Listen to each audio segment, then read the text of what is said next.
Ahoy hoy, I am Planarwalk, and welcome to, people have criticised as not being a debate, but I'm calling it a debate for a number of reasons, but let me switch over and then I will explain. So yeah, as the Better Game in chat pointed out, you know, these aren't really debates, but I call them the debates. Now, people might say that it's dishonest if I call them a debate when they're not really a debate. There is a reason why I call these debates, and that's just simply because because first off, if I were to call them a argument or an argument or a dumpster fire, that means that doesn't have a civil connotation, and I don't want people to come in thinking that there's no civility required. If I have Flat Earther come on, I don't want them to think, hey, because it's called a dumpster fire, that means that I don't have to be civil. I want people to be civil if they come on. Then there's discussion, and discussion could work, but I find that not a lot of people would click on something titled Flat Earth Discussion. So I think that it's just I think that it's good to have people watching, at least from my point of view. People may disagree, but you know, people have a certain level of expectations when it comes to, or not a certain level of expectations, but people tend to expect different things when it comes to different connotations. When people think of the word debate, a lot of people no longer think of debates, if that makes sense. So that's just getting that out of the way. Anyway.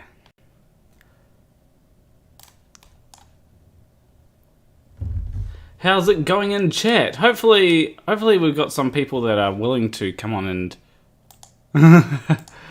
hopefully there's some people that are willing to come on and have a discussion. Although, you know, it seems that whenever I've done these, Flat Earthers don't particularly like... Normally people think debates means formal debate where you have a moderator and everything is structured. Sometimes, like, when it comes to people... I think that you've got a lot of people like Nathan Oakley. You've got also people like Destiny. You've got people like Vosh. Now, this is not necessarily a criticism toward... Oh, and Ben Shapiro as well. Where they will have what they call debates, but they don't... It's not really a debate. There's no moderation. At best, it's just them arguing with someone. So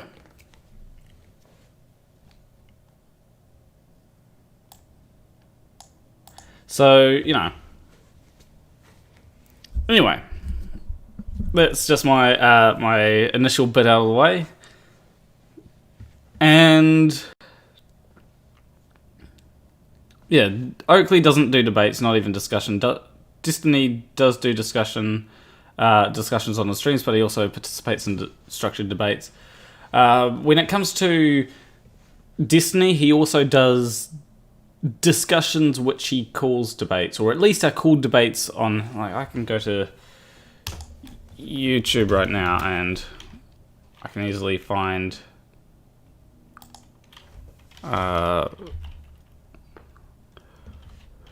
Destiny.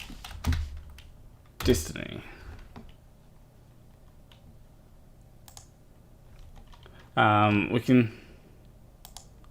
Now, like the Milo Yiannopoulos one did have a moderator, but this is mostly when you go to some of his old ones. Oh, I actually know where you can go. Playlists. There's one. It's a good playlist that shows.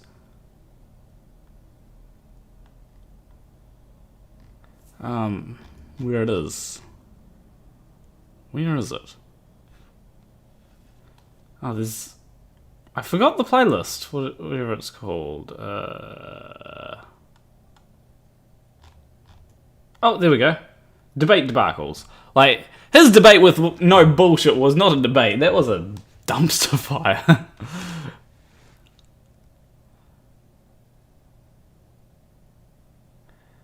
Yeah.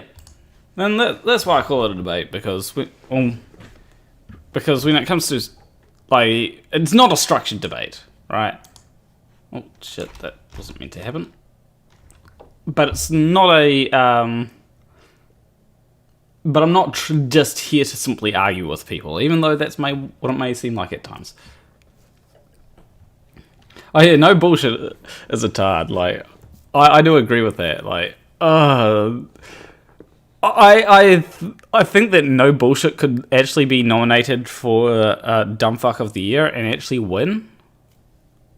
Like, honestly, if No Bullshit was nominated for Dumbfuck of the Year, I think he could win. In fact, I was thinking about wait, it wouldn't be too late to nominate him, wouldn't it? Would it? Because could actually try and nominate No Bullshit as Dumbfuck of the Year. Who would be up for that? Nathan Oakley sounds even more hysterical lately. Yeah, that's no surprise to me.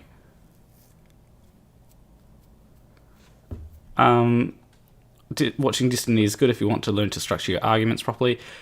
Yeah, he does have well-structured arguments, and there are some people that criticize his style of debate. Now, I generally think that Destiny makes good arguments most of the time. Sometimes I'm a little bit iffy on his arguments, like there's a whole Kenosha thing that happened recently where he was, like, he supported Kyle Rittenhouse, I think it was. I'm not sure that was a good take. I haven't really had much of a... I've heard a lot of things about that, where some people say, oh, you know, he was supporting the property owners, and then there's some people that say that he was just there to shoot people up. I think, honestly, there were definitely a lot of people that were in Kenosha, I think it was, that were there to just have a fight. And I think that if you're there to just start shit with people, then you probably shouldn't be in that particular place. Defending property is something that I think people can do. Now, if you want to defend someone else's property, that is definitely... It definitely is a discussion which I haven't really thought about enough to have a proper discussion on. And oh, yeah, I remember that he was doing StarCraft stuff way back in the day. But yeah, that's not something that I'm ready to have a discussion on.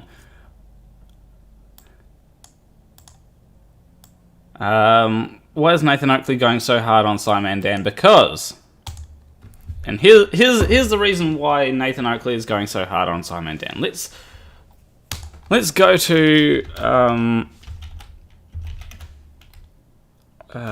let's go to YouTube again and go search for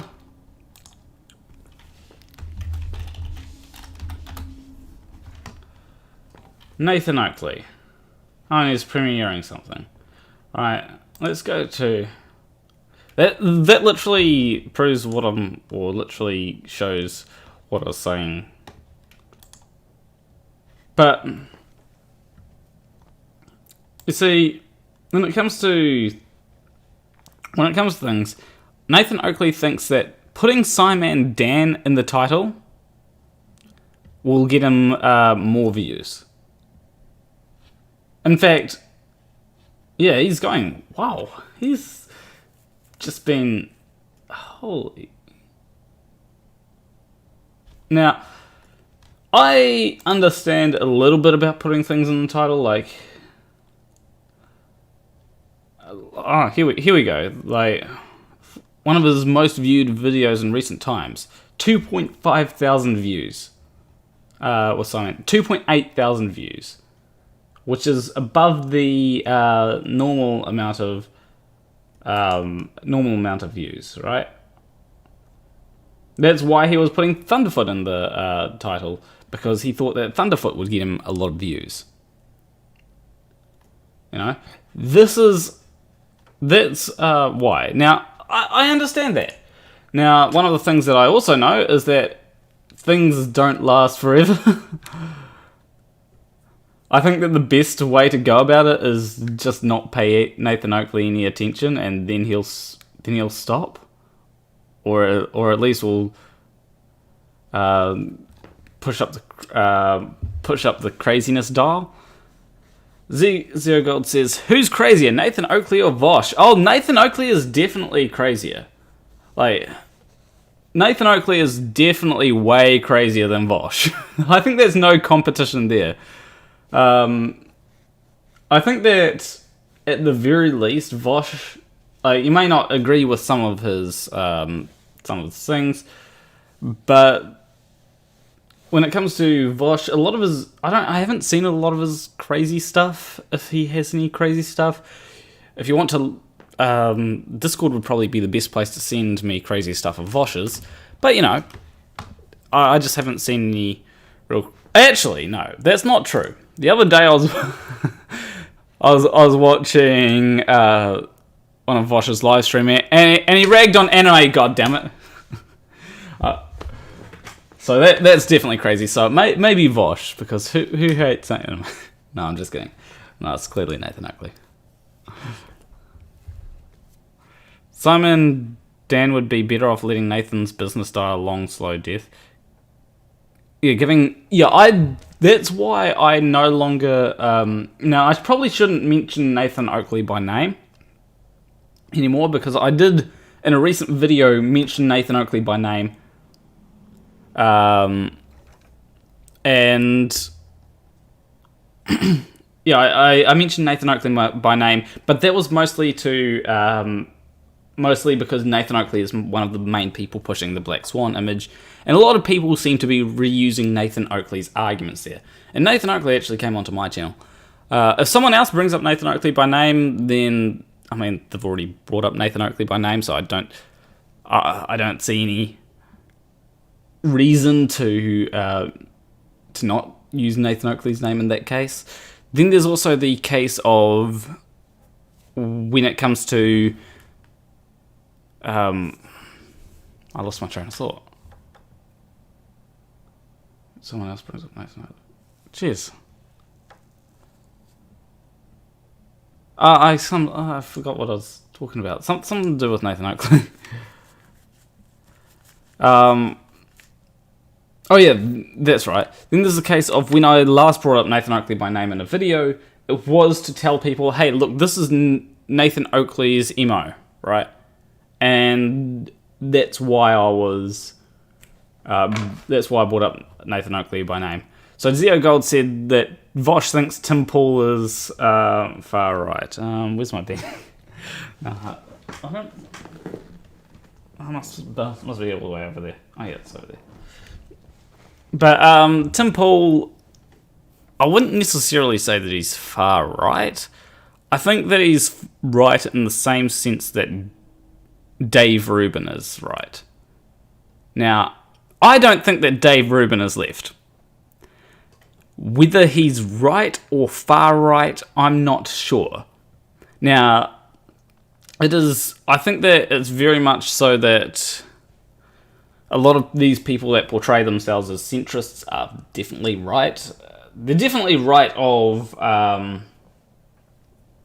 definitely right in New Zealand. Like, that's there's no doubt about it. Like, New Zealand's politics are shifted to the left of most other countries. But when it comes to, you know, Tim Pool, Dave Rubin, they call themselves they may call themselves left, but honestly, they seem to be to the right.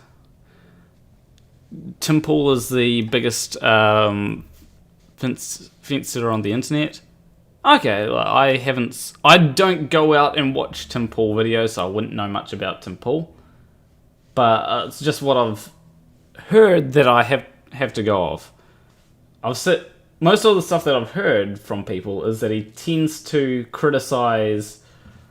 I mean, we can at least go off thumbnails, right? So if I go Tim Pool. As of... Alright, so what's... Here we go.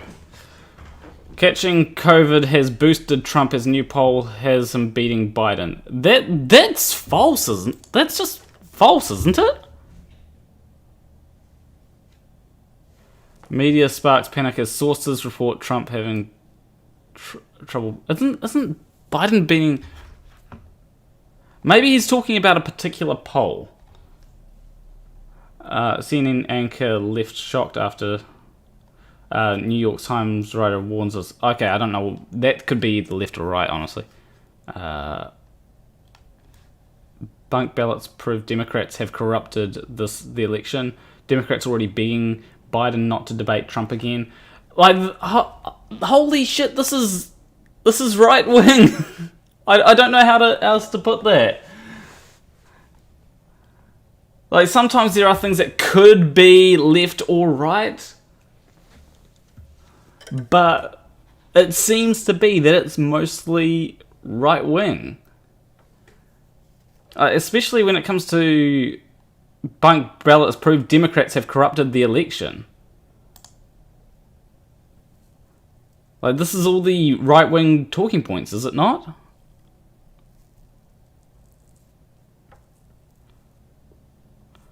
Democrats push unhinged smear about Trump and lie about his taxes.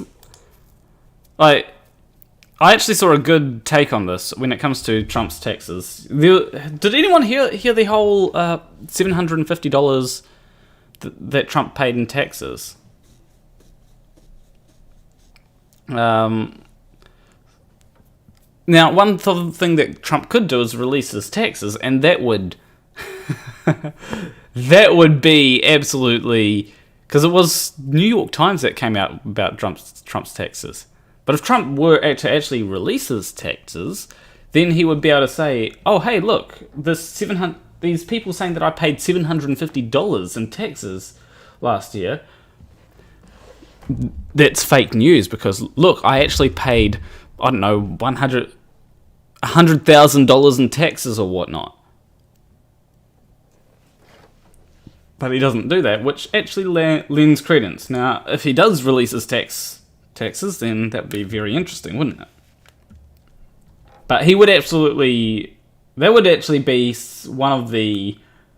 that you grab popcorn, because that would be very...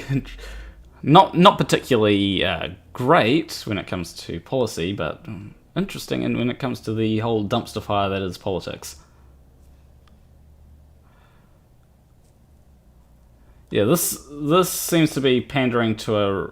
Now, this might be just me being in New Zealand. Now, first off, I do have to add a disclaimer here.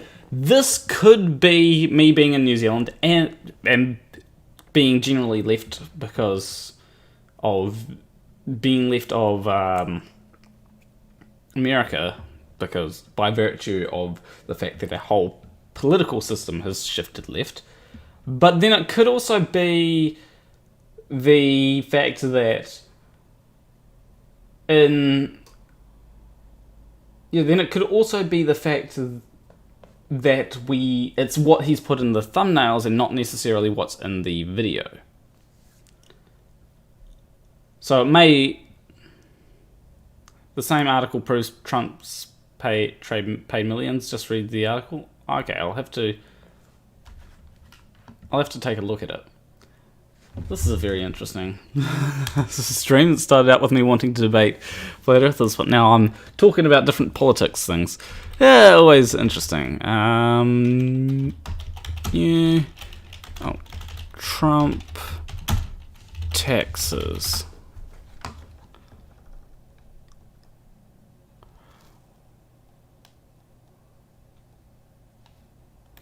A primer on the D.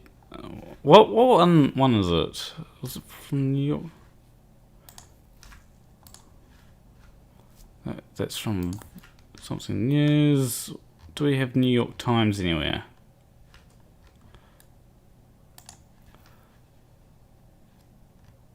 There we go. Here we go. Here we go.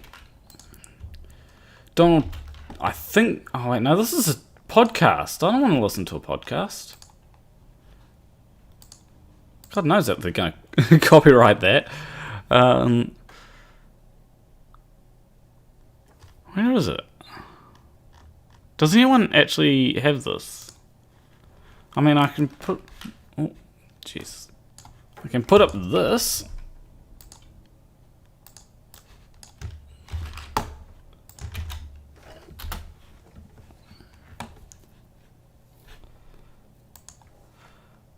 New York Times, yeah. Wait, does this have a link?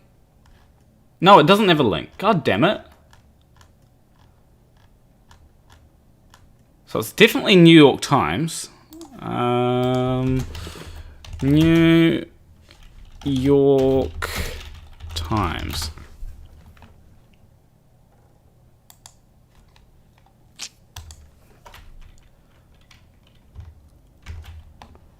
Oh, here we go. I found it. Hopefully it doesn't make me... Hopefully it doesn't be like, oh, to read the rest of the article, you have to pay. Okay, here we go. Long concealed records show Trump's chronic losses and years of tax avoidance. Yeah, so here we go. Donald Trump paid $750 in federal income taxes the year he won the presidency. In the first year of his White House, he paid another $750. He paid no income taxes. So this is, when it comes to income tax, like this is only income tax. So it could be that he paid more in other taxes. He has paid no income taxes at all in 10 of the 15 previous years, but largely because he reported losing much more money than he made. As the president wages a re-election campaign, polls say that he is in danger of losing. His finances are in distress, beset by losses and hundreds of millions of dollars in debt coming due to that he is personally guaranteed. Also hanging over him, decade-long audit battle with the internal IRS over the legitimacy of a $72.9 million tax refund that he claimed and received after declaring huge losses. An adverse ruling could cost him more than $100 million. Okay, holy shit, this is a long article.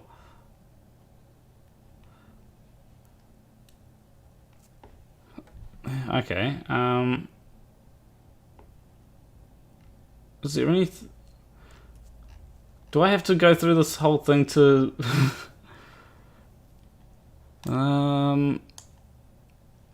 Oh, we've got Flat Earth Aussie Roscoe in the chat.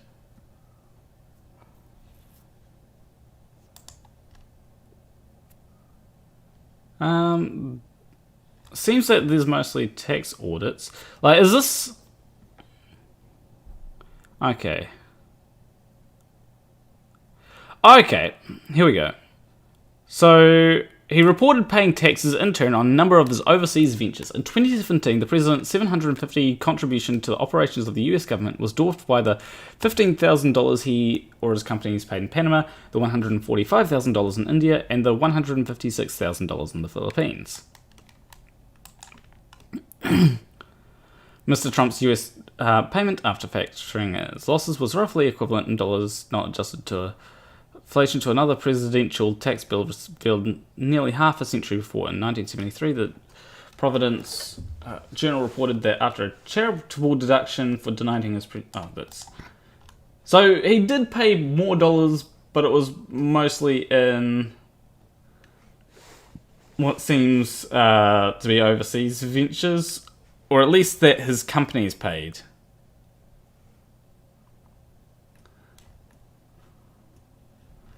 So that might... Is there any more that he paid? It's like that still leaves you with... We do some quick maths. Scroll past it. So that's still 300,000, 315, just over 315,000. So, how much did he make? Well, how much did... Well, hold on. This is he or his companies. So, if his... I mean, to be fair, if his companies are in fact running at a loss, I mean, that is fair, but are they running at a loss? That's a good point. And I know some people will... I know some people, what they do with their companies is they actually set them up to run at a loss. So, you know.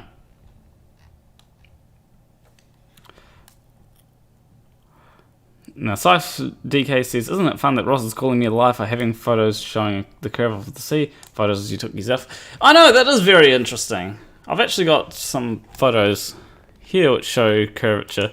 Very grainy photos, but, you know, photos nonetheless that show something disappearing over the horizon. If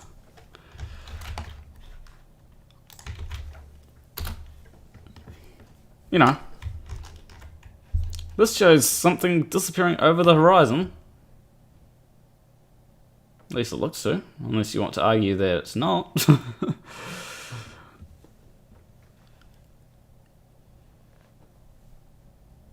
Okay. Right. Left hand... Yeah, so left-hand side was taken well up to the beach. I think, yeah, that means back further. Right side was taken at water's edge, just a few inches above sea level. Sea state was calm with only slight breeze. So, you know, this is kind of like what happened with the Black Swan, except this time it's showing curvature. Is there anything that says that Trump paid... Oh, here we go. We've got some dollars. Trump bought the resort in $150 million. And okay, so it seems that he's lost quite a bit of money. That's what I'm getting from this.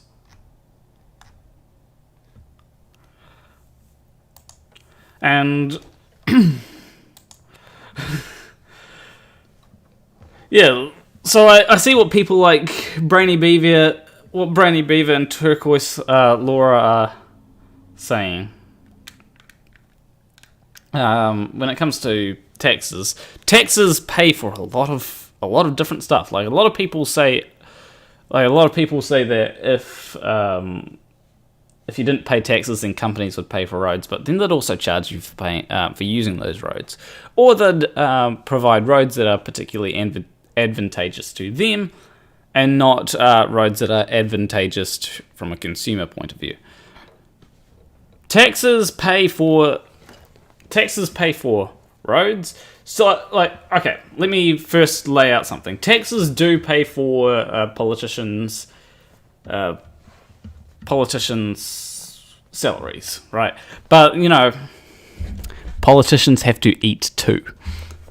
Now, they also pay for welfare, which, I don't know, but I like the idea of welfare. I like the idea of people that can't eat being able to, I don't know, eat.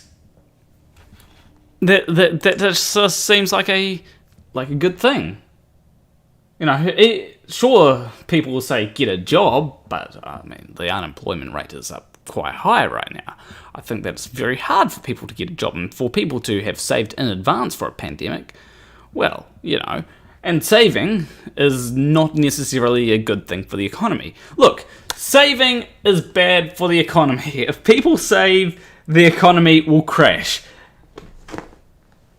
That's why you need to tax rich people more, because money that rich people... Here's the thing. Rich people save money. Right? Rich people save money. And that's why when it comes to...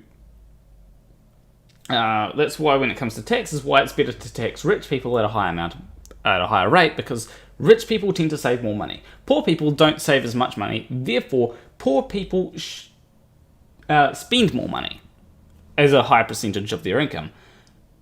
That means when people spend money, it stimulates the economy, hence why stimulus checks are being handed out to people, not necessarily to the right people, but they're being handed out to people anyway.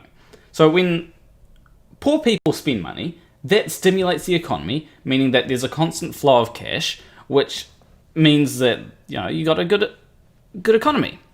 That's the whole point of economics, to get people to spend money so that money flows and all that kind of stuff. When it comes to rich people, they save their money, which means that money isn't circulating in the economy.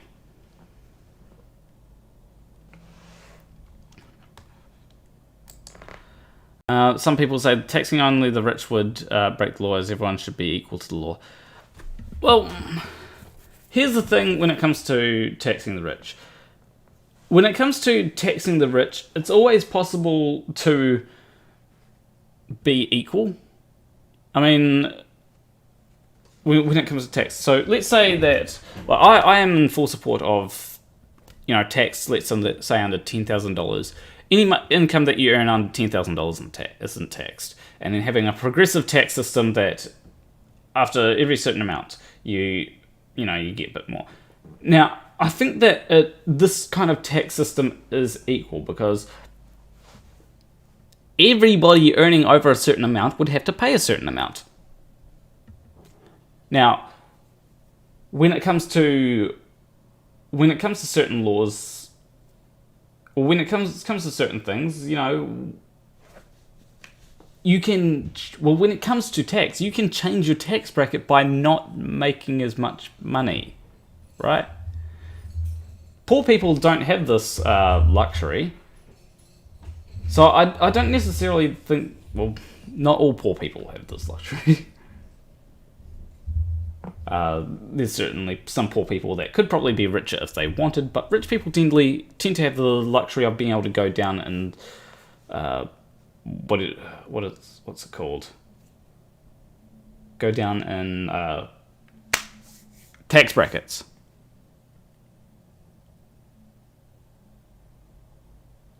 Yeah. So I do agree with what 82 said. Rich people aren't. The reason why I say now rich people do tend to save more than poor people. That's what I mean. They may invest some of their money, or a fair bit of their money, but that money still doesn't necessarily get circulated in the economy. Taxing is it is very complex. Like, I don't think that 100% tax rate should be enforced. Like, that's bad. But I don't think that a zero tax rate should be enforced across the board either. Like, that would be bad as well. It's definitely a balance to be. Cody said, "I like Vosh." Yeah, I found out about him a while back.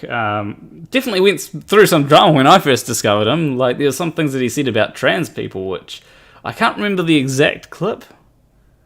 I think it was something where he said that he hates trans people, or at least people that... something about trans and LGBT being preachy or something like that. I'm not sure exactly what he said, but... yeah. It was definitely, from the clip, it was a bit of a... Cody said, I'm not a commie, but he is pretty... yeah. When it comes to me, I'm not communist. I'm more of a capitalist with huge safety nets. I think that money is a really good regulator in different things. Like, I think that money can regulate... I think that money can regulate people's spending in a pretty good way, so that people don't overuse the resources. There are some communist ideas that I definitely find interesting, like the idea of worker co-ops is definitely a very interesting idea. However, I'm not convinced that it's a good idea, or that it's completely a good idea. Hey, maybe in a couple of weeks we could have a communist versus capitalist debate, because I could probably argue both sides fairly well. Flat Earth Aussie Jesus thinks the world runs on gumdrops. Where did he? Okay. Flat Earth Aussie Jesus, you just said something that's completely insane. A 1% flat 10 transactions tax would be a fair way of eliminating all that. No, that is literally the worst kind of tax that you can have. Transaction tax, also known as GST, Goods and Services Tax. I believe that's what he's talking about. First off, that wouldn't be nearly enough to eliminate all other kinds of tax. Secondly, that would disproportionately affect the poor people. Because, now, first off, a 1% tax, like, that is insanely low. Yeah, a simple 1% on every transfer of money. We currently, in New Zealand at least, we have a 15% tax on every transfer of money. 1% would nearly not be enough to pay for every utility that the government invests in. Like, holy shit, that is a bad take, Ross. Yeah, and like, what about under the table transactions? They're not going to be overseen by the government, you know. Now, when it comes to... So, firstly, 1% isn't going to pay for it. Secondly, if you want to increase it to 15%, that 15% then becomes... Well, at any tax rate to be able to... that necessarily would be able to support the... oh yeah, true. True 82. What was I saying? At any percentage that would be necessary to support the government, any percentage of tax isn't going to any percentage of tax is going to any percentage of flat tax is going to disproportionately hurt the poor.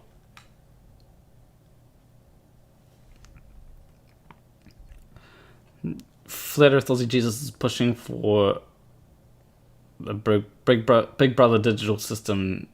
They usually fight against it. True. That's because, yeah, cash can easily be, stuck in a drawer, and then you don't have to pay tax on that. Well, depends what kind of tax you're talking about. Well, when I say you don't have to pay tax on cash, what I mean is, if you sneakily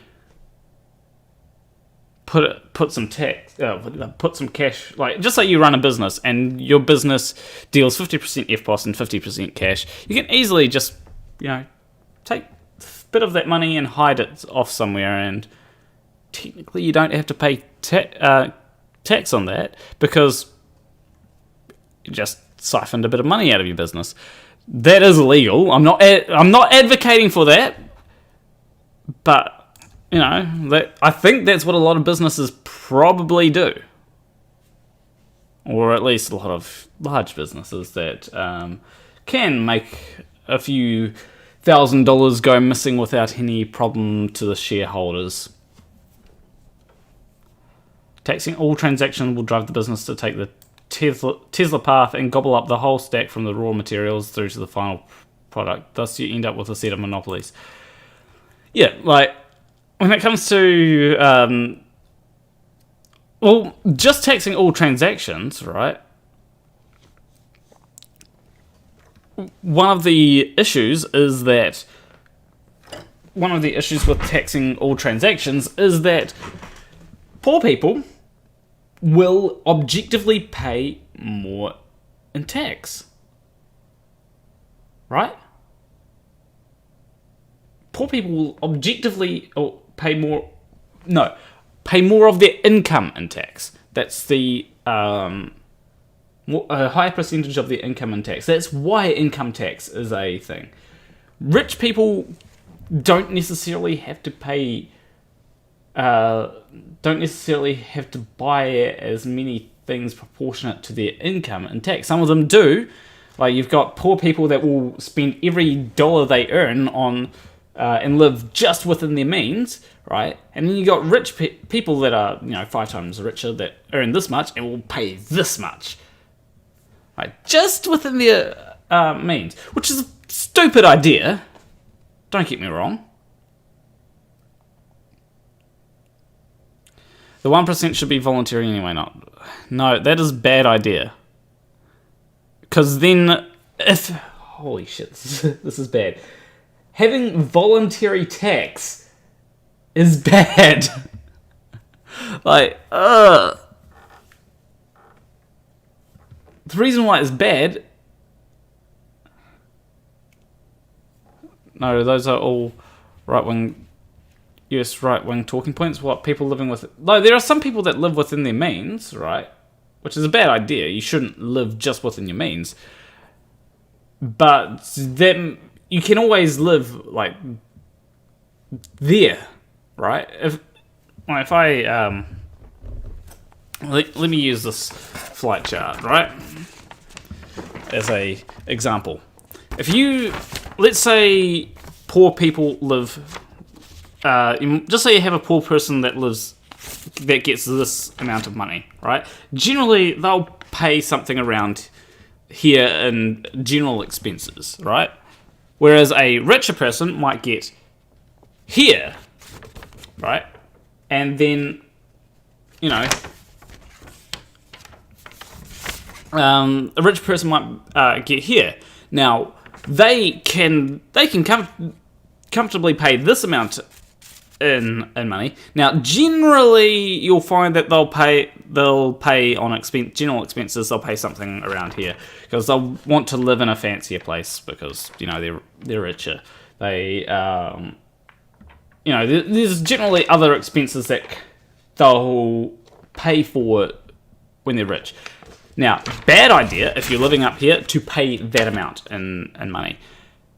What you generally want to do is you want to pay somewhere around here and maybe spend a little more on other things that you might want. Generally not a good idea to pay up here, at least so that you can put away a little bit of money so that you can essentially... Just say the people that don't pay taxes are not allowed to use what is paid for. Oh yeah, that is an interesting thing. If you don't pay taxes, don't use roads. I feel like the problem is that you'll lead to you'll have corporate entities that will pay, that will then not pay taxes but make their own roads. And... Well, I feel like the problem there is that you'll have people that will pay for their own roads that particularly benefit them, right? And they will probably make more money by not paying taxes than by paying taxes, right? Because what they pay for in taxes would be cheaper to just pay for it outright. And this is why we've got taxes, because not everyone can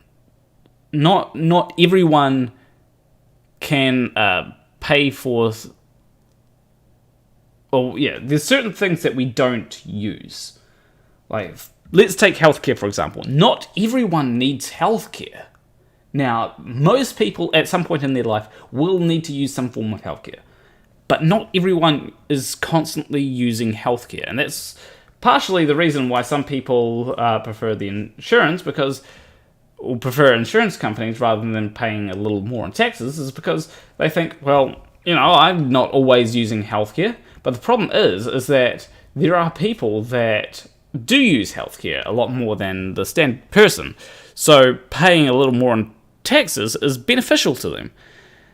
It's the case of trying to bring everyone up to a point where the standard things like healthcare or medicine are at a point that everyone can afford them.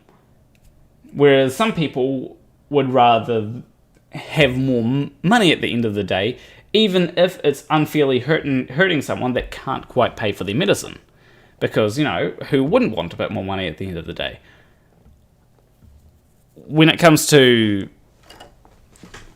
these people, they may not need to use healthcare all the time. And healthcare in America, at least, can cripple people. So, especially if you've got someone that needs lifelong healthcare, like let's say that someone has a particular type of disability, then them needing healthcare can cripple them let's just go with having diabetes, right? If you've got diabetes in America, insulin, what's the price of insulin over there? Like, isn't it pretty expensive? At least what I've heard. Now, in other countries with universal healthcare, insulin will be fairly cheap, or at least cheaper than it is over in America. So yeah, when it comes to these things, if you've got if you don't have those disabilities, it's easy to say, well, I want to pay less in taxes. I don't want to be paying for all these people that need healthcare because I don't use healthcare all the time, and people just won't do that. Yeah, that is. I do understand that. Like it's not necessarily the investment cost as well. It may be that it's a certain because I know that the prices that. One of the reasons why healthcare in the US is so expensive compared to in other countries is because the insurance companies actually wanted to strike deals with particular healthcare providers. Now, when it comes to striking deals, the easiest way to do that is to raise the price. That's why when you are buying something that's on sale, the company isn't really losing anything on the sale. They're actually expecting you to buy things when they're on sale. Like, there's certain products that I see on sale all the time. It's like Doritos is one thing that I see on sale all the time. It's not worth buying the Doritos when they're not on sale because they expect you to buy them when they're on sale. If anyone buys Doritos in New Zealand when they're not on sale, then essentially that's not good for them. Well, that's not... If someone buys Doritos in New Zealand when Doritos aren't on sale, then you're paying more than what the company actually expects you to pay for them.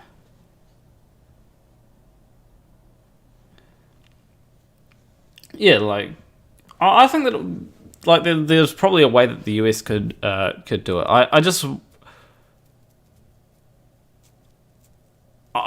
wonder if there's any...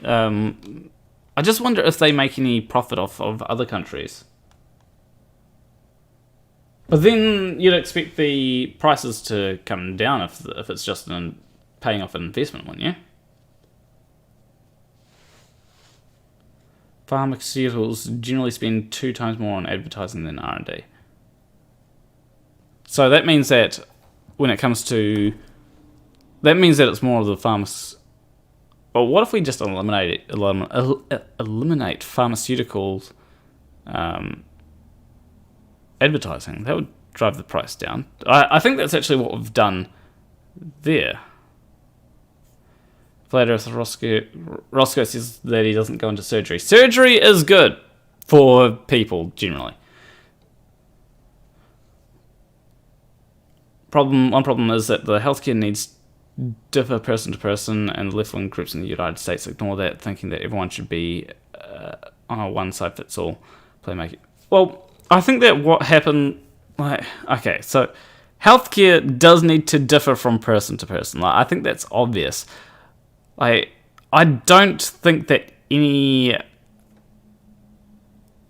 I think that when it comes to one-size-fits-all plan, right? So I think that it's, as I said before, there are different people. That's why people don't necessarily want to pay for healthcare, because they don't necessarily use it all the time.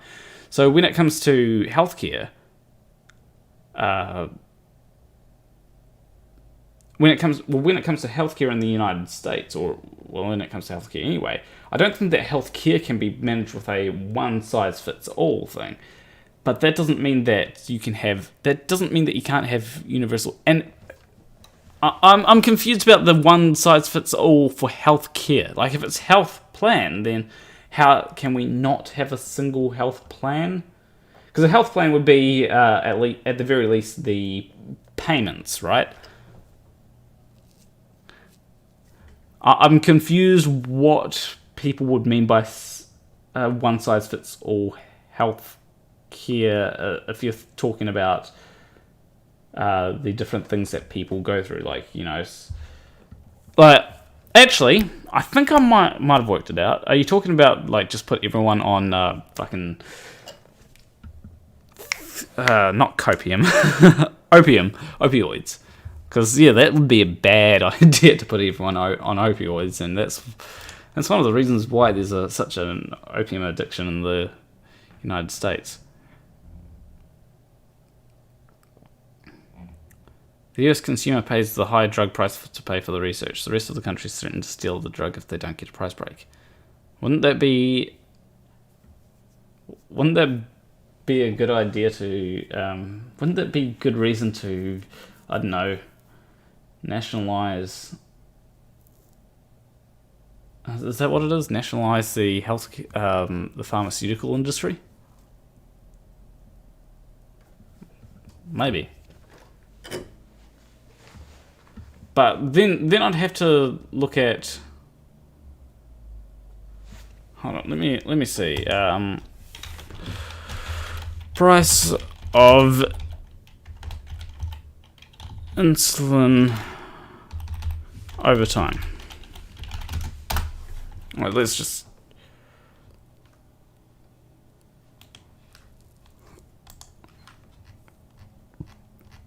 I just want a simple graph here to Google. Just give me a simple graph. Images.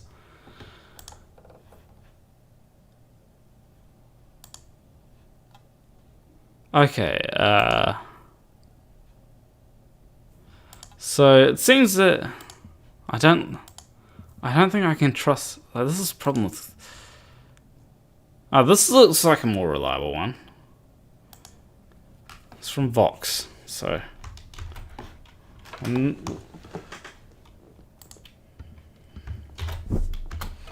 let's see what Vox has to say. Because they had a good graph. I like the price of graph. So let's... So insulin was discovered in the 1920s. If they had to make back the initial investments, wouldn't you think that they would have dropped the price? Or is it... Maybe there are other investments. Okay, how the companies justify their prices. Alright, let me just bring up this. With type 1 diabetes... Wait, where is... View this global market... Doctors... I've come... So this is just saying because they're doing it because they can. I feel like a lot of people in chat right here wouldn't... but yeah, I think this is a good example of, you know, something that hasn't really... I think there's other things that need to... Other variables here that people may not necessarily be considering because this seems like an example of something where their prices are continually increasing. Now maybe this could be partially to keep up with inflation, but if it was just to pay off the initial investment, then prices would lower after time, which is what you see with every single other thing. Everything else, anything else that has a significant investment up front, like a video game, for example, might have... But there's newer, slow-acting types that are expensive. Okay.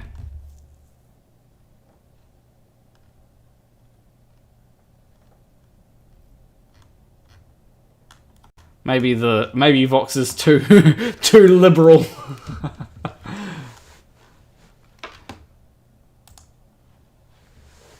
I think that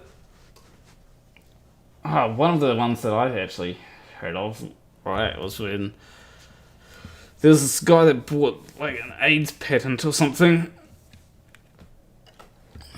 and then put the price up like very high on it.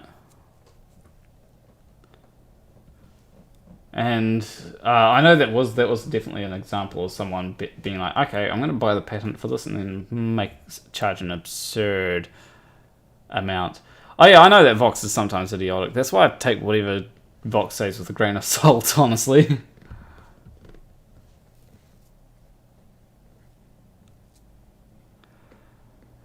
For your information, left-wing groups in the States don't see people as individuals. I'd argue that they probably do see people as individuals. Now, I do know that there are certain people that may see certain groups of people as... Like, that's the whole identity politics thing, right? But when it comes to identity politics, I find that everyone... Well, not everyone, but a lot of people will complain about identity politics in one breath, and then the next breath use identity politics, right? I find that that's very stupid. Oh yeah, I know that. So FTK increased the price by 1,000% and became the most hated man on the internet from that AIDS drug. Yeah, I heard all about it. Like, didn't he get arrested at one point? The point of universal healthcare is costs are reduced because of the lack of needed administration. I thought it was the point of it was reduced. Costs are reduced because of the fact that insurance companies can no longer make deals with healthcare providers in order to try and make a profit. Because that's the whole MO of healthcare providers and all the insurance companies, right? Try to lower the cost of something for them. So only if you're with that particular insurance provider or healthcare insurance provider will you get the lowered costs.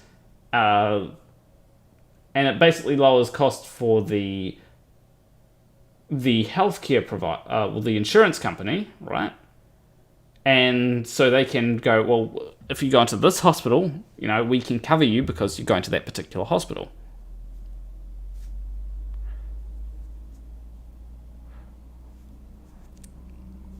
Left-wing groups see the individual, they talk and try and treat the groups.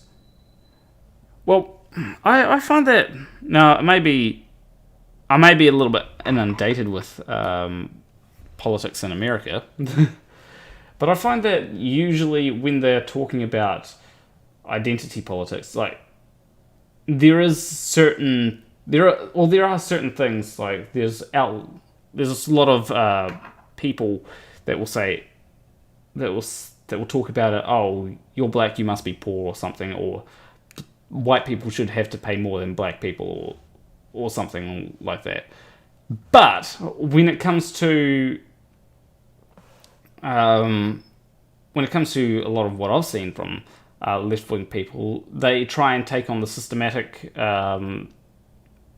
They recognise that generally the problems that African American people will face will be generally more because of a problem with the system itself that affects everyone. So the problems that poor African American people have to face are maybe some of the same problems that poor white people would have to face.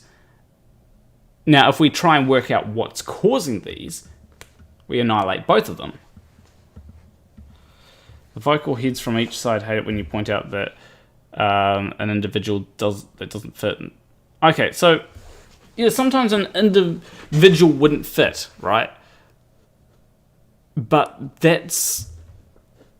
when it's a systematic problem, an outlier does not prove the general trend. That's one of the things like that a lot of people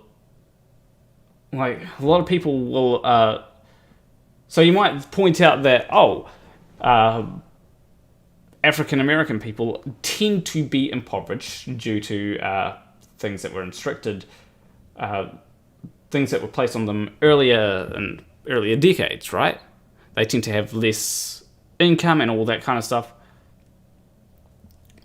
But the problem is that when it comes to a lot of these things, both sides are talking in general trends that are not actually the general trends due to other factors. Well, what are these general trends? Like, generally, when I see these things, so there are people that will say things like white people need to give all their money to black people, right? And Andrew Stoll said, according to Black Lives Matter, planning is for your future is something white people do. Well, when it comes to planning for your future, rich people tend to do that, right? So if you give poor people a bit more money, then they'll be able to plan for their future. People are generally a product of their environment. So if you have a lot of money, it is very, very easy to plan for your future, or at least if your parents have a lot of money. So if your parents have a lot of money, then it becomes very easy to be like, okay, I'm going to go to college, I'm going to get a job. Whereas if your parents don't have a lot of money, they may have another kid or they may have, a kid and then the child has to babysit the kid rather than going and getting a proper education. I've seen that happen, all right? People drop out of school because their parents had not decided, we're going to have another kid. And rich people tend to not have as many kids. Well, I think that the general trend is that African descent are poorer simply because they're black. No, it's not simply because they're black, right? There's two factors, right? There's two factors here. Now, if you want to come on, I can argue this with you, but there's two general factors. The first factor is historical things. So when it comes to black people or African American people, they tend to have lower intergenerational wealth. So if you have parents that are richer, then you are going to tend to be richer. That's the first thing.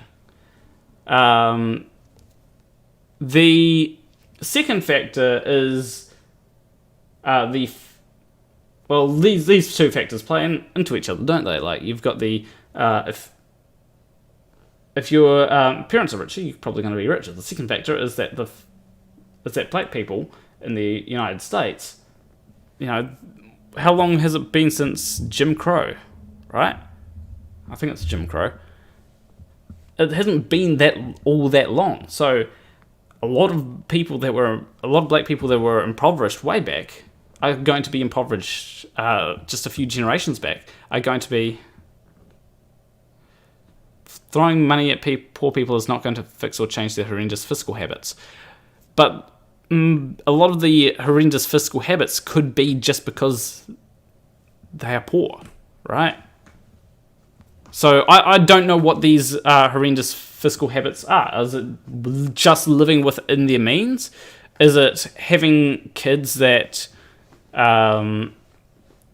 having like 5 kids even though they can't afford it? What are these horrendous fiscal habits? Having 5 kids even though they can't afford it may not necessarily be a fiscal habit, but a different type of habit that is from a different type of problem.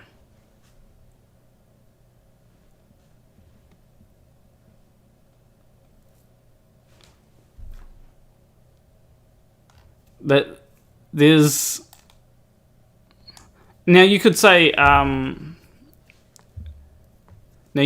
something like, I don't know, that they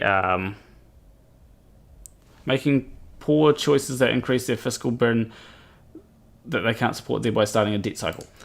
Well, okay, so yeah, they enter into debt, but that's generally because they're poor, right? Like if you're... I've entered into debt before. Technically, I'm still in debt. Student loan, yay! But when it comes to debt, like the one time that I entered into a debt that could have been bad was because I was poor. Like I got out an overdraft, right?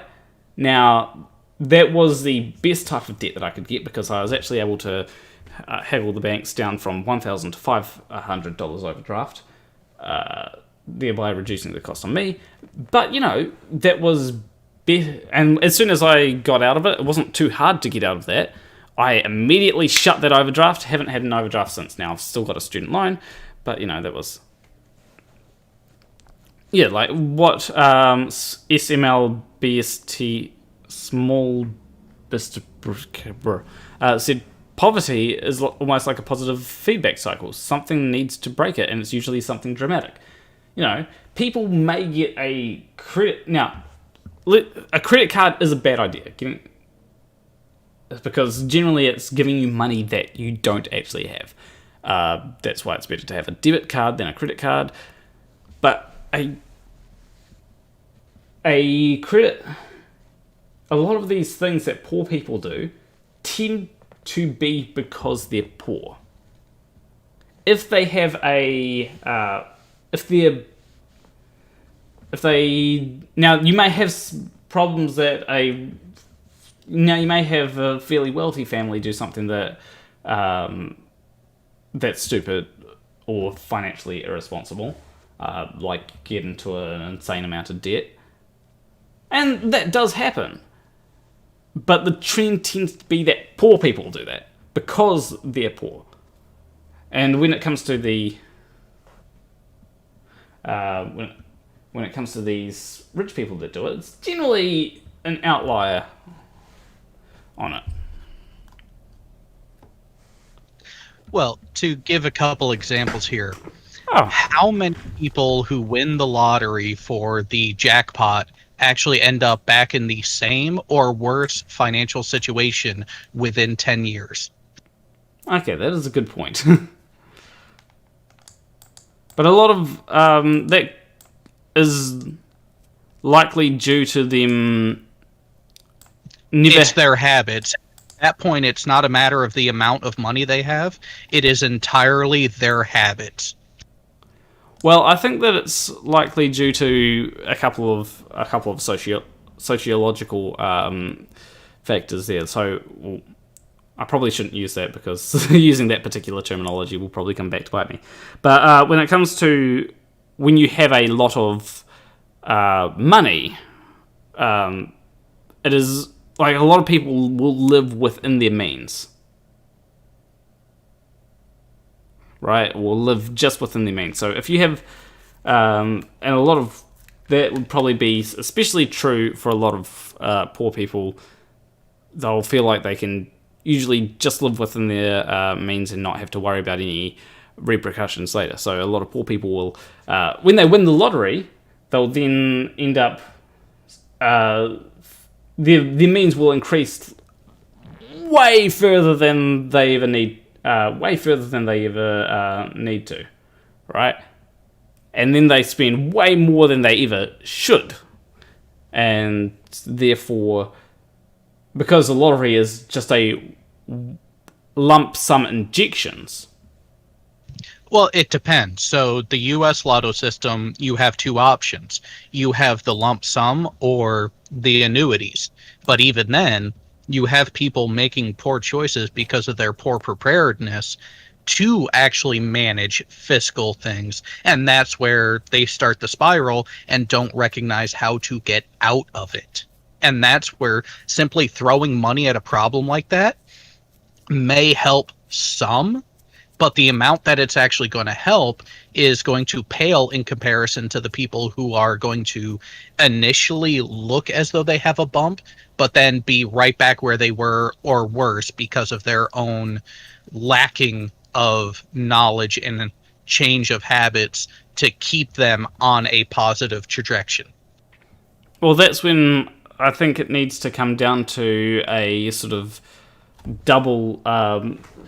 Someone just literally said what I was about to say. So that's why we need to have. So first, you need to also have throw a bit of money at the problem, but also you need to education. Financial education is very important. Correct, which is why I said simply throwing money at it is not going to work. Okay, yeah, that makes a lot more sense. A lot of people, when they say throwing money at something isn't going to work, they generally use that as a sort of thing for basically saying, oh, we don't need to throw money at things because people just need to do whatever it is they need to get rich. Anyone can be rich, sort of thing. And sometimes I mistake an argument like simply throwing money for you shouldn't throw money at these things. There are aspects that do require an investment, but it's doing it in a proper and smart investment way. And that's where a lot of people try to oversimplify things in a way to try to justify their position or as a counter to the opposition. Investment in people is exceptionally nuanced, and when you actually look at everything, there is far more risk than people actually realize, because the human being is one of the most predictable yet unpredictable creature that you can actually invest in. Yeah, because when it comes to different things, we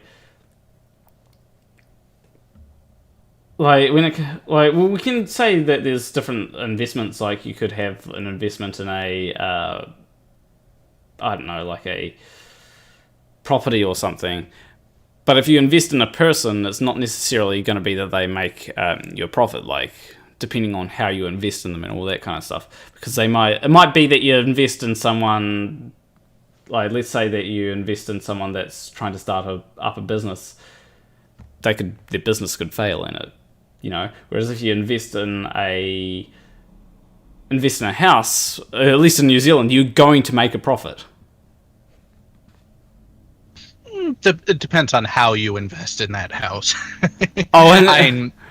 There are money pits of different types out there where you can throw money at it. It can look like being the right choice. Oh, if I just put it here and use it for this, it will end up creating a return, when it actually doesn't. And that's where, when you're getting into fiscal analysis, it gets very, very murky very quick because of how that happens.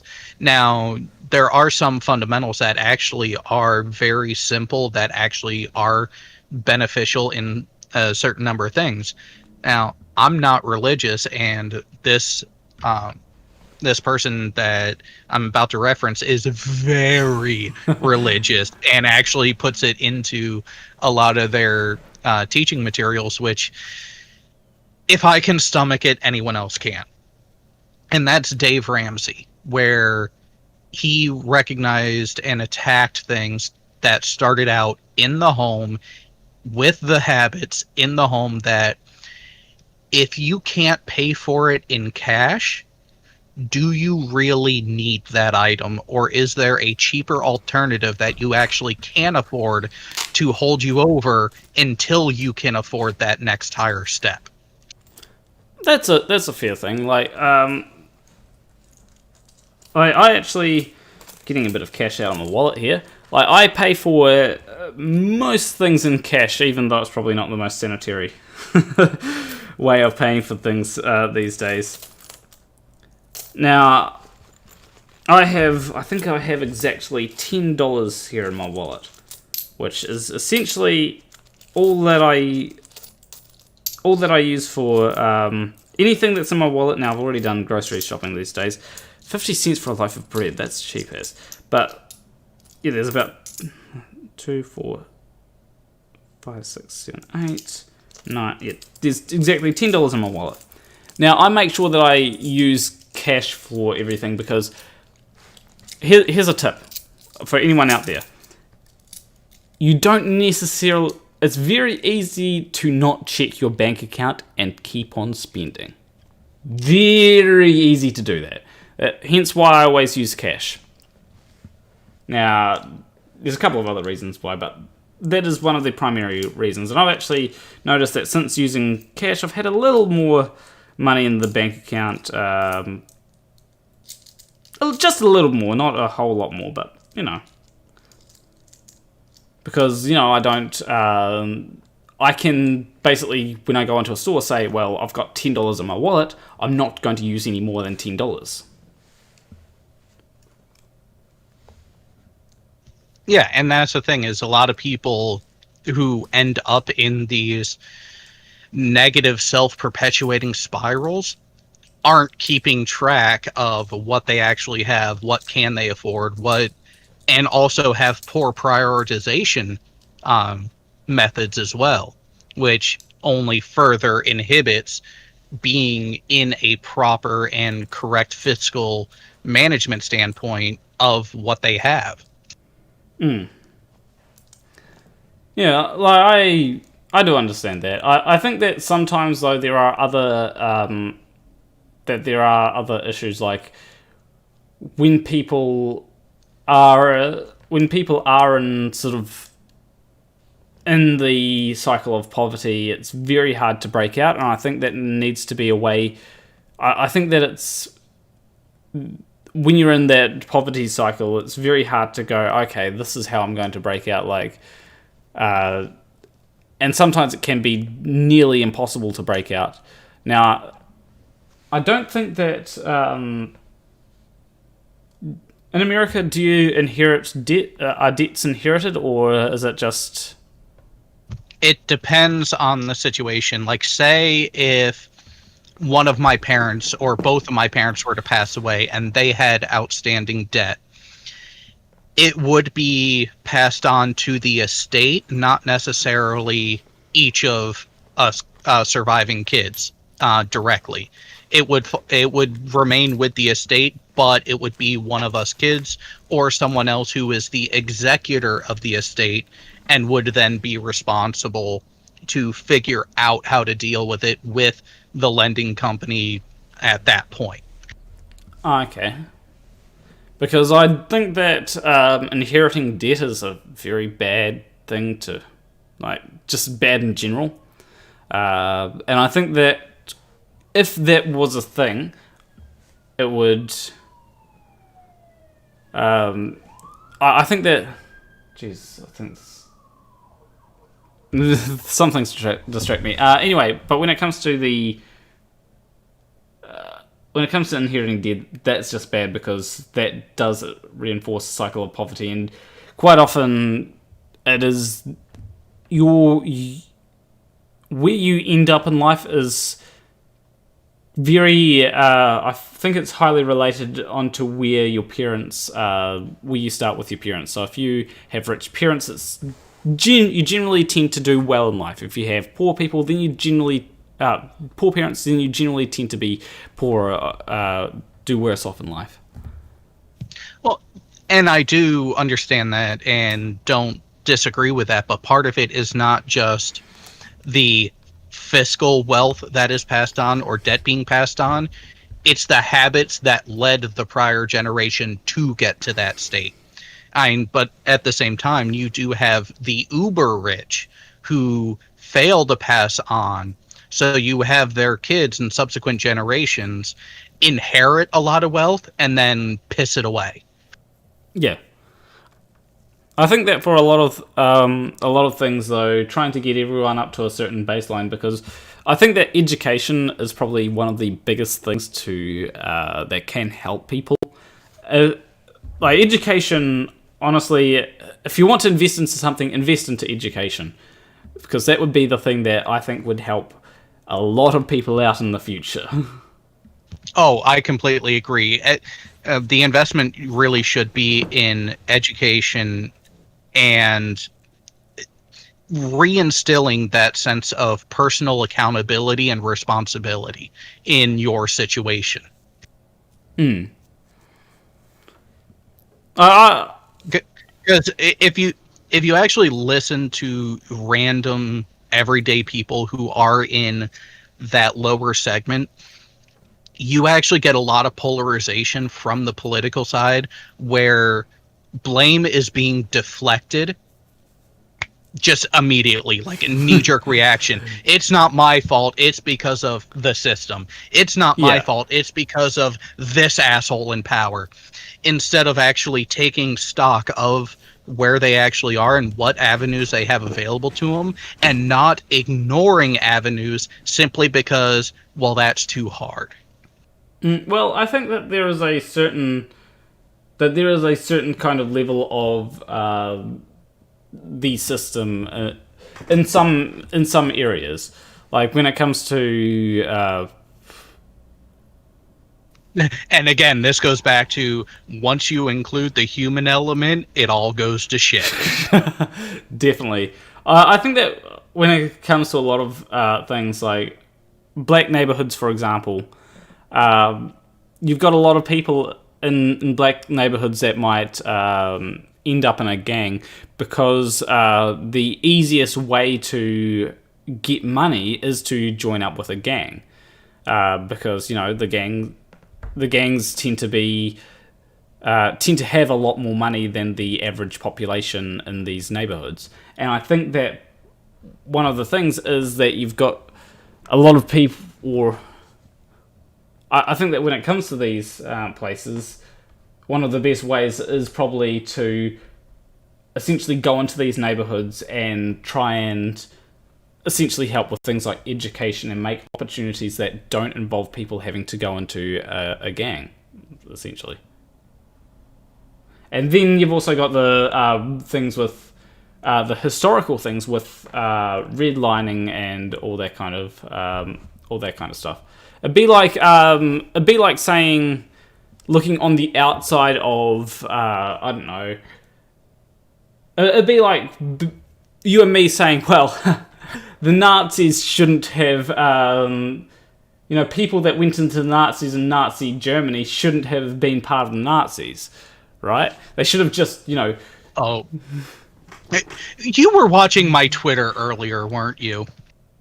No, I wasn't. The reason why I say that is because that is very much like a point that I made out to someone who was trying to say, oh, why don't you see any scientific advancements from atheists? And then it gives a list of Renaissance to early modern era scientific advancements like Kepler and the Hallmark giants ilk, and it shows them all like holding a Bible.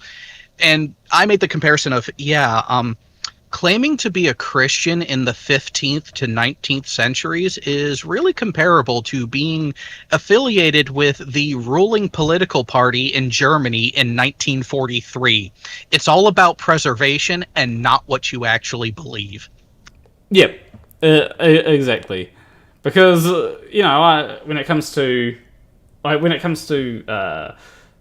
being in Nazi Germany, your options were, or even Soviet Russia. Your options were bend the knee or death. Yeah. Which do you want? like the Soviet Russia would be more funnier for comparison's sake. In Soviet Russia, it was either conform with the comrades or go to Gulag. You know. Yeah, exactly, and that's where a lot of people don't want to conveniently ignore those sorts of nuance, because back in the medieval times and through the Renaissance and into the early part of the modern eras, if you were not a particular denomination or identified along with the rest of the social group, you were a fucking outcast, and you either were killed off or might as well have been. And that's what a lot of people don't realize, is humanity is a giant fucking dick to itself. Definitely. I find that there's a lot of things that applies to the whole humanity being a dick to itself. Heaps of things. Jesus Christ! Like, the more that I think about it, the more things I can find. Like, there's things like climate change. I mean, our handling of anything.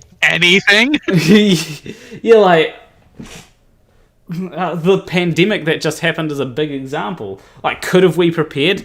Yes, we could have. But, you know, financial interests weren't exactly the thing that people were thinking about a year ago, or financial interests in the case of a pandemic, at least. But then there's a lot of people that thought, what if I just don't tell people and instead withdraw all support, or withdraw all my investments in standard stock and instead invest into stock that I know is going to do well in a pandemic. And let's hope that the pandemic does well. Like, holy shit, like, yeah, we fuck ourselves over real bad. Oh yeah, and I just have to say this, Ross, if beer was such a good thing for the human body, why does it cause necrosis of the liver? True. And then he says chlorine is a non-carcinogen. Now, I find that it's not so much... Like, I don't think that he's necessarily wrong on that. I think that it's more of ironic that he would say something like that.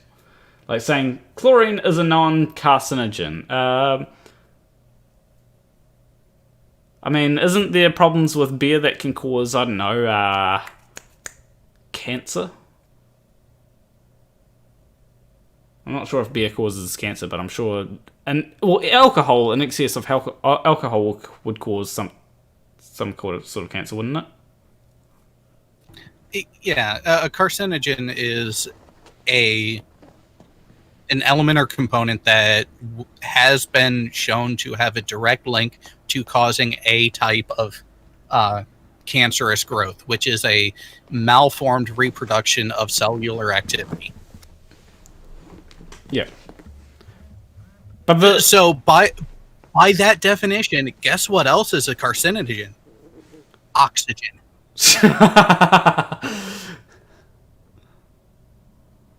And if you overexpose a cell to anything, there will end up being ramifications. So that's where I take that term carcinogen with a heavy dose of salt, because it really depends on the usage and the intent of the person. And it being Ross, I know his intent is idiocy and just trying to piss people off. Well, you see, there's someone that's not going to take it with a dose of salt, because Ross just said he doesn't use table salt, so he's not going to take it with a heavy dose of salt. Oh, Ross, shut the fuck up. You know who I... Well, he just said, I don't use table salt either. I don't think it was in response to your thing. But honestly, table salt isn't as bad as chlorine or sodium, for that matter. You're taking two toxic elements and actually putting them together to something that the body actually needs an appropriate amount of for proper biological functions. He says that he uses sea salt, whole salt, or pink salt. Isn't that the exact same thing? Yeah, yes, it is still sodium chloride with just extra additions for mineral intake. How can people be this stupid? You have met Ross before, right? Yes, but I didn't realize that people could be that moronic.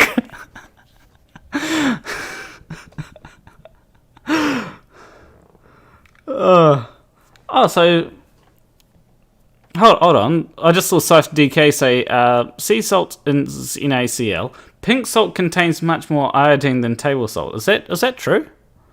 Yes. Yes. Table salt, rock salt, pink salt, sea salt, they are all NaCl at its core. It's just a question of where did it come from and does it have any additional mineral tied in with it. In the case of pink salt, the reason why it's pink is because of the additional iodine. Okay. Because recently I had a bit of pink salt, but I decided to get iodized table salt because I know that I didn't know that pink salt already contained a fair amount of iodine, because I know that here in New Zealand, apparently the ground minerals don't contain that much iodine, so quite often people do have a lack of iodine in their diet. So I decided, I'll get a bit of iodized table salt for when I use salt. But I probably would have stuck with something like pink salt. Non-GMO salt. Wow. No, look at what he just said. Who? Pink what Ross said right above. Yeah. Yeah. Are those the same giants that created the moon and put the helium in it? Organic salt. He just literally said organic salt. Like, how do you have non-organic salt? Wait, no. How do you have what type of organic salt are we talking? Are we talking... Because salt is technically not organic, right? Because it doesn't have any carbon, oxygen, or hydrogen in it, so it can't be can't be organic in that sense. So he's probably talking about some kind of natural salt or unnatural salt.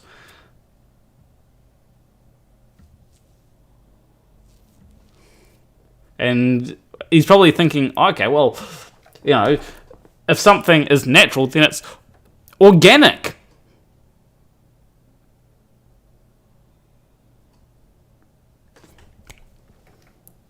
Organic salt is sold in non-GMO to people that don't know about science. Yeah, like... Okay, so apparently he's taking the piss.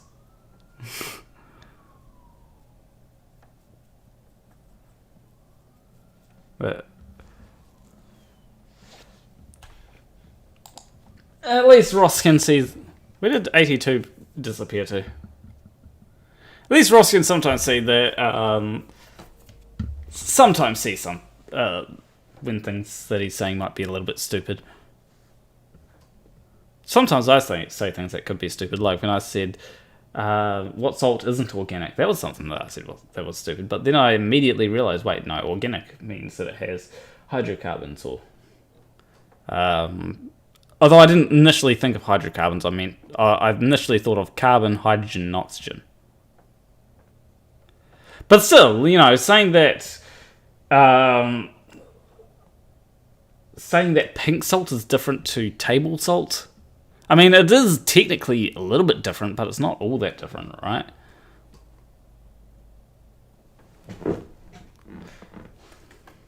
Soap is... What? Soap is... soap is technically soap is technically assault. Yeah, I think so.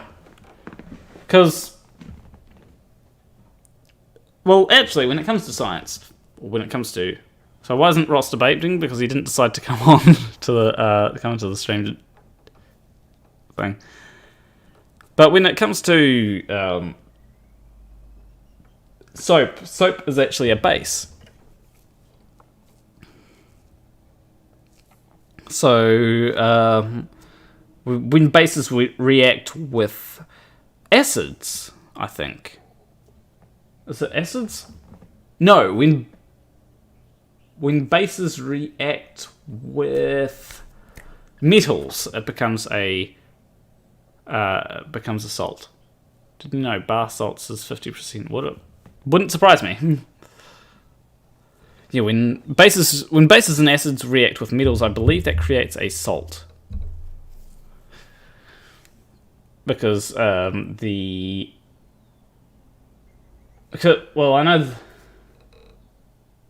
Wait, no, is it acids or is it bases? Because I know acids, the chlorine, like if you take hydrogen chloride or hydrochloric acid, and the chlorine molecule will react with the metal, that will create a salt, and then you'll get hydrogen gas from that.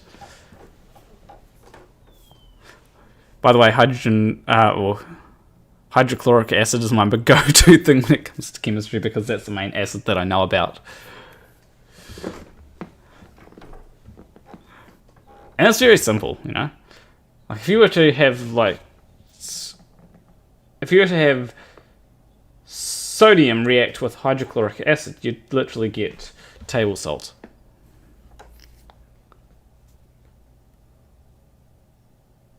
Okay, NaOH, which would be the base, sodium hydroxide, I think, plus hydrochloric acid. Oh yeah, I actually did that reaction in chemistry way back when, because I was wanting to create table salt. Little did I know that salt was just a general term, but you know. So when I was saying create salt, I didn't realize that we had already done it. But I wanted to be like, oh, what happens if... I was thinking, oh, what happens if you put sodium in hydrochloric acid? Does hydrochloric acid go boom? That would have been fun. Or does sodium go boom? That would have been fun. But I'd have much rather put something like cesium or francium into water. That would have been fun. So I know that they violently react. In chemistry, salt is a chemical compound consisting of an ionic assembly of cations and anions. Okay. Yeah, that seems like a... What is it? You like seawater dehydrated... Chlorine is bleak. I feel like there's...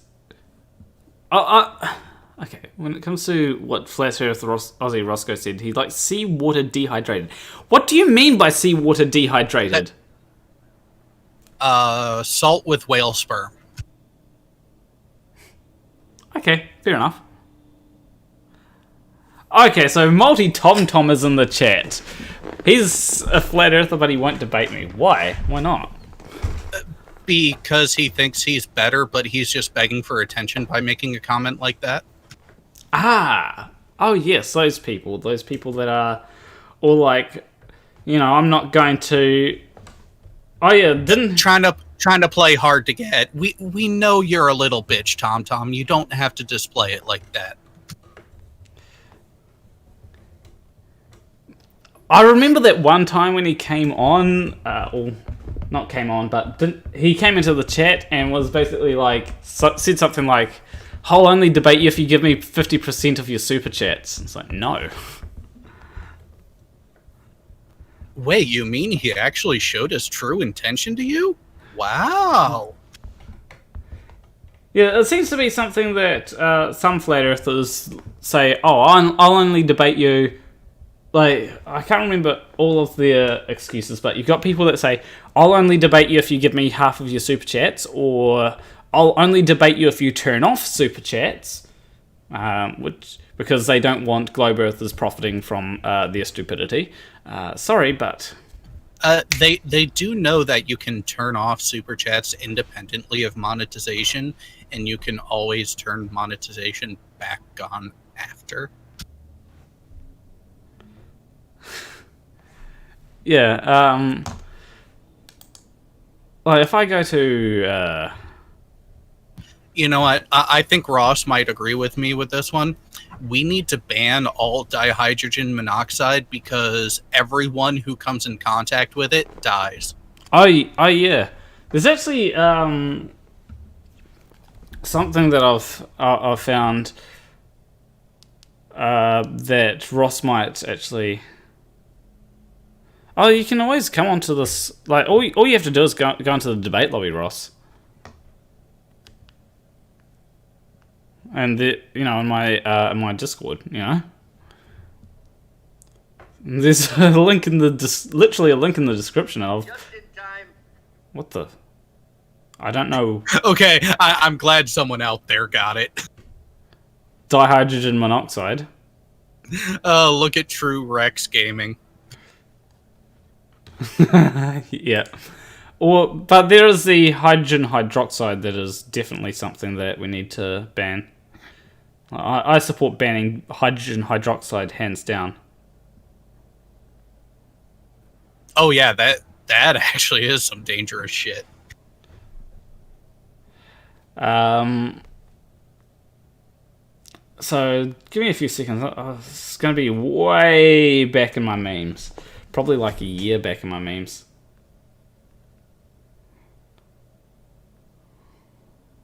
Okay, that's maybe a little bit too far back.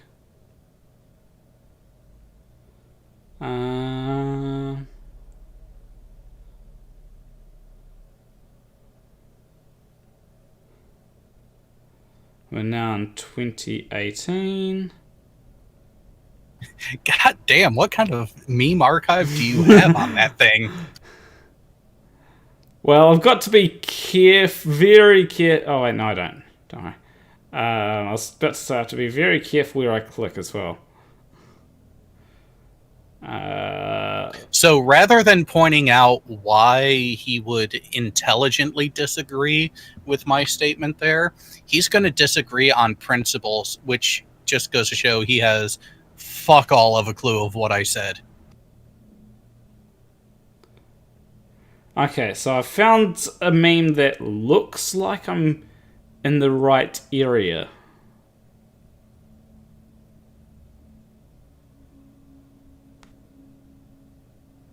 But I'm not sure. I just got to...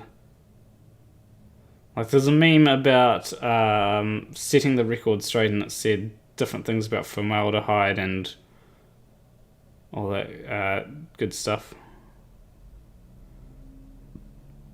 It was basically saying, oh, this is why vaccines don't really have any problems with them.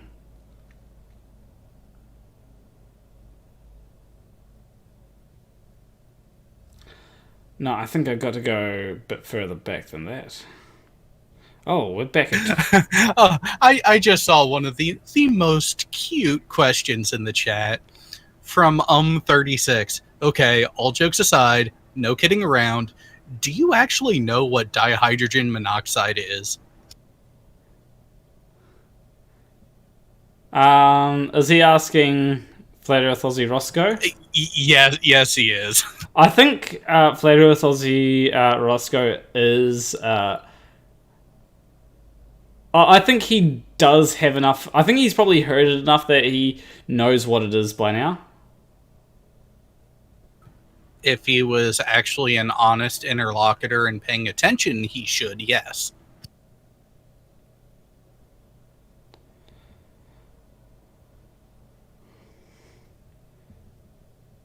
Okay, I'm looking for a particular... Gonna have to be even more careful when scrolling up through my memes this time, because I think I might have missed it last time. Oh, you mean it's not because you accidentally went into the porn folder? I mean that, but also...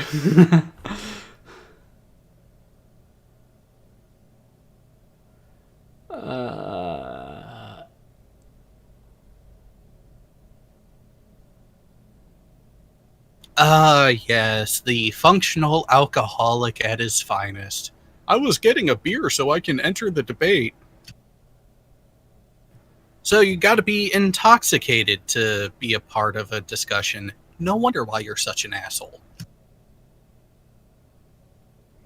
At best, I can only find this meme where it says vaccine ingredients, setting the record straight. And it says...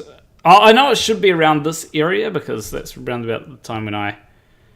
But it says formaldehyde, used to sterilize vaccines. This is something your body naturally creates as a byproduct of digestion in much greater amounts that is found in any vaccine. Also used to weaken live viruses.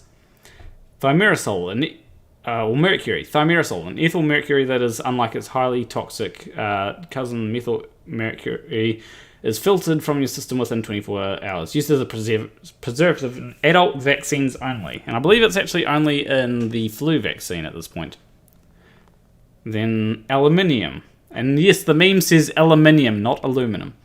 Says, used as an adjuvant to spur the immune reaction. The amount used in a vaccine is about 30% of what a normal person ingests in their food each day. And then there's this one here. Aspartame, antifreeze, aborted fetal tissues, latex, not used in vaccines. Live viruses. In some vaccines, weakened live viruses are needed to produce the required immune response. In animal tissue, the viral component of vaccines is often cultured in chicken, egg, or other animal tissue. So yeah. Just thought I'd put that out there for everyone that's wondering. Ah, fuck, I think I went into the porn folder again. See? Told you.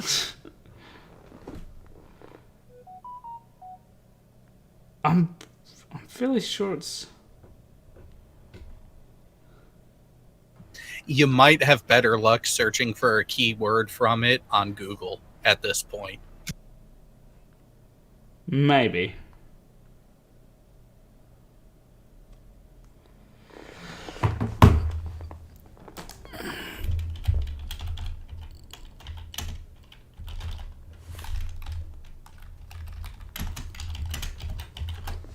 Okay. I'm trying to figure out what Thurston is actually arguing. What, Thurston? Is it? Yeah, apparently Thurston and 36 are having some sort of discussion about a garden. Who's Thurston? Was it? In S. Thurston 2. Okay, let me... Okay, I think...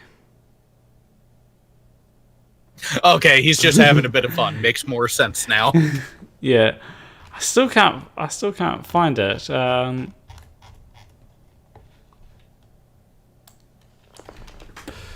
get the sense that's a feeling you're used to. What? And yet you are still here, Tommy boy. Why don't you kindly go fillet yourself? Okay, I cannot find the meme even on Google. The Matrix glitched on you, man. It's not real. Oh wait, no, here we go. I found it. Okay. So this is something. It contains more than 4,000 chemicals and has spread into every human body on Earth. Among its components are formaldehyde, acetone, ethanol, ketone bodies, dihydrogen monoxide, tryptophan, urea, dihydropiandrosterone, hexocephosphate, P, and at least 20 kinds of acid. Nearly every chemical constituent will, in certain concentrations, kill children and adults. Chemical compounds within it are also used in yoga mats, explosives, warfare, and industrial applications. It is now so pervasive that every human baby is born with high concentrations already in his or her tiny body. Healthcare workers, pharmaceutical companies, and governments spend billions each year to maintain or increase its presence in citizens.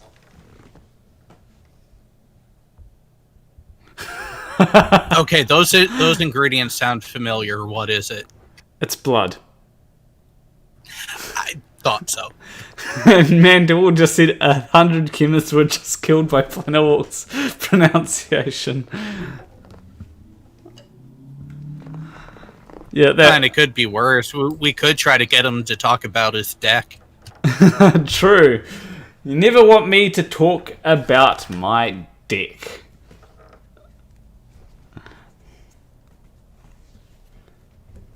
Although, I have this... I think this is a 40 card deck, by the way. Huh. What? Wow.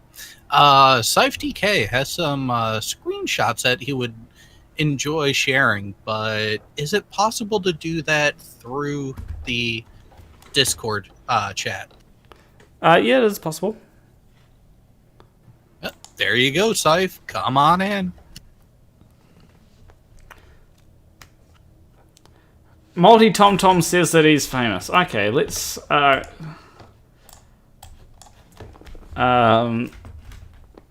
go from Tim Pool to Multi Tom Tom. Oh, well, screen share, yeah. I mean, this does have... Yeah, we got the share screen option in here, so... Well, I'm not going to actually watch there you go. I'm not going to actually watch any of his videos. You know, I'm actually going to... I'll actually plan to profit off Multi-Tom-Tom's idiocracy to show that I don't need to actually debate him to profit off his idiocy. You know? If you think that me debating you is the only way that I can profit off of you, I can, you know, make a video on you. That's another way to do it, isn't it? And much more effective, because then you get less waffling about. Oh, definitely. And I get at least $5 from every video. So, can you guys hear me? Yeah. A little quiet, but now we can start to hear you. Yeah, I know. For some reason, my computer wants to... it always resets my voice meter settings whenever I disconnect my microphone. And it takes me like half an hour to redo it. Well, sounding better already. Yeah. I'm not sure. How long were you in the chat, Jared? Oh, not too long. Maybe most of the past hour.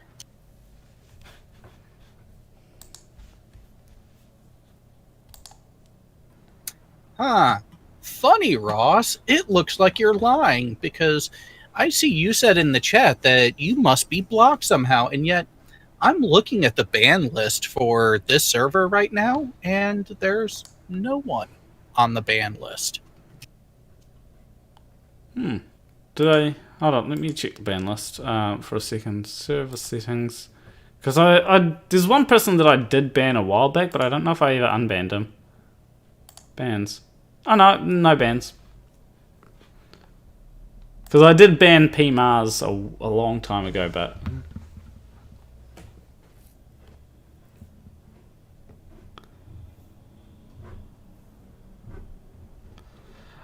So he got... Oh. So he thinks that he's famous because sci-fi... Well, he's saying Sci-Man Dan got him 13,000 views. Jared, how much do you remember PMAS? Do you remember him flipping out for a 10-second debunk? Oh, God. He... And then trying to phone bomb Sean Hoffert? Oh yeah, I was there on that panel. Oh, I remember. I was watching live, and then he was.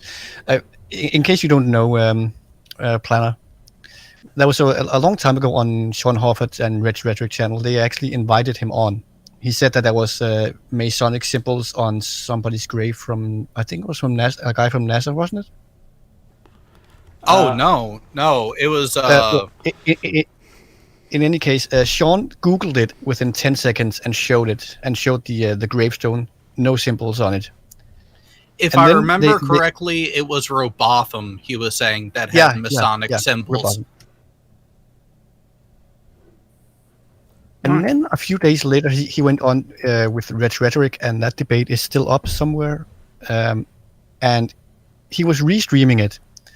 And then he started saying the N-word like 20 times in a row, and then told people on his stream to go and report Reds for being racist. What?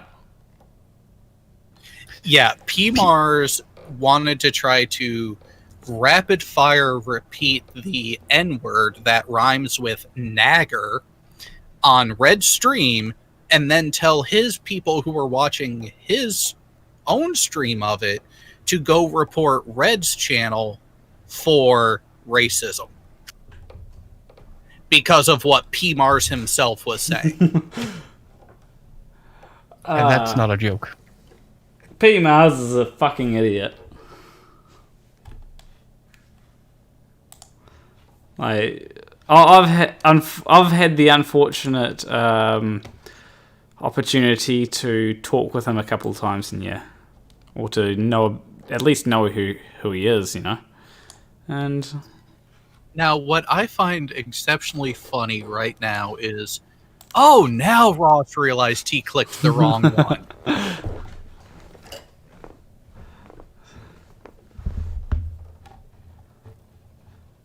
There we go. I brought him in. Although he's completely deafened and muted, so we can talk as much shit about Ross as we want right now because he can't hear us. Unless he's watching the stream, of course. In which case, maybe you could hear us. There'll be a slight delay. Definitely. But I can imagine if he hears us and is trying to speak and then realizes that we're talking over him or something. That wouldn't be too far from what's actually happening. So, Jared, did you read earlier in the chat when Ross called me a liar?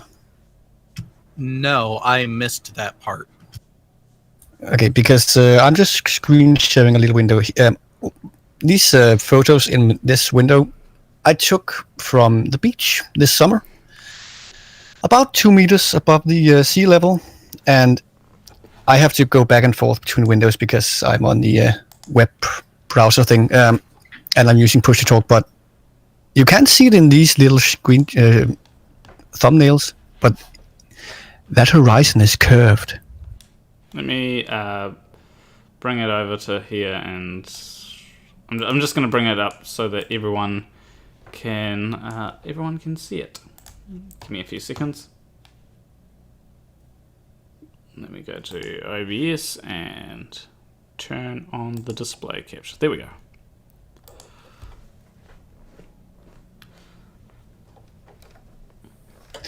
Can I relog and join on the app because I don't want to keep switching up my my windows? Sure.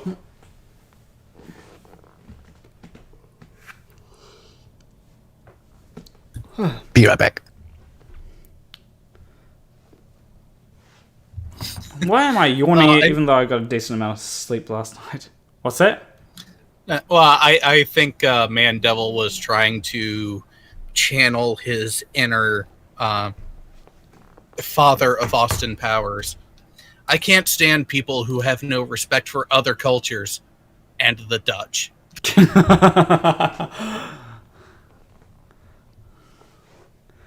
That is a funny one. I always like irony. Like, I find that lately everything's just been getting more and more and more ironic, right? Like, literally everything I've seen, like, it's ironic that Trump got COVID. That's rather ironic in my opinion. After he's... Oh, I found it fucking hilarious when that news was released. Yeah, I just find it really ironic, honestly. When it comes to me, like, I'd rather that no one has COVID, but you know, it is a bit funny.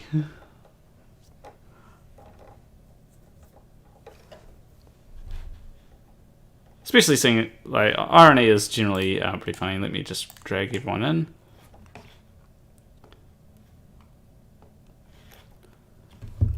Hopefully the stream decides to restart here. Or at least SciFDK's stream. Oh, here we go. Nice.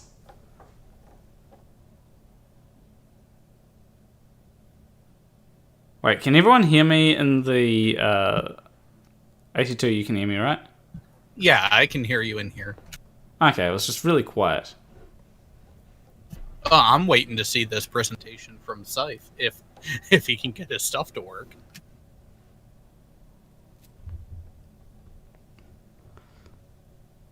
And Flat Earth Aussie Jesus isn't talking.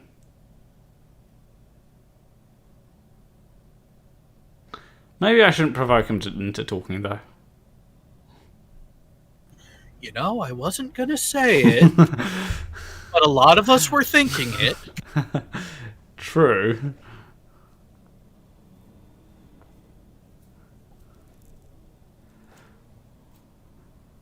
And Multi-Tom says, unfortunately, they can... I was pretty sure that everyone in the live stream could hear me. It's just on the panel.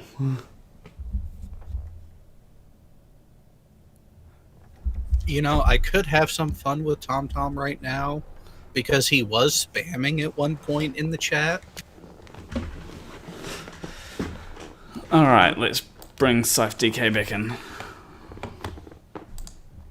What was he spamming? He was spamming "We Want Ross." Was it? Yeah. But it was still, he was spamming, and you gotta behave better, Tom. For some reason, I couldn't hear you on the Discord app. Okay. But in any case, like, so I took these photos this summer, and there is curve in them. But Ross called me a liar, saying that I did not see any curve in these photos. And I actually have to find the right one because this is not wide enough.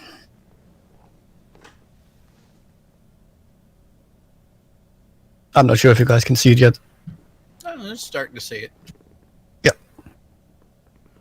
Well, there is always a particular way to be able to see curvature. In fact, one of my videos, I actually take an image that has curvature.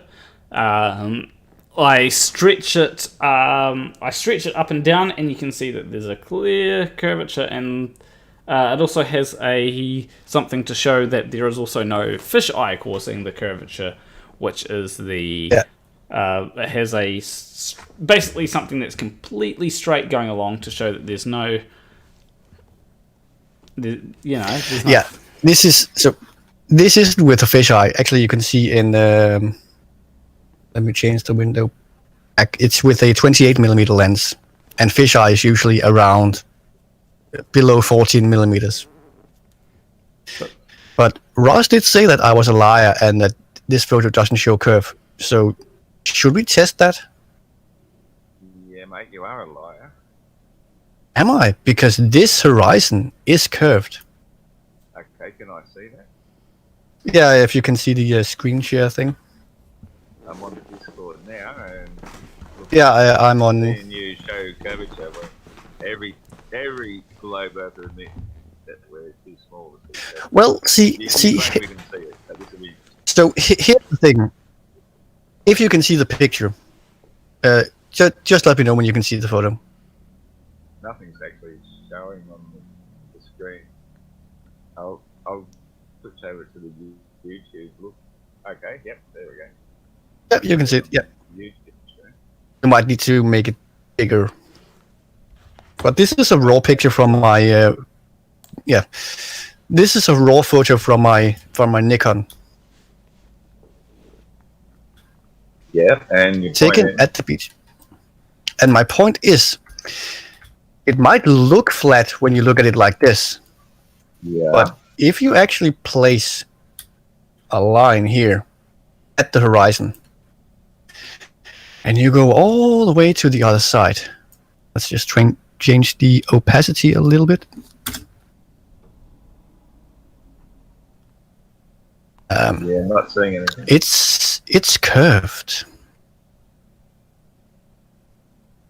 Maybe this is delayed or something. Yeah, it might have a little delay. Well, here's something that you can. Mute that one. Here's something that you can do. Can you send that image to me through Discord? And I can send you the entire Google Drive. Actually, I put them on a Google Drive. Okay. Okay, well, there's a thing, right, where I can go to, like, Cape Byron. It's the easternmost point of Australia.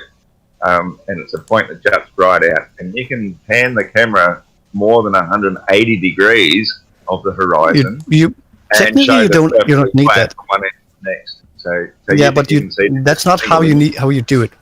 So first of all, you need to have it wide enough. You need the. But you're saying you can see it in a single image. I'm saying you can pan 180 degrees, probably more like 200 degrees, and there's no curvature. Yeah, because when you just pan around, you don't actually notice it. Because it's not there. If something's there, you'd see it. So tell me, hang on. Not necessarily, Ross. Something can be there and you not see it. You cannot see the air that you're breathing, yet it's still there. That's true. But you can do experiments to show that there's oxygen involved in it too. Like, for example, if you light a candle and put a glass over it, the candle will go out as soon as it's burned up the oxygen. That's how you can prove that oxygen exists. You don't have to necessarily see it, but you can test for it. So, the idea that there's curvature, when you're using a single shot like this, but you can still pan the whole camera around and around and show that there is no curvature. Like, you're kidding yourself. Actually, you would be able to see curvature in it if you were able to just take one snap frame. Because if you just pan it around, you will just basically be seeing in a circle. Like you'll be standing on top of the circle and just seeing it looking flat, but it doesn't. It isn't theoretically, according to your belief, but you can still zoom in. Yeah, but the problem is, Ross, the problem is we have photos of the Earth from space. No, you don't.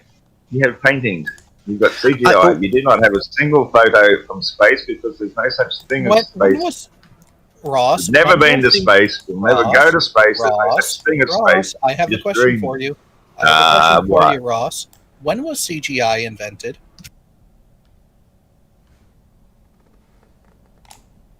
How do I know? I'm not an expert in CGI. All I know is when I see a painting, I know what painting. You just claimed that every image that we have of the Earth from space is fake because it's either a painting, because it's CGI. When was CGI invented? I have another question. 1900. Ross, if you can see the my stream window, what is this that I photographed? It's a light with a tail. It's a light with a tail, actually. Let me. It's just not showing on my screen here at the moment. Can you click that it should say that I'm live or something, and it should work on computer, so on PC. So you can just click on me and see my live. Extreme. But what have I taken a photo of here? Like, how can this be explained on a flat Earth? I'm very curious. This little strange thing here, we call it neowise. Looking at the same image, I don't know. We predicted to be able to see this. I think it was in 2002, 2001, something around those lines. We knew that we were going to be able to see it this year. We're looking at mushrooms. Is that right? Or just look at planar walks, because I can see he's still showing it. So what is this? I'm curious. Do you have an explanation for what this is? Mushrooms. No, he's asking what you're seeing on screen, not what you ate before you came on. Yeah. What have I taken a photo of here? I'm circling my mouse around it. What is this strange thing? Did the Giants drop something when they were racing the moon? I don't know what the hell you're showing because I ain't seen shit. This is called a comet. It's the one called Neowise that us in the northern hemisphere were able to see earlier this year. Because you're in the southern, I don't even think Planawalk could see it, even though he's a little bit more north. That's a comet.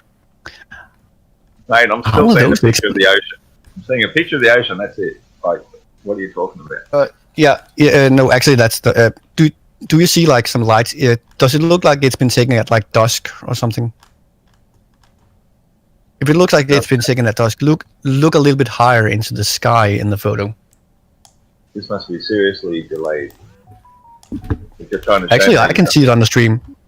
I can see it on the live stream right now. I'm actually looking now a picture of a reflection of the water. Yeah, and then look up. Something with a tail here. Yeah.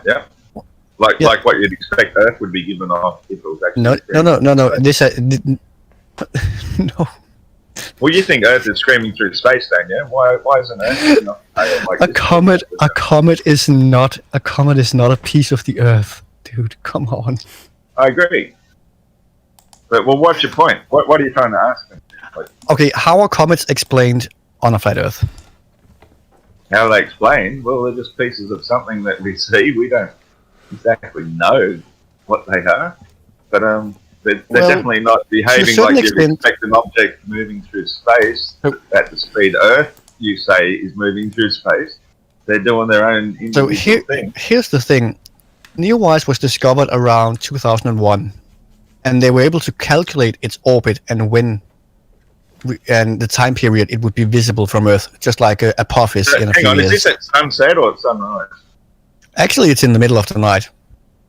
It's at. I can actually check it. Just a second. Let me check the. Because I was told that the reason comets have a tail is from the solar flare from the sun. This was at pushing the junk away behind them. So if this thing is sort of like dropping towards Earth, and in the left on the left side here, you can actually see the date. It was on July 16th at 1 a.m. 1 a.m. It's very light. Yeah, because it's the summer and I live pretty far north, so actually it's never the horizon is always bright where I live. But the horizon is always light. Yeah, the horizon in the summer is always bright in Denmark. It never gets completely dark in the summer. Fair enough. Yeah, that's exactly as I would expect to see on a flat Earth with the sun going around above us. As it gets the furthest from us during your summer, our winter, that would spread a lot more light in the northern side, inner side. But in any case, like a lot of us were actually wondering, like, do you have an how are comets explained on a flat Earth? Like, what are they? I honestly have no genuine answer for that. If I was to give my personal opinion. My personal opinion is that all the stars, all the celestials, are actually a sort of an image created by a living soul. So the greater the soul, when they enter into the heavens, the brighter they will appear. And then you'll have that's actually a nice answer, because I have familiars, like family people, once they die, they will sort of congregate around that soul. So that's how you might get a constellation type of thing. So when I see a comet, I just see like a wandering star. Like the wandering stars, obviously. A wandering star is what we call. That's what we call a planet. Yeah, exactly. And they're considered the lesser gods, but they're also, in a sense, they're independent. And so when I see something like a comet, I would think this is a really independent soul. Sorry. So you're a pantheist now? I wouldn't congregate with and call myself anything. well, Okay, so this is just my personal feelings. Is that I feel that they are souls. That's how I. That's actually a very nice answer. I love that answer, Ross. Ross, So a comet would be a wild, intelligent being. You know, he's not one in a fixed place. It's like a streaker through heaven. Can you answer me another thing then, Ross? Because if you look at the stream now, I'm showing a video, and this is almost 12 years old by now. And this is a guy. He's tracking Jupiter the entire night. And if we zoom, go a little forward, we can here are the results. We can see Jupiter spin, and it has something orbiting it. Like it actually does a full rotation here. If it's just a light in the sky, why does it rotate and has its own moons in orbit? I'm still not seeing it, but as I was saying before, is I think that when you've got a great, slowly coming up maybe. As I was saying, when you've got a great soul, then obviously people will devote their lives to it, and so if it's a great devoted soul, he might become something that we see as a moon. There's such a yeah, but why does Jupiter have like so many moons? Like in this video, we can see Jupiter rotate, and we can see like here's 2 moons, and there's another moon that comes up here in a second. So why does this light in the sky? Why does this light in the sky have moons, and why does this light in the sky rotate when we look at it with magnification? Okay, I'll just wait for it to show up. Yeah, well, no worries. A good way to Ross, if you go to Discord, right, it should have live next to Sife's name, and you'll be able to click on that and then watch what he's sharing.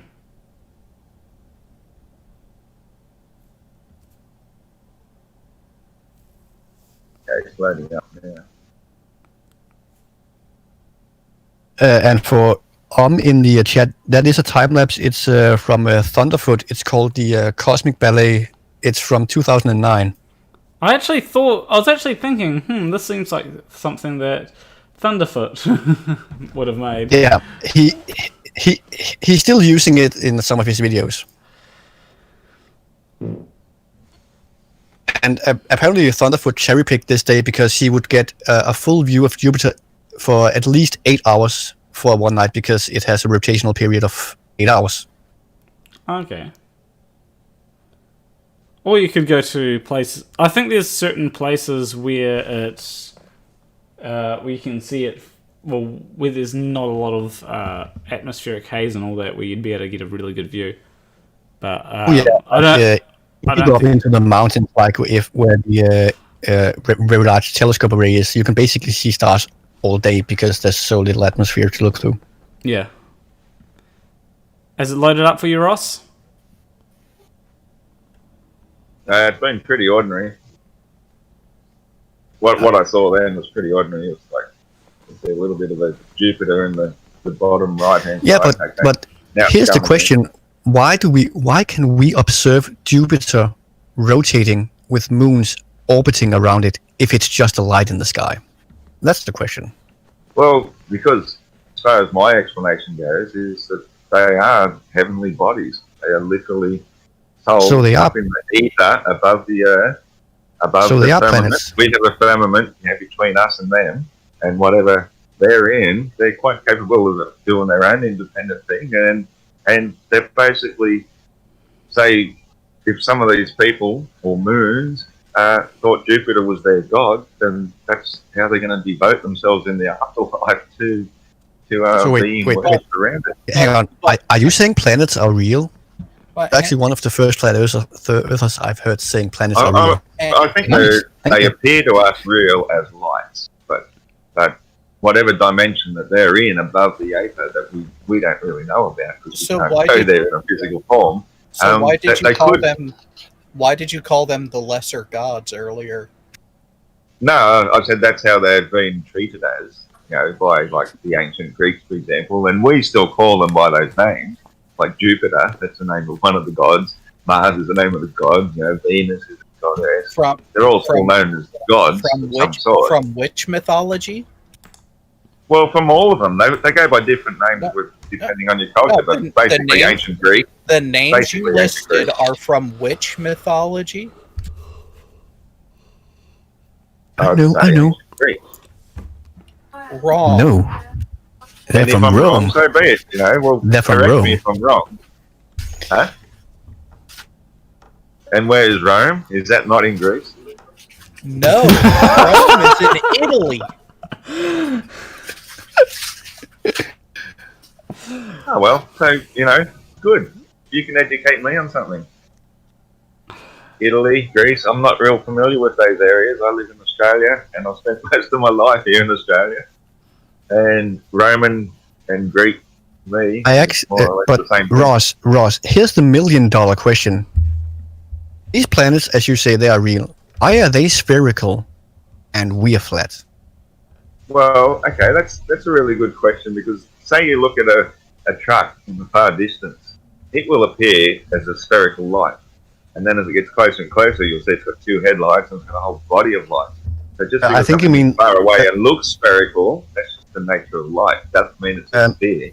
Ross, And it's got nothing wait, to do with the shape of the wait. ground beneath our feet either. Stop. You're hurting me. You're hurting my brain. Like, Well, you asked the question. I'm just giving you an answer, mate.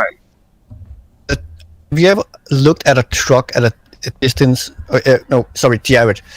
Actually, Jared is a better thing. Jared, if you look at a ship from the mast on an aircraft carrier, does the ship look like a sphere or does it look like a ship?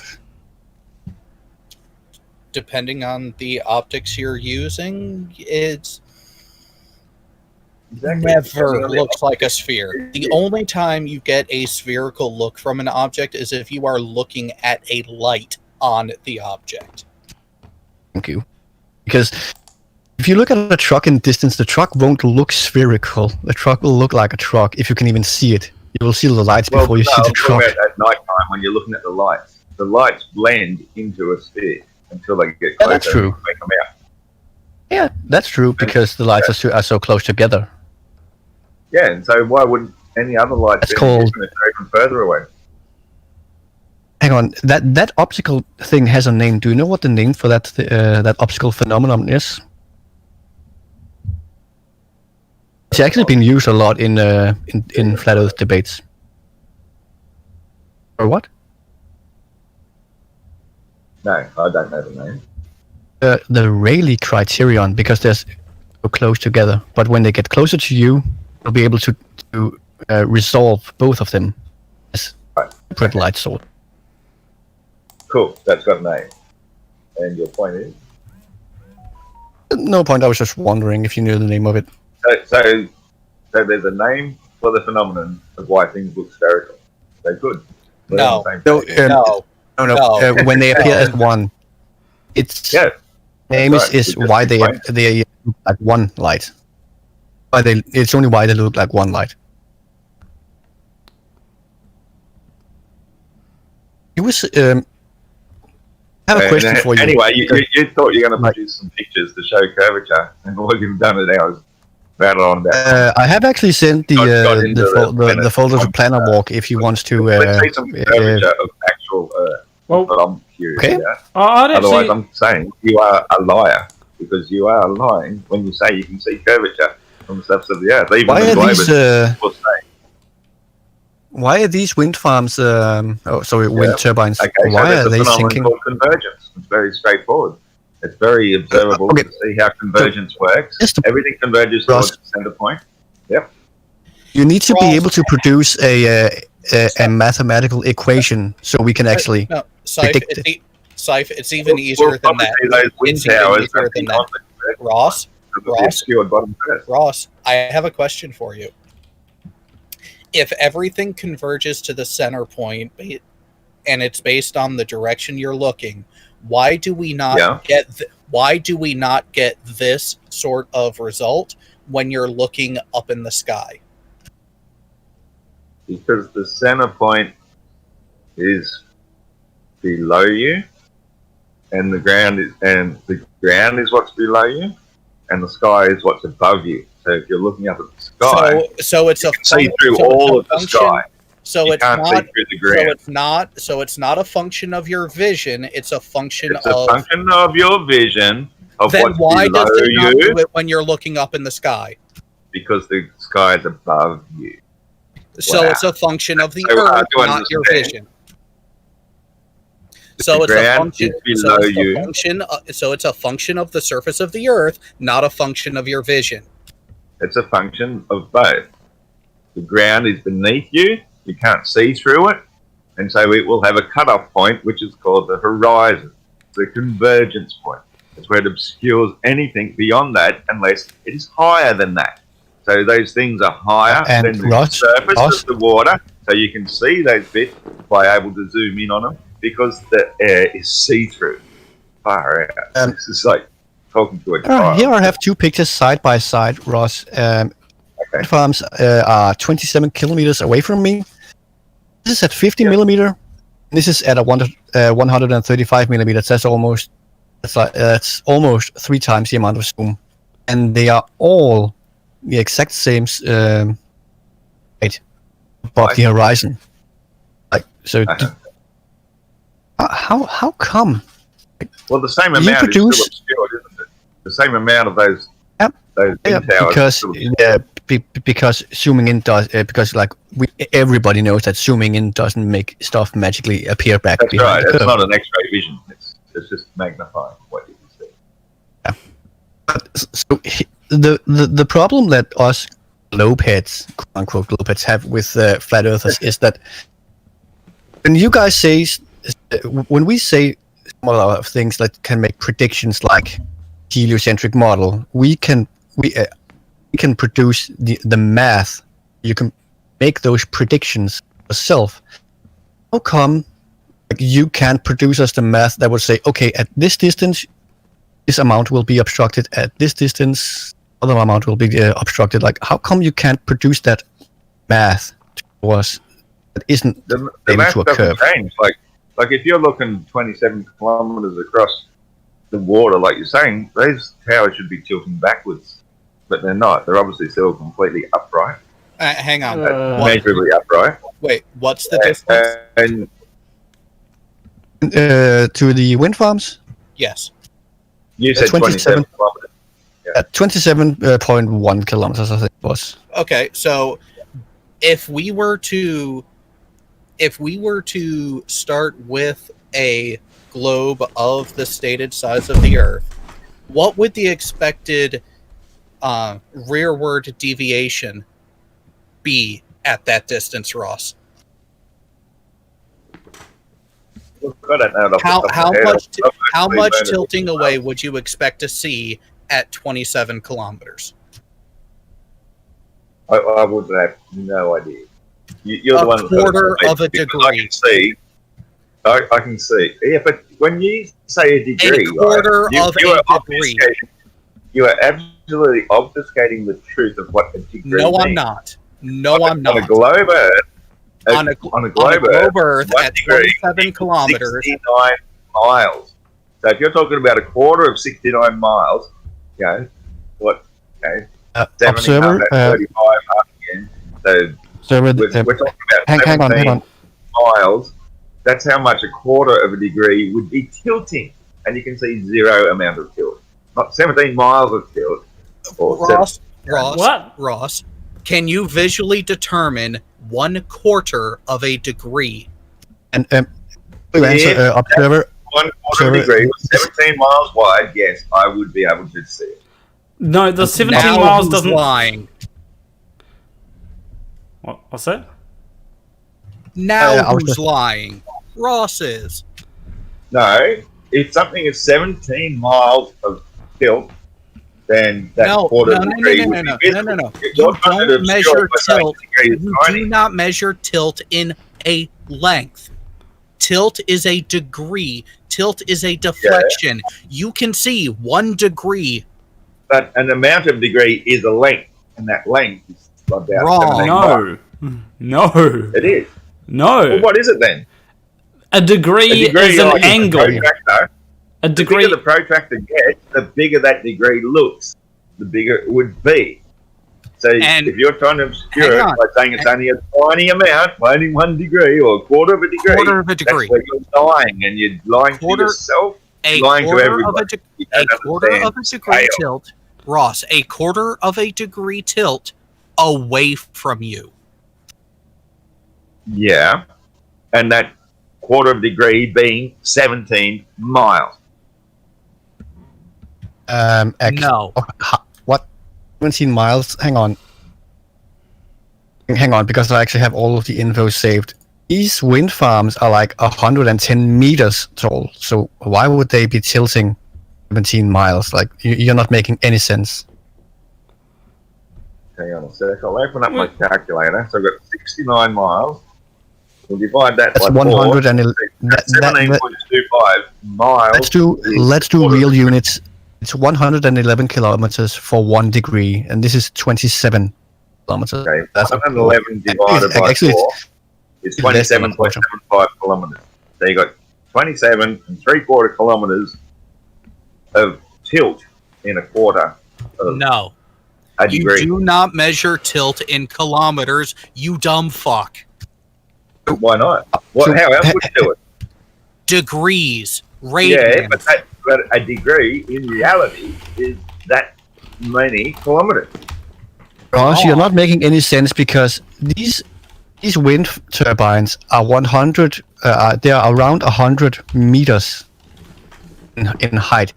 How can they be tilting 17 miles back if they're only 100 meters? Well, they're 100 meters high. They're 27 kilometers away. They should be entirely hidden by curvature. If you have to curve. Actually, I have calculated it, and this matches the globe of the size that it is. And I why have are they not calculated tilting? Why are they not tilting? It's 27. Well, actually, they are. You just can't dissolve. How? You just can't see. A quarter Actually, of a they are, degree. but you just can't see. Yeah. Hey, quick question. You globers are Scythe, hilarious. Scythe, quick question. How tall were they again? 100 and... Hang on. 140 meters tall, did you say? Just a second. I need to go to the website for them.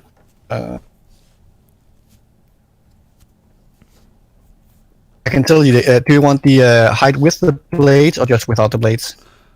Either works.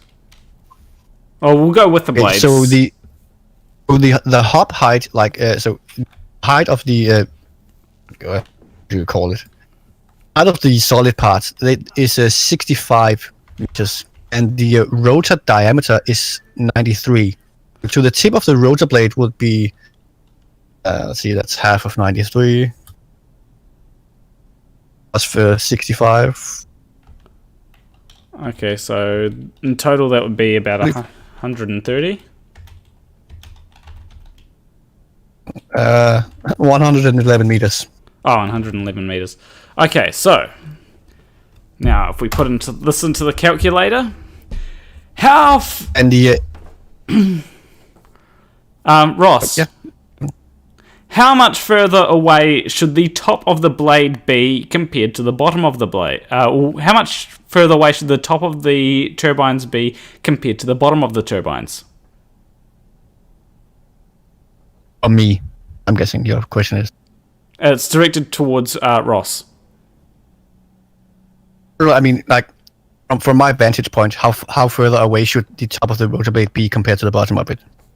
Yeah, we can put a new. I've put a numerical value on this.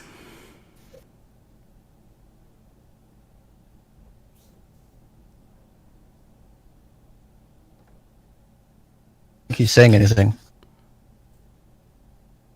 Yeah, I was just looking at some other pictures.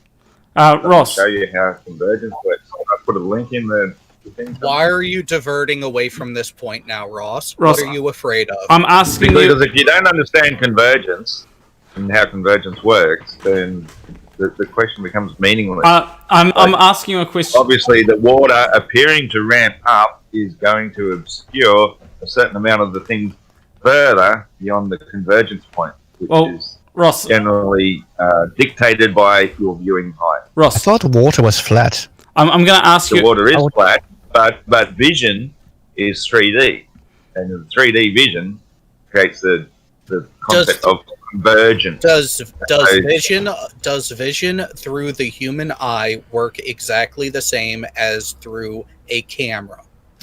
Pretty much, yep. We wouldn't No, it invent doesn't. the camera unless it was showing what we're seeing. Actually, Your No, eye convergence still works exactly the same. Your Camera eye level is much more is eye level. dynamic than Eye a level, camera. camera level, same thing. Eye level and camera level are exactly the same. If you elevate the camera or you elevate the eye, you're going to get the same effect. So all you have to do is go higher. And Okay, first off, Ross, you've completely dodged the point that I was trying to ask you a question. You've completely dodged it. I wanted to ask you, how further away is the top of those windmills compared to the bottom of the windmills? I've calculated it, and how much further away do you think it should be on a globe? I'd say they're exactly the same distance.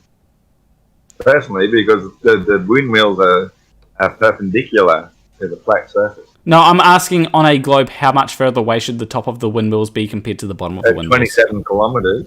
Oh, Ross, he's asking like with the So tilt. 27 kilometres, the amount of tilt at a quarter of a degree would make the tops. I don't know what we didn't work that out. We were working it off on 100 kilometres, 111 kilometres. Well, how much But the amount of tilt. How much further away should the top of the windmill be compared to the bottom of the windmill, given 1 degree of, or not 1 degree, quarter of a degree of tilt? I've actually used point. Yeah, you're quite right. I've used 0.3 of a degree of tilt, and I got 29 centimeters away. Now, can you tell? At 17 kilometers away from something, would you be able to tell something being 29 centimeters away compared to another thing? No, that's a good point. Yeah, I'll agree with you on that. But I'm that's asking exactly you then. the point I was trying to say. You were But lying the about bottom, Ross. if the bottom is you said- obscured by Ross, curvature. Ross, earlier you said you could. If the bottom is obscured by. Sorry, I had to do that for a second. Fair Ross, earlier you said you could determine that difference just visually. Now you're saying you're not. Who is lying now? So is the tower aligned with the bottom of the tower that's been It's a obscured windmill, by of curvature? course it is. Of course No, they're it's aligned. been obscured by convergence. If it was curvature, it would be the same amount of curvature affecting the tower, so the entire tower would also be entirely hidden behind that same curvature. Not you at people are that so difference. deluded, you've got no idea how convergence works, that because the bottom is obstructed, if the Noah, bottom can is you pull up obstructed by the curvature, calculator? then the top would be obstructed. Yeah, I've got a by calculator curvature. right here. And here's the thing, Ross. With enough distance, the tops are also obscured. Yeah, but if the bottom's obscured, the top must be by definition because it's perpendicular to the bottom. Do you understand what perpendicular means? More than you. No, I did math. you obviously don't. Dude, I did math in university. I don't think you did, so sorry. Perpendicular means 90 degrees. So if the base is obscured by curvature, then anything coming off that at 90 degrees will also be obscured Not from a curved surface. from a curved surface. Absolutely Wrong. from a curved surface. Wrong. On a flat surface, you'll just see it obscured due to convergence, which is exactly what wrong. we're seeing, exactly as expected, because water does not curve. Incorrect. Yeah. Well, If you think water curves, mate, then you need to go get. I actually- God. Have you seen a raindrop, Ross? Yes, I've seen a raindrop, and it looks flat when it hits the ground. Actually, it doesn't. basically Yes, looks it like a does. burger. I don't think you've ever seen a raindrop then. I've been out. So yet again, who is lying? I know what Ross? rain is like. Hang on, because you know what Are you you know talking what about a water drop slowly dripping from a tap? It's just I'm conforming to the surface texture of water Ross, until Ross, it here's hits your something problem. like the ground and goes flat. Ross, I do Except math. it doesn't. have a stupid question. Ross, do you know what macro photography is? Yeah, and like zooming in on stuff. Yeah. Yeah, I was very fascinated with it. macro photography is zooming in a lot more. Yeah, I agree. I loved it. I used to really get into it. But film cost a lot back in those days. Yeah. We're spoiled I in the do. digital age now. Well, I actually want to get into something. Well, I agree. So, can I show him one thing? Yeah, sure. Let me bring up your screen. I don't know why you're showing that model on Instagram. It's just a normal model. It's a pretty nice model. There we go. So you're saying that water droplets are flat. So I have some macro photographs of water I know droplets. a water droplet has the surface tension, and it will exhibit. Yeah, so they're not flat. Like, you literally just said flat. Yeah, when it hits the surface, water goes flat and seeks its own level. Except That's what it water does. doesn't. If it's undisturbed and you have a nice little water droplet, of course it's going to have surface tension. So it's Yeah, not the flat when properties it of water. lands.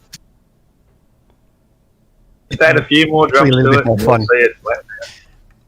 This photo even shows you a drop sticking to the outside of a surface. There you go. Several water droplets, actually. Oh yeah, but then how does that conform to something the size of Earth? I mean, All of these water droplets are spheres, and they're sticking to these mushrooms. They're I don't know what droplets. you. Yeah. Droplets. That's big move. That's To the point. You can Tiny amounts of water. We're talking about trillions of tons of ocean. I don't care. You said water's flat. Thing. You said water's flat, and I'm showing you water that's not flat. Oh, you're talking about droplets. That's a completely different scenario. You said even a single drop goes flat when it lands, and it Yeah. doesn't. You are Yeah, a but these liar, drops sir. You are That's a not being liar. No, you're just trying to deny by using examples that are extraordinary examples other than the ordinary. These If a are raindrop daily hits the ground, it goes Yeah, flat. dude. Do you have any idea, like photographers? You know those those spray bottles you use to like mist on flowers. Many Yeah. photographers carry them in their bag with them, so they can Yeah, but they spray don't use on a big plant. hose, do they? If they used a hose and did that, they'd lose that effect. You need tiny little droplets. And that's the Incorrect. effect. Water has that effect in tiny amounts, not in large amounts. Incorrect. What? You could use a hose and get the same effect? Yes, Yeah. you could. No, you'd destroy the flowers. Then why don't I kill the flowers every time I water the garden? Probably because you're not using a powerful enough hose. Oh yeah, I mean, if you use a fire truck, yeah, you'll probably destroy them. See? A little bit realistic. Come on. That's right. Be realistic. We understand the again, nature of water. Hang We on, understand the nature of Ross. droplets. Again, you're changing the answer because you said if I'm you not. use a hose. I use a hose to water the garden all the time. I don't kill the flowers with it. Do you use a water diffuser thing at the end of it? Like to spray it out? Just a nozzle, a focusing nozzle. Nozzle. Exactly. There you go. Hang on, dipshit. Listen, a focusing nozzle.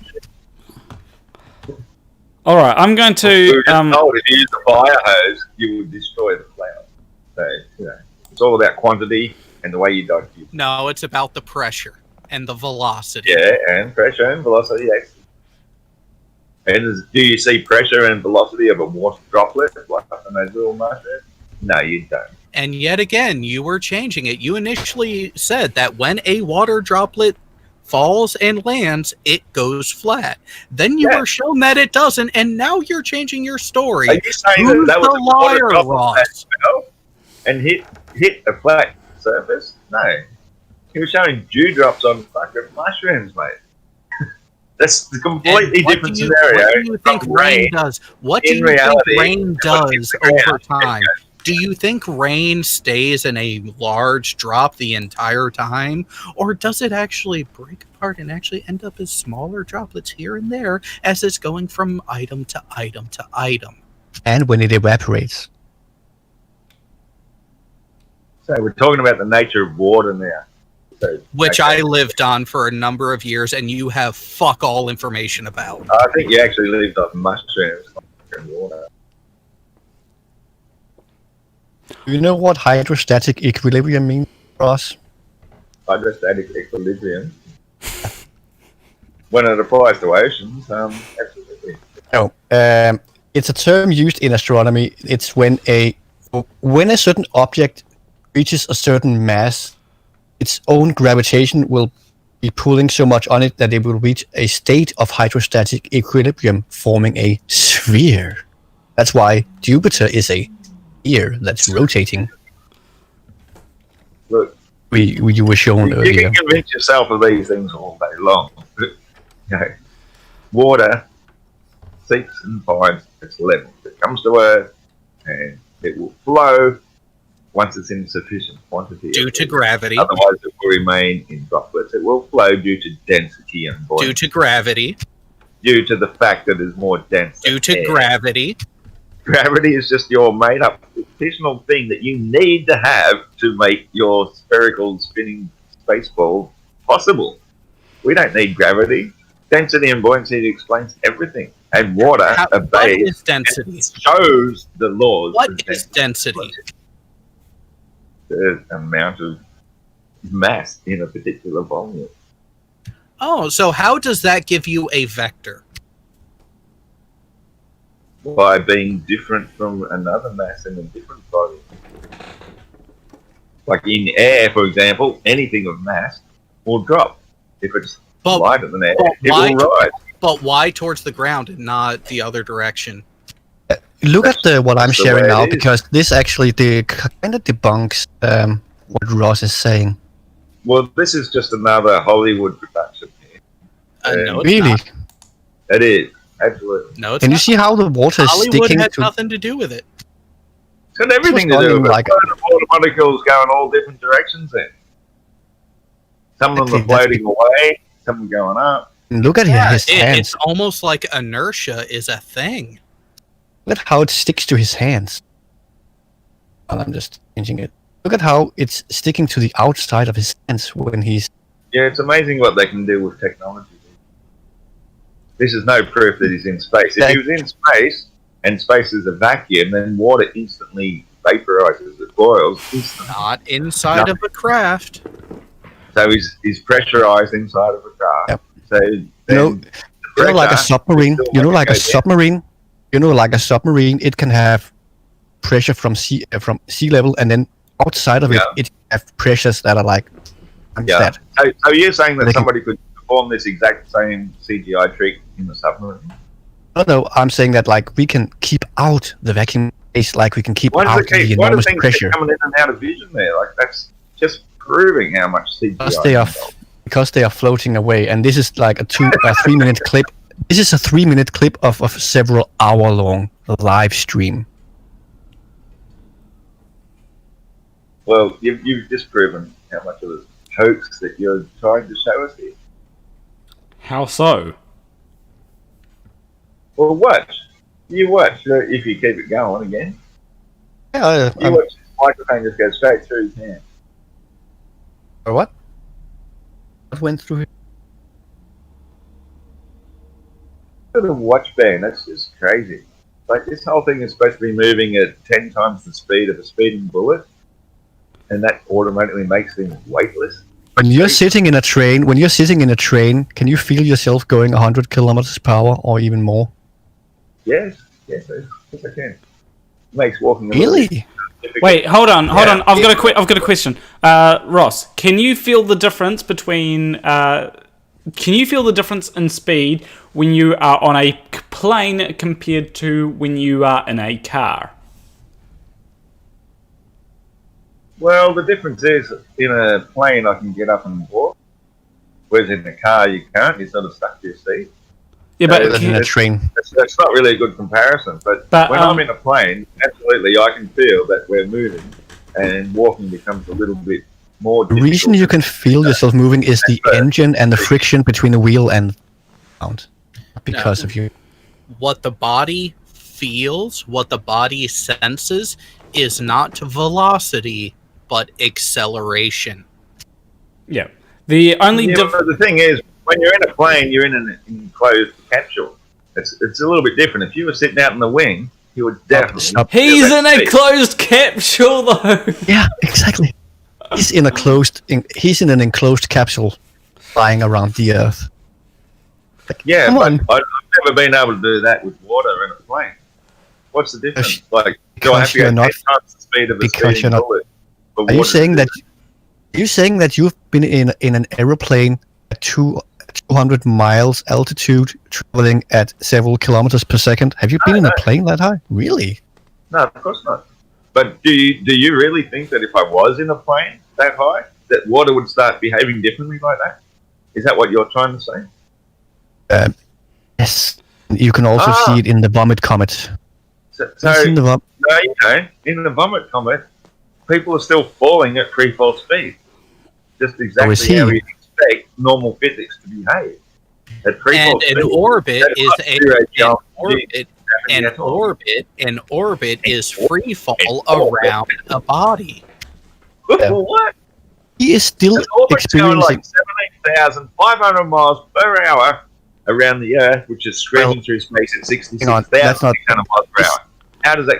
How the hell does that keep up? The ISS orbit is that fast. Not all satellites orbit at the same rate.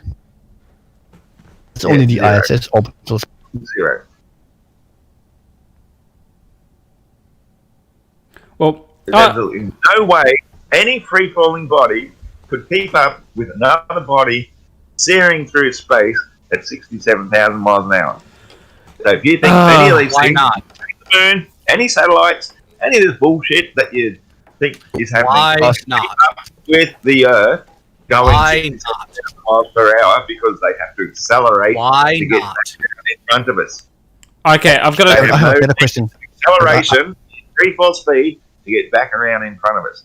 Ross, You know, if Ross, if you are in a train moving at 70 kilometers per hour and you step out the door, what happens? you will fall behind the train. Will you? Train will zoom off without you.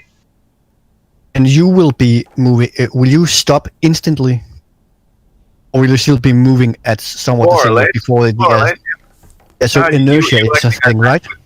You will not keep up with that inertia. inertia.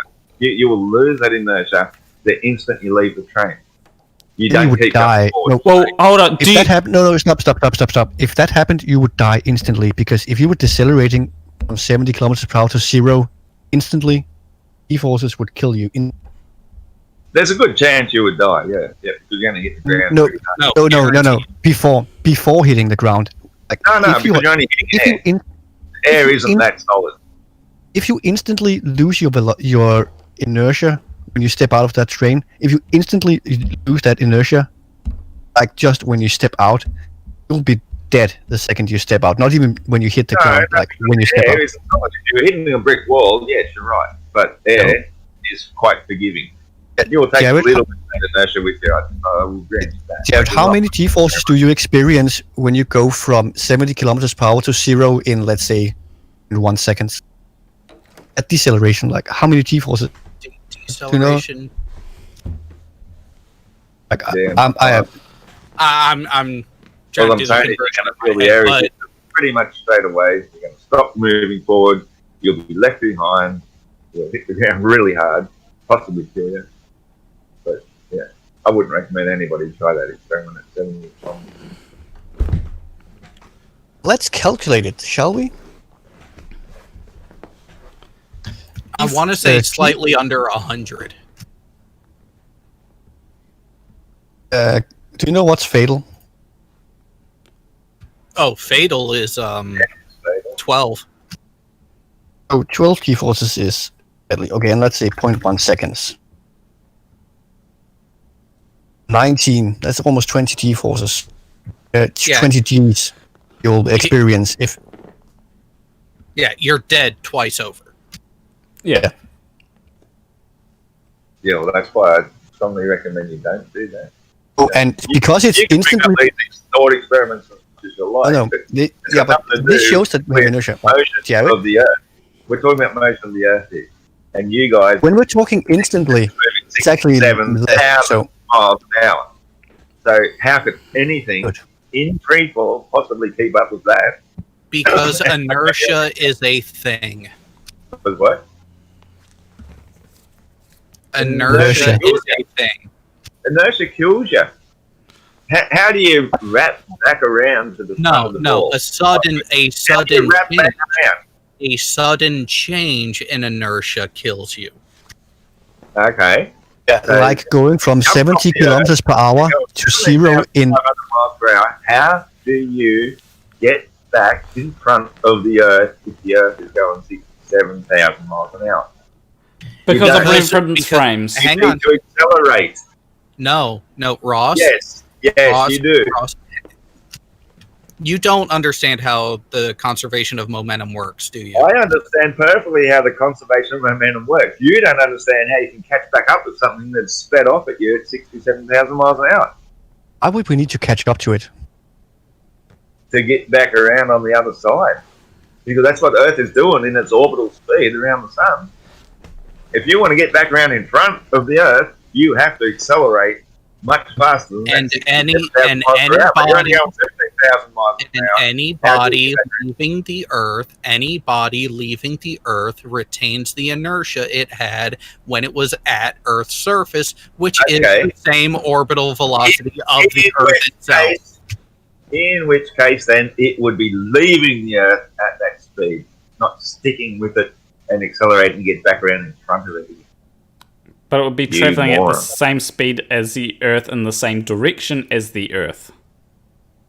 Yeah, but the Earth is orbiting at 67,000 miles an hour. So as soon as you leave the Earth, simply you might be leaving going Earth's at surface, speed, but you do keep not up. lose that. Especially when you you're fly towards the going east. direction, mate, because you've left the Earth.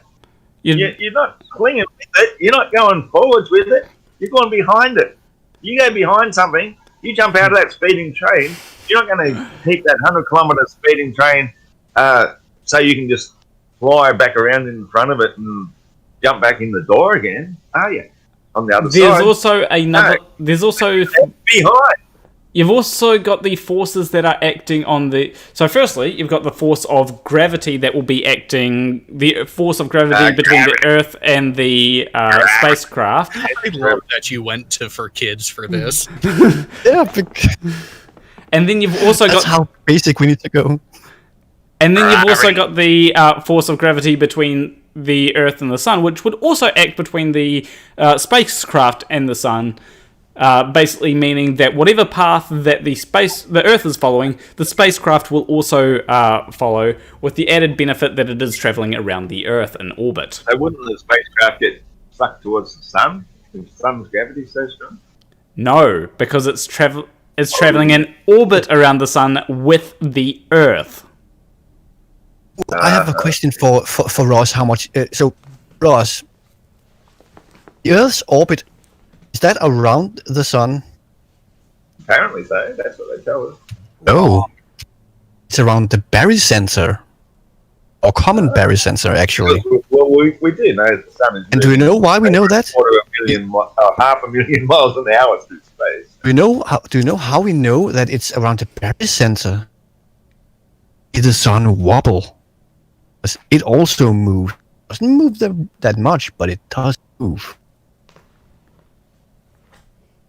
That's actually how little you know about this. So I think you need to get like a children's book, like with many colors, that might help you with this.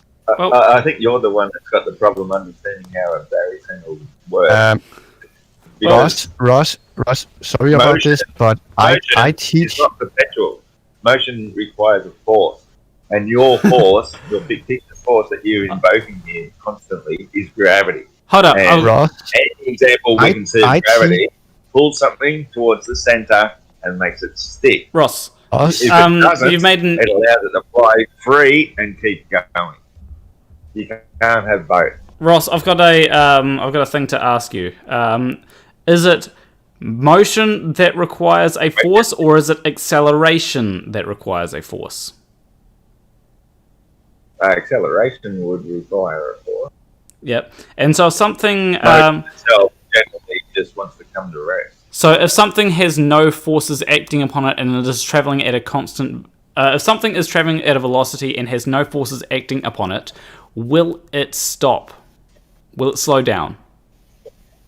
No. So, therefore, motion... So if there's no force, like usually the force is resistance, which is resistance from air or something that else. If there's no resistance is a that's force. it's going in a straight line. Stop. You're wrong. It's not called resistance when it's called friction. Friction is resistance. But friction is a force. Yeah, it's a resistance force. Yep. And that's, I think, the only force is actually resistance. You define a resistance force for us, please? Density. Wait, what? Not to give an example of your idiocy. Explain Density is a resistance force because the more dense the medium is, the more it will resist. Like if it hits the ground, that's really dense. That will pretty much stop it. If it's going to go through the air, it only gets resisted by air. If it's going through water, it's resisted by water. Density is resistance force, and So, what else is- Okay, Density so itself if is I not a have force. if I have a little sphere of gold, let's say let's say I have a gold sphere that's 1 centimeter in diameter, and I have an aluminium sphere that's the same size. These two have different densities, but they're the same size. Which one will hit ground first, and Well, why? Or what? What's going to happen is they'll hit the ground at the same time because they're both falling through the same resistance force. There. But they have different densities. One Yep. is more dense than the But other. the air is a constant. So they're falling through the air. That's the resistance force. It's only when Okay. they get into a denser medium like water, for example, where then won't. Let's remove the air completely. Let's remove In a the air vacuum, completely and do but this in a vacuum chamber. Yeah, And everything will drop at exactly the same. not according to it's you, zero. because if it's just density, if it's because of density, dense It's the objects density of the resistance always. force. The resistance force is the medium. So is it the there's no density of the medium now, or is it the difference in density between the medium and medium. the object? I told you, it's the medium. Is it so- the density so- divided by the so medium get it- density, or is it the density? Scythe, hang on. Because Ross just changed his answer yet again in this conversation. No, I didn't. Earlier in this remained conversation, constant. It's the he said medium. it was because of the difference in density between the medium and the object. Yeah. Ross, I have a piece of advice for you. You need to stop drinking all that unhealthy beer, because you seem to be honestly like no seriously you forget what you say like 5 minutes previously. I've forgotten nothing. I know what I'm talking about. I'm speaking from the truth. Then It's the why do density you of the keep medium. changing the answer? It's the density of the medium that allows the thing to drop. And so if you take away the medium density altogether, like a vacuum, even a feather will drop the same rate as a bowling ball. And That's yet, the- earlier in the conversation, you said that it was the difference in density between Yeah. the medium and the object. Now the Yeah. density of the object doesn't matter. You changed your answer, Ross. You No. are full of it. No, I didn't. Whatever your name is. Yeah, Jared, because I I'm a physics. So, is this the density of the object divided by the medium density, or is it multiplied by the medium density, or how do we calculate this to make a prediction? It varies with every single object. Like they say, Yes. a parachute will have a lot more air resistance. A feather has air resistance, has a lot more than a bowling ball. But you put them both Let's- into a vacuum, and they have zero resistance. what They we will need- all drop the same rate. And can you pull up the universal law of gravitational acceleration? Okay. Because that's we like us that actually like science and have science. We have a single equation that we can use to if we have the mass of the object, and if we have the mass of like the planetoid that we're standing on. We can use that to calculate it. And we can use that to calculate how. I actually have a quick question for Ross, because I was just googling a few things just before. What do you think would provide more resistance, Ross? What do you think would provide more resistance to something going through it? Cooking oil or water? I'm not really sure. I think because oil floats on water, I'd say the water. False. Oil will provide more resistance because it's actually more viscous than water. Do you know what do you know what the viscosity is?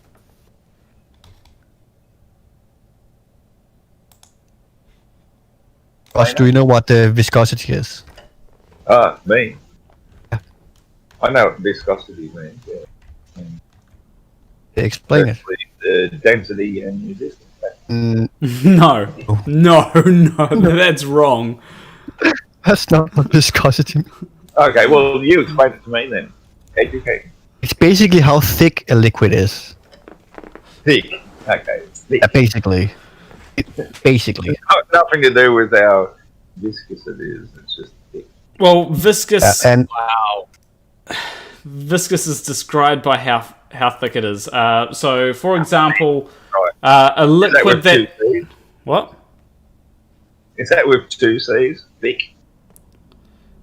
Aren't you? He's memeing right now. Never mind. I know. It's Never mind. fine. I'm just going to go grab a beer. I'll be back. Let's go with the simple explanation. Wait, Viscosity. Viscosity. Okay. How this? I don't give a fuck about him. This is to get the actual information out there. The viscosity of a fluid, the measure of how viscous it is a quantity expressing the magnitude of internal friction as measured by the force per unit area. I think that's a good description. The reason, and if anyone in the audience is interested, there is a fluid that drips once every, I think it's 50 or 60 years. Oh yeah, it's been going for a long time. Yeah, it's dripped 3 times in the past 100 years or something like that. Really crazy, and it's being live streamed, and you can basically see nothing because it's so slow. Yeah, I can't remember what it's called. It's a type of tar, I think. Yeah. Drop. It's pitch. Dripping liquid. Pitch. Yeah, pitch. Yeah. One thing I want to do is I actually want to, when Ross gets back, I want to get to this thing here. I've been wanting to get to it for a while. It's a video that I made a while back, right? And it's titled "Is the Earth Flat?" And it has a whole lot of flat Earth evidence. So I want to go through with Ross just each bit of evidence that is in this video and see what he has to say about it and see if he can refute. All right. Well, That's what you got. Go get something to eat. Okay. So Ross, can you see my screen? Just click on, if you go to Discord, click on the thing where it says live next to my name, and you should be able to watch what I'm sharing. You're Wolfie 3010. Yep.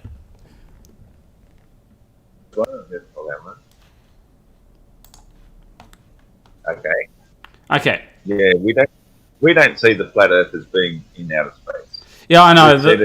This is just his intro. It's just. Don't worry, it's just his intro. No, it's actually just the thumbnail. So we'll go. Nope. A 15-degree-per-hour drift. All right, so we'll start with that. A 15-degree-per-hour drift measured by Bob, which shows the Earth, as we see the stars doing. Yeah. Shows the Earth is spinning. How would you refute this? How is this not evidence that the Earth is rotating at 15 degrees per hour? As I just said, we're watching the stars 15 degrees per hour. And if you actually watch time-lapse of stars, especially as they go around Polaris, you will see that further out they go, they still are going the same speed as the ones closer to Polaris. Which I don't think sort of you totally negates the. I don't think you've ever seen Polaris. I've seen Polaris. I spent a year when I was in the States, and I saw Polaris quite a bit. I don't see it from down here. But Well, as I'm saying, is if the stars are going in perfect circles around Polaris, it means that the further away they are, the faster they must be going to match Ross, you do that know 15 that degrees per hour. you do know that a gyroscope retains its rigidity in space, right? Yeah. So a gyroscope, if it's has a 15 degree per hour drift, it means that it's retaining its rigidity in space, which means that it has to be whatever you're measuring it against has to be rotating or moving. Basically, 15. it's a device that's sitting on fine, the like- Earth. It's an Like, enclosed you're device talking sitting about on the the- Earth. It's not measuring the stars. Can't measure the stars because it's sitting on the Earth in an enclosed Hey, box. It's So you're doesn't have talking a about camera. the Earth's rotation on its axis. Is that what you're trying to say that this 15 degrees Yes. is measuring? Right. So what about the orbital speed about the Earth going around the Sun, which is 64 times faster than Yeah, the actual rotation? At this 1 degree, that is Yeah, It's 64 times faster. a 1 gyroscope degree isn't per day. a gyroscope isn't going to pick that up because Why it will not? be Yeah, very yeah, 64 times faster. Why does it only pick that- up the tiny little Hang on, elliptical? because Yeah, a whatever gyroscope, a gyroscope doesn't pick up velocity, it picks up a change in degrees, and a fiber optic gyro can actually pick up the Earth, 1 degree per day of the Earth going around the Sun.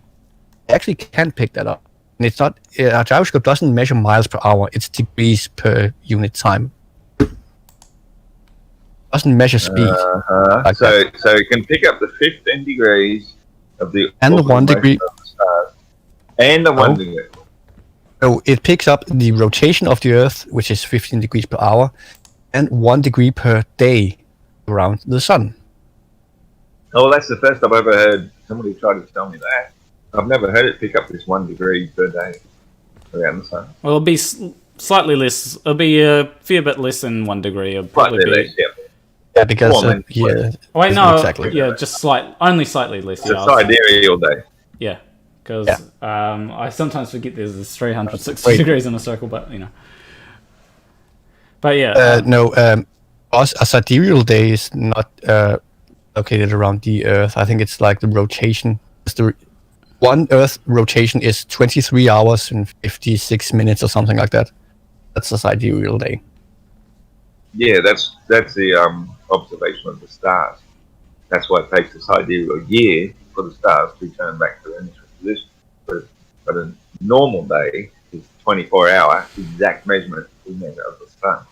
That's why we don't have to adjust our clocks by 4 minutes every day to get the sun overhead at midday, which we would have to do if we were going around the sun.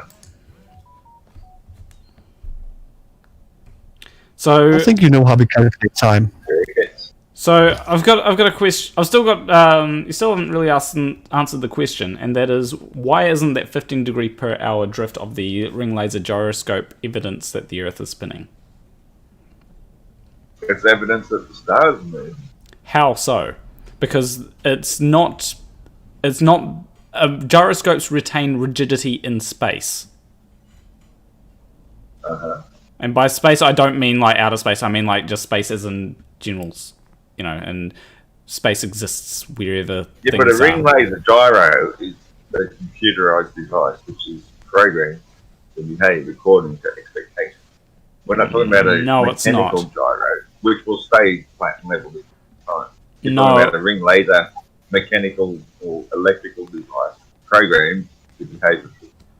I've forgotten the name of the effect that it's measuring. Sagnac. Oh, the Sagnac effect. Sagnac effect, and that's what it's measuring. Which is like you can, if you were to rotate a gyro, like let's say at 1 revolution per minute, it will pick up the that it's spinning at 1 revolution per minute. It's because it retains its rigidity in space. Mm-hmm. Yeah, and what's your point? His point is it measures what it's sitting on. It doesn't measure what's above you. It measures what it is on. That's the point. So how can it measure the stars when it's only measuring what it's sitting on? You think it's sitting on the stars? And it's sitting on a table? Well, okay, if the Earth is spinning around its axis in the middle like a record, I can't rule that out either.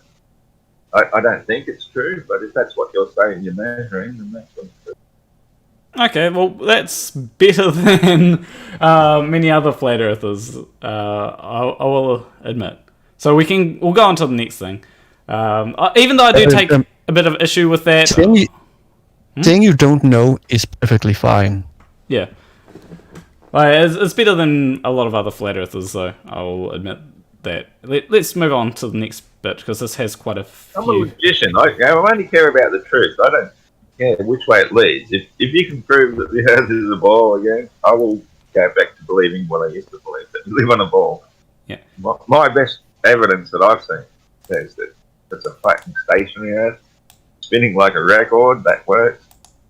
You know. Yeah. I personally believe it's stationary. And actually spinning...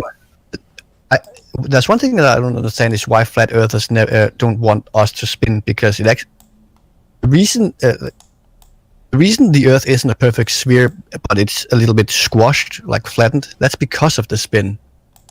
If it was molten, it would go flat like a pizza. So, like, not really. And the more you spin a pizza dough, the flatter it. When we see, like, for example, when we see stars forming, the entire cloud of gas starts to spin, and because of how fast that cloud of gas spins, it gets flat. That's why our solar system... It never forms into a ball. Gravity forms it into a ball, but spin it flatten out. Anyway, we'll go on to the next. We'll go on to the next thing, because we've got quite a few things to get through here. All right. Okay, so here we've got a boat. I'll also turn this down a little bit so that... That's not a boat. This is a boat. Just So this is from a person who is called Ranty. You may or may not have heard of Ranty. And he filmed a boat going over the horizon. So what would you say about this? I would just say that it's exactly what you expect to see due to convergence. Why? Convergence means everything beneath you always ramps up to the horizontal. Horizontal is where your eye line is. And anything above that, you can still see it if it's high enough, because you can see through the air. Okay. So you've got the horizon, and you're seeing smaller things or bigger things in the distance, only being obscured bottom first by convergence. Okay, so why does the bottom disappear? Like, because according to convergence, because it sounds like what you're saying is perspective, which is essentially says that things will appear to converge on a point in the distance, right? Yeah, because that point is beneath you, and you can't see the solid stuff. So you can't see through the solid stuff beneath you. So you can see through the air above it. So perspective says nothing about things disappearing bottom up. So if I have convergence. So half of this boat seems to have disappeared, right? According to perspective, you should still be able to see the bottom half. If you can see the top half of the boat, you should be able to see the bottom half of the boat as well. No, you're misunderstanding. There's many aspects of perspective. One of them is distance diminution, which means everything shrinks as it gets further away. But because this boat is so big, it hasn't shrunk sufficiently so that by the time it reaches the convergence point, where everything gets cut off bottom first, you can still see the top part of it if you're able to zoom in on it. Ross, when I Google law of perspective, how many different equations to be able to see. Look, I'm not a big fan of when you Google something, you have to be able to use your own mind. Your own Yeah, but intelligence to be able to here's the discern thing. reality. When we get the law of perspective, alpha equals 2 times the arctan of G over 2R, that gives us an equation that tells us that graph will shrink in totality with distance. Nothing about height, nothing about bottom up.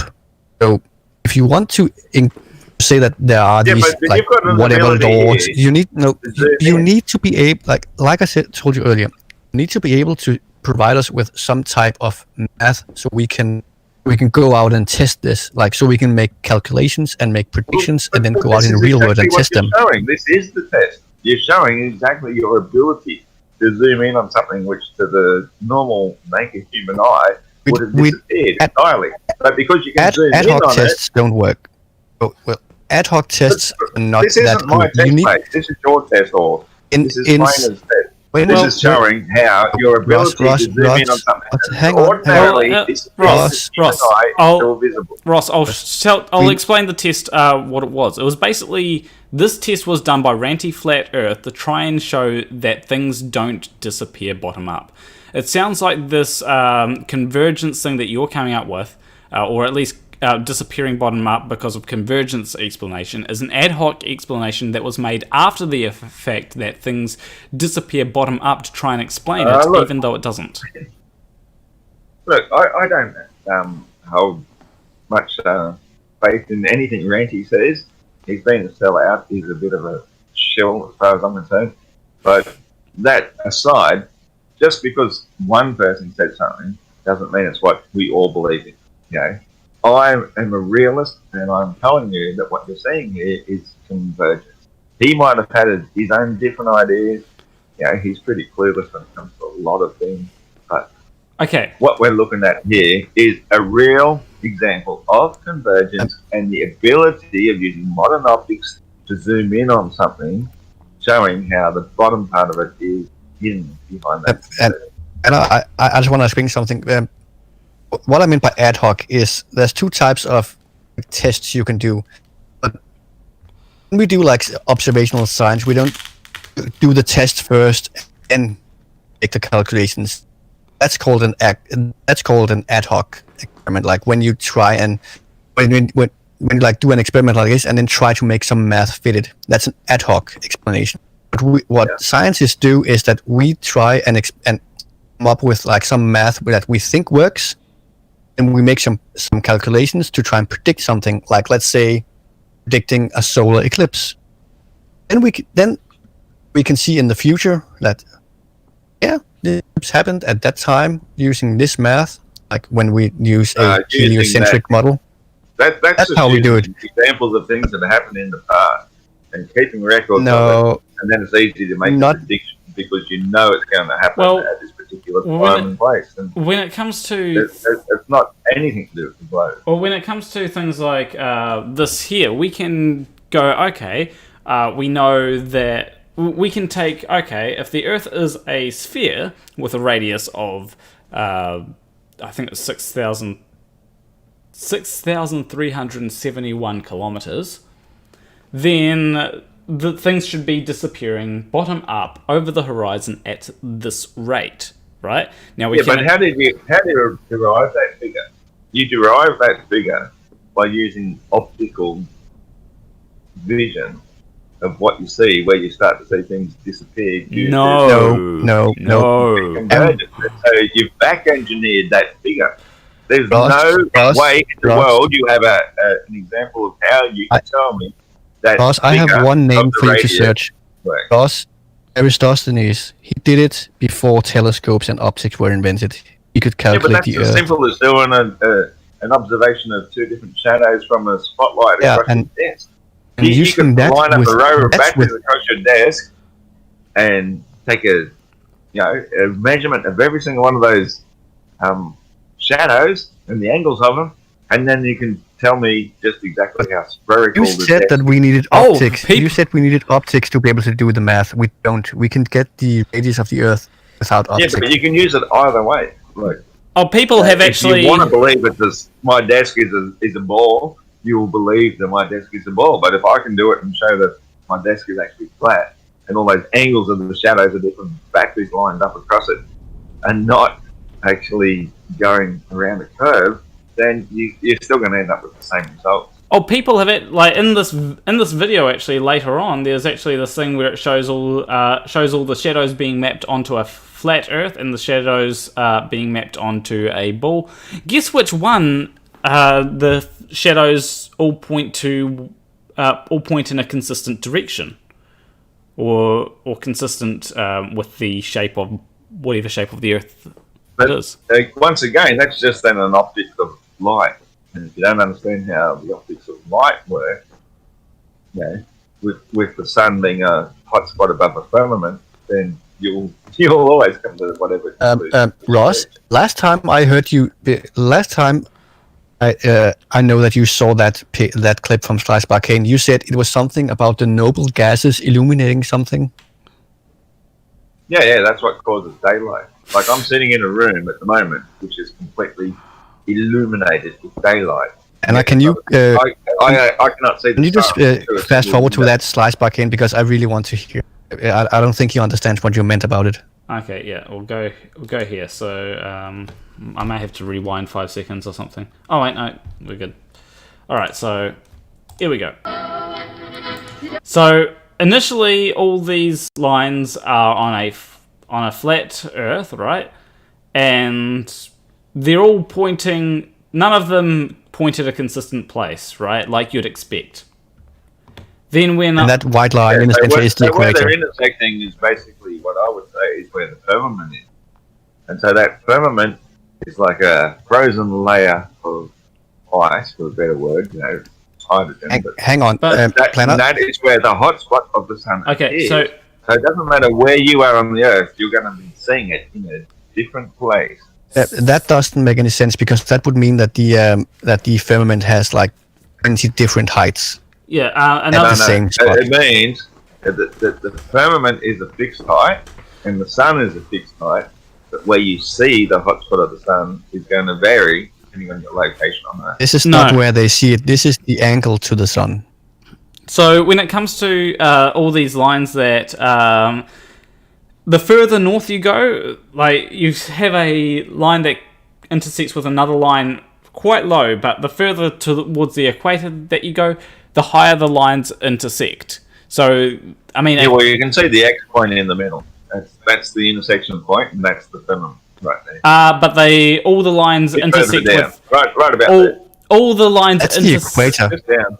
That's just to mark the equator. Right there, yeah. There, that's the firmament. But all the lines intersect at different places on that line. Up here too. Yes. Ross, so Ross, which you do one... realize that. Ross, wait, Ross, you do realize that white line is just to show you where equator is, right? I'm looking at all the green lines. Yeah, but the green lines intersect the white line at points. No, I'm looking at where the green lines intersect each other. That's in random places. That's like the NLemma point right there. Yep, that's the NLemma point. But that's not where the firmament that's would not be. One point. Can you make it bigger, Planner, so we can see like there's like these 7 different intersect points? That's just how it is. Like for example, if you're looking at a sunset and see the sun reflection. Ross, you don't understand. That's not it's one only point. going to come to your feet, right? Ross, where Planner has his mouse. Next going to see it come to their feet. You are seeing your own individual sun, and that is what this is showing. Different people have got their own interpretation of the sun at a particular time. And this but why is it that? So there's some. You do think that somebody, some magical being, is trying to trick us into seeing it as a globe? Because in planet places, again, you'll see that it matches perfectly with a globe, a distance one. I don't think anybody's trying to trick us. I think they're just trying to leave out this great puzzle for us for some people. What? To Why does it match? And also, why does it match a globe? I happen to be able to interpret it.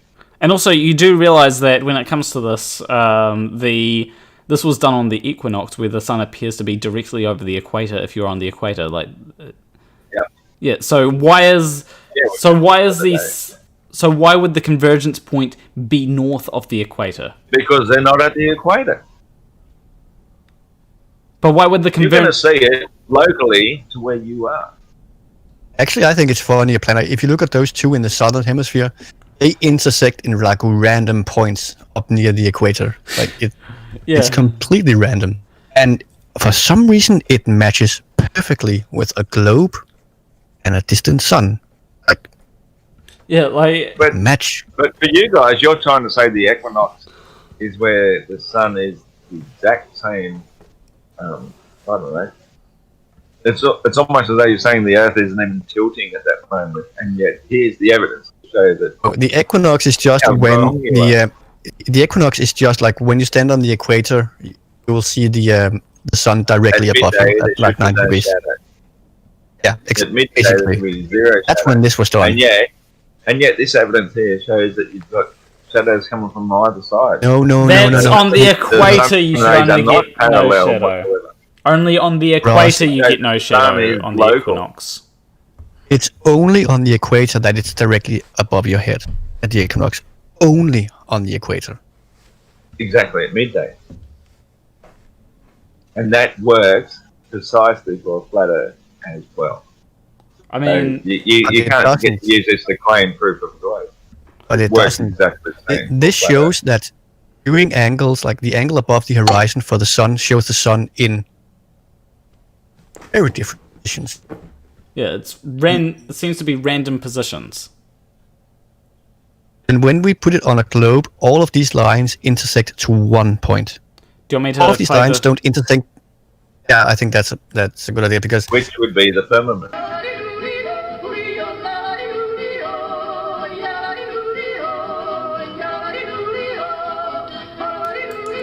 I played a bit too far.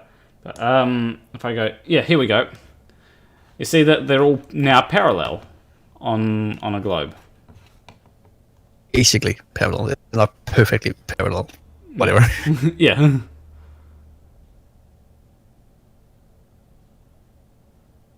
So that's the thing. Like when we put these observations on a globe, they match perfectly. But when we try and put the observations on a flat plane, there's no single point where all of those lines intersect.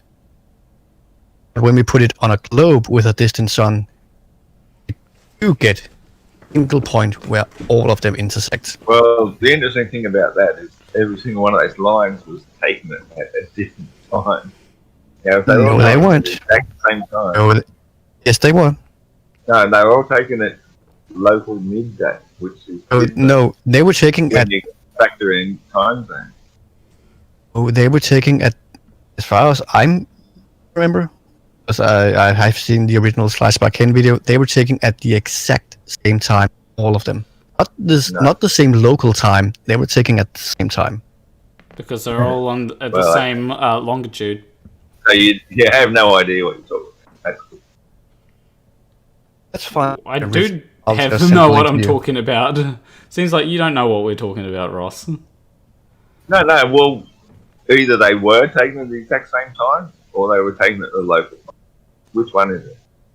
Yes. Same time.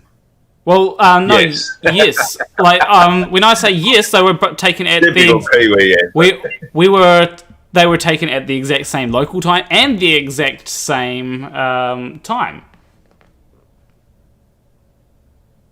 Well, there's two different things. You got time zones, Yeah, but and they're you've got all. local time. But they're all in the same time zone. Yeah, right. They're all in the same time zone, which means that they all have the What same time local zone are you time and the in, same. Kiwi? What? I've got 10:33 here. What are you? Can you? I'm in 12. I sent the video to you. Yeah, 12:33. I sent There you go. the original video to you. He shows everything, Yeah, let me just. all of the data points. Latitude one wasn't the exact same. I'll actually just. Anyway, you got anything else to prove that you live on a spinning ball, or is that it? Oh yeah, we have plenty. Oh, that evidence that I showed there was only a small part of the video. But we'll just show this. That wasn't evidence. That was just evidence of ignorance.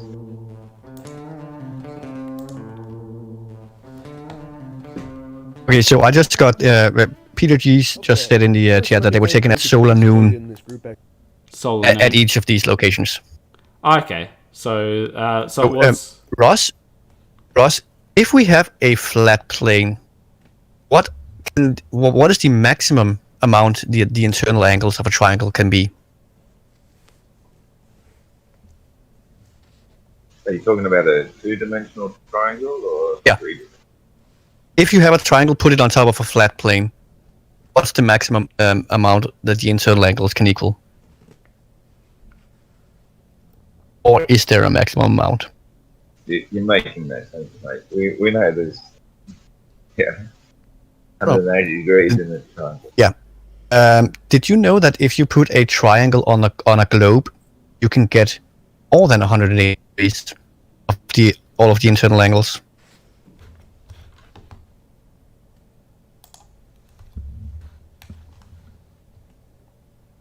So Did you know that? just a bit there. What are you talking about? You're talking about triangles? Yeah. Either a 3-dimensional or 2-dimensional. Now I'm talking 3-dimensional, because if you make a triangle on the Earth, let's say that you can Well, go that's not from really a triangle, is it? A triangle is Euclidean. a Three-dimensional triangle. one. A triangle is a geometric shape, with 3 sides and 3 angles. That's a triangle. On a 2-dimensional 180 degrees, plane, and that's all you'll ever get out of it.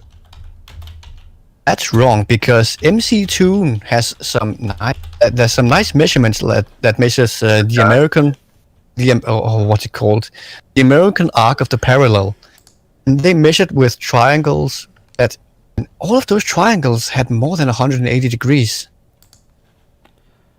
And how do you measure the distances between each point? And how did you know that you're keeping the line straight? It was done by surveyors, and they were using surveying points. Yeah, but how do you know you keeping the line straight? They were looking through telescopes from one geometric point, from one observation point to another. A compass is how you draw a circle. If you're going east to west, Wait, what? A compass is... a compass draws a circle.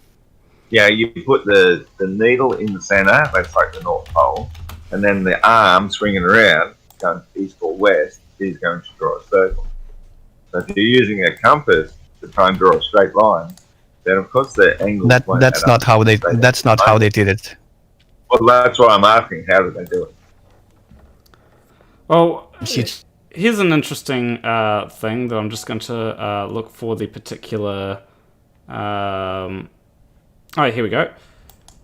Do you know the angles of the Bermuda Triangle?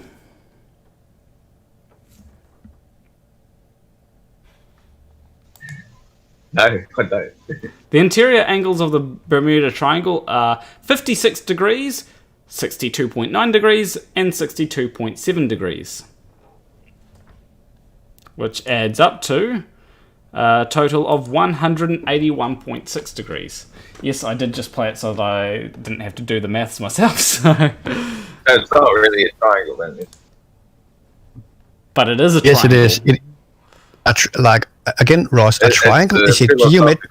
Ross, Ross, a triangle is a geometric shape that has 3 sides and 3 angles.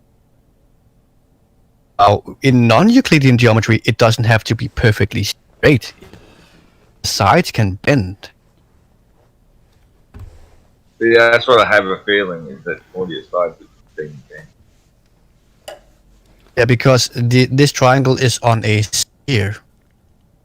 If you go to mctoon.net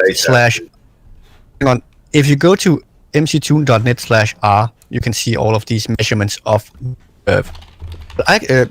Since you mentioned compasses, by the way, I have a question for you. I live in Denmark, the northern hemisphere. If I take a compass I buy here, take it down to you in Australia, do you think it will work? Yeah, it'll behave exactly the same because you're always setting it on the No. flat level. You are always Actually, setting it it on the won't. flat level. It will work.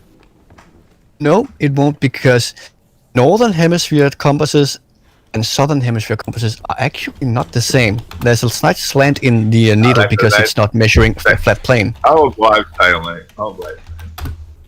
They're exactly the same. You can magnetize a needle just by rubbing it on your shirt or your hair or whatever. Yeah, but that's not. But the compass you buy, like, I'm talking about those scout compasses.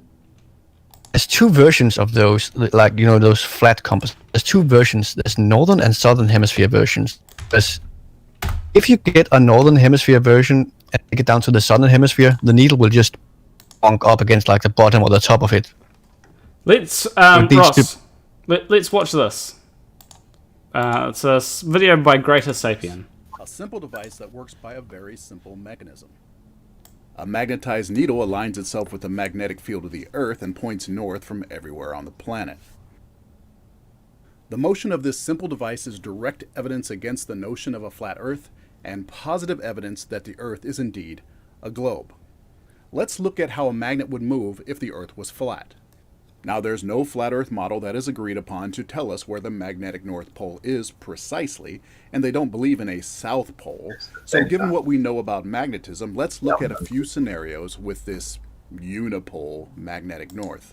First, let's consider magnetic north on a flat Earth being just around the surface of the Earth. How would the compass needle act? Well, the compass needle would point toward magnetic north, and as long as the compass was level and at the same altitude, the needle would stay level, as we can see in my diagram and in this simulated magnetic north. What if magnetic north on a flat Earth was high up, like at the level of the sun, the moon, or the dome? As always, the needle would point toward the source, and thus would point up when nearer to the physical North Pole. And as it was moved farther south, the needle would drop back toward level, but never going below level. Quiet and watch. Quiet over what? They're not even speaking. Lastly, what if the magnetic North Pole were below the surface of a flat Earth? In that case, the opposite would happen. As the compass was taken farther north, it would point downward toward the magnetic pole, and as it was moved south, it would move back toward level. This is just a demonstration on how it would work on a flat Earth. Like, he's just demonstrating something. Yeah. Hang on and watch. Yeah, but the flat Earth isn't a magnet. Keep now, I watching. assume that many of my viewers have Keep worked with watching. magnetic compasses in The the globe Earth past. is the Those of magnet. you who have can answer this question. Do any of these scenarios fit what a compass does in the real world?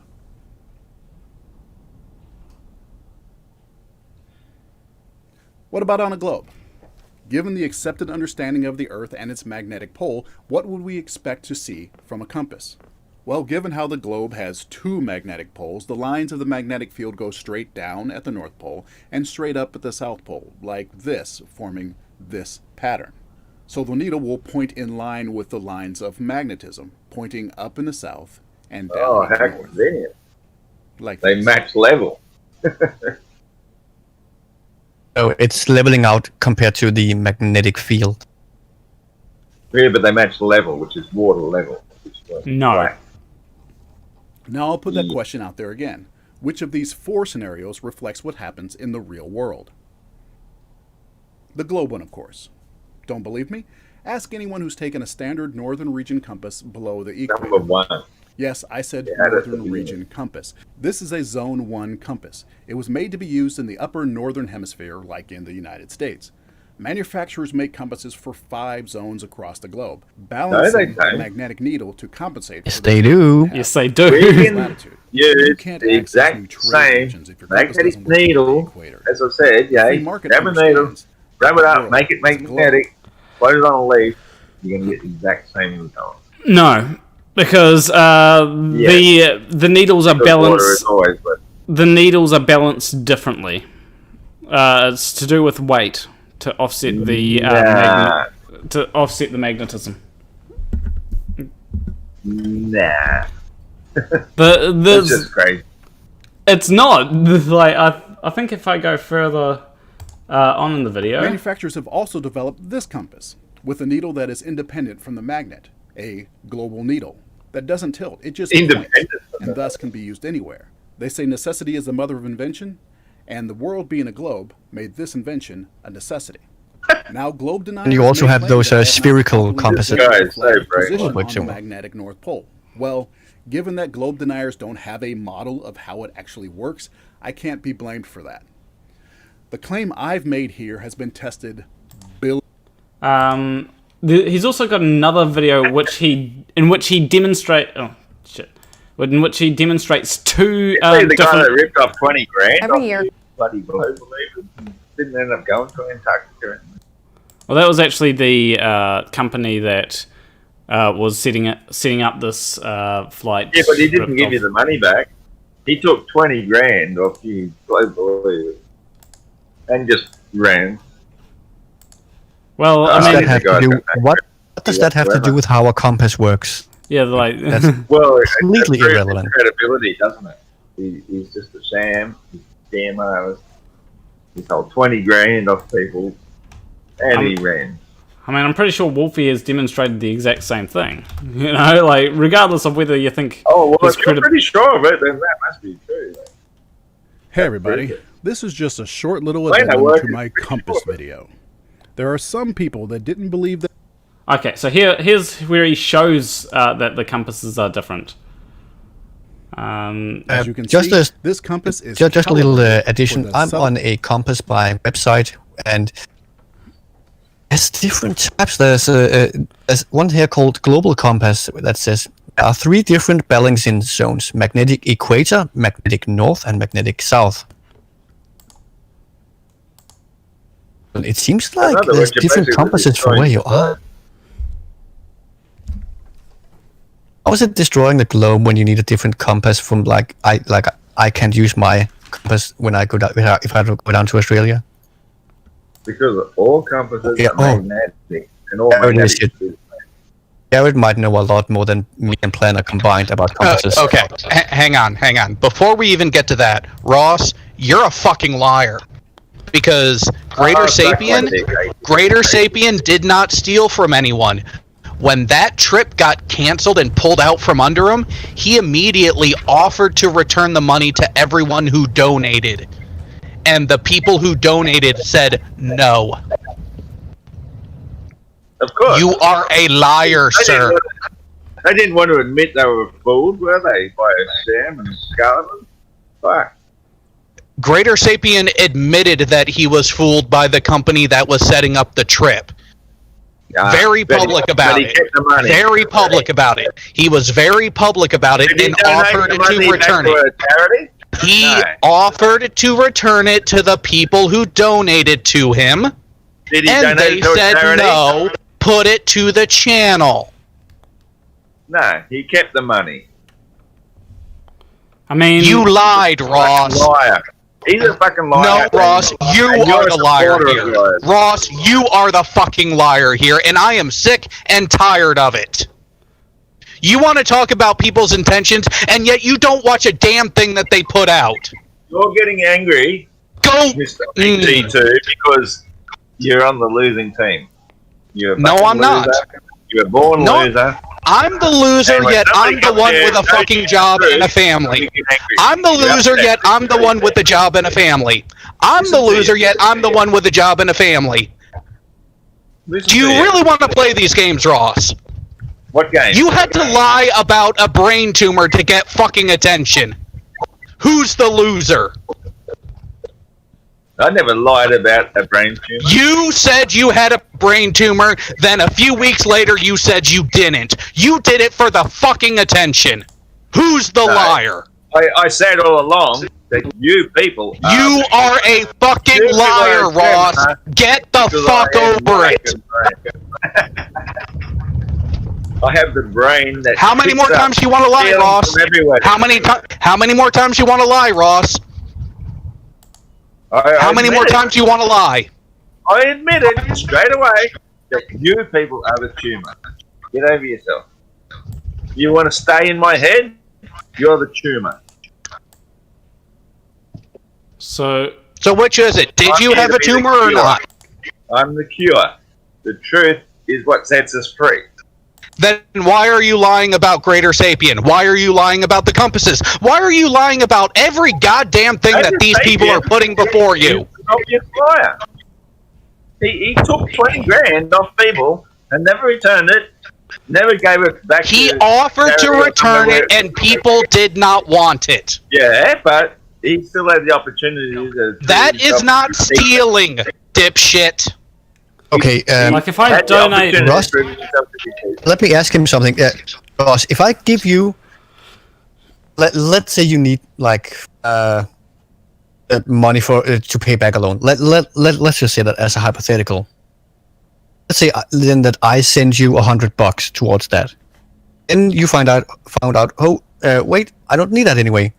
You then ask me if I want that money back. I say no, you keep it. You stolen from me then? Look, that's fine if you want to give me money. Oh, so it's okay with you. I would do exactly the same as Greatest Sapien did, and I would accept it, and I'd say thank you. But if I told you that I was going to use this to do an expedition to go and prove something, I'm going to go Ross, make something happen. If Greatest Sapien, I can't do this thing anymore, I will give you your money back. If Greatest Sapien is a thief and stealing because of that, you would be too. You gave me money to pay off a loan. You are quite a hypocrite, you know that? You gave me money to pay off a loan, and then I decided, I've already paid off the loan, and I kept the money. Then I'd be a thief. I'd be saying, so why is it that Greatest Sapien is stealing from people when people say because no, we don't want it back? He was going to do something, prove the Earth is round. And the company was a scam. Yeah. That's not his fault. That's not his fault. That's true. So therefore, he should just give the money back, or he should at least donate it to somewhere. He offered to get. He offered to give it back. He offered to return it. He offered. Shut. He. Hang on a second. Let me do. I actually have a bit of a thought. There we go. For later, Jesus. So, Planner Walk, I did mute him for a second because I'm going to get this out uninterrupted. When it was found out and confirmed that the company that was putting out this trip that Greater Sapien was going to be a part of was a scam, and that there was no actual trip going to be taking place, Greater Sapien released all that information to the public, to his fans, in a video immediately, and even offered that he would find a way to return their money that was de facto stolen from him. He put that offer out there. The resounding response from his audience was, no, don't worry about it. Shit happens, we know. Whatever you're able to recover of this lost money, put it towards your channel and the material you're making. That was the response from his audience. That was the response from the people who donated to him. That was the response from people that ultimately began the financial thread here. But because Greater Sapien got screwed over and put that offer out there and the people refused the offer, he's a thief? No. Go fuck yourself, Ross. And the thing is, like, Eric, was my example, like wasn't that the same? And he's saying he's not a thief if he says, no, you can, if he keeps that money. It'd be very much like if, I don't know, someone gives... Let's say you're at a store, right? And you pay $100 for a $30 object, right? And then you say, keep the change when they go to give you change. That's not the store stealing from you. That's you saying, no, I don't mind if you take more than... Or, I don't mind if you keep the money, you know? But as a tip. Yeah. That's very much like what Greater Sapien did. He was trying to give the money back, but audience and the audience said, no, keep the money.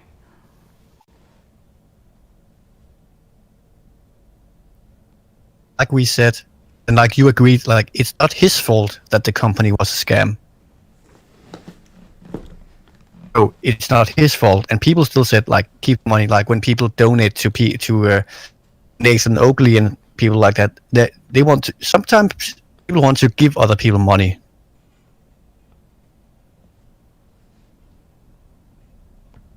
There's also the case of like I'm pretty sure there's quite a few flat earthers that have. What about the person that donated a ring laser gyroscope to Bob? was he scammed? Actually, there's one much worse thing. I was on with I think it was Globebusters in general. They some years ago. I know Jared knows a lot more about this than me. But a few years ago, they had a fundraiser for a balloon test. They raised like I think it was 5,000, maybe more. They never did that balloon test. They claim it got shut down. They never showed anything about doing it. Yeah. That's could be.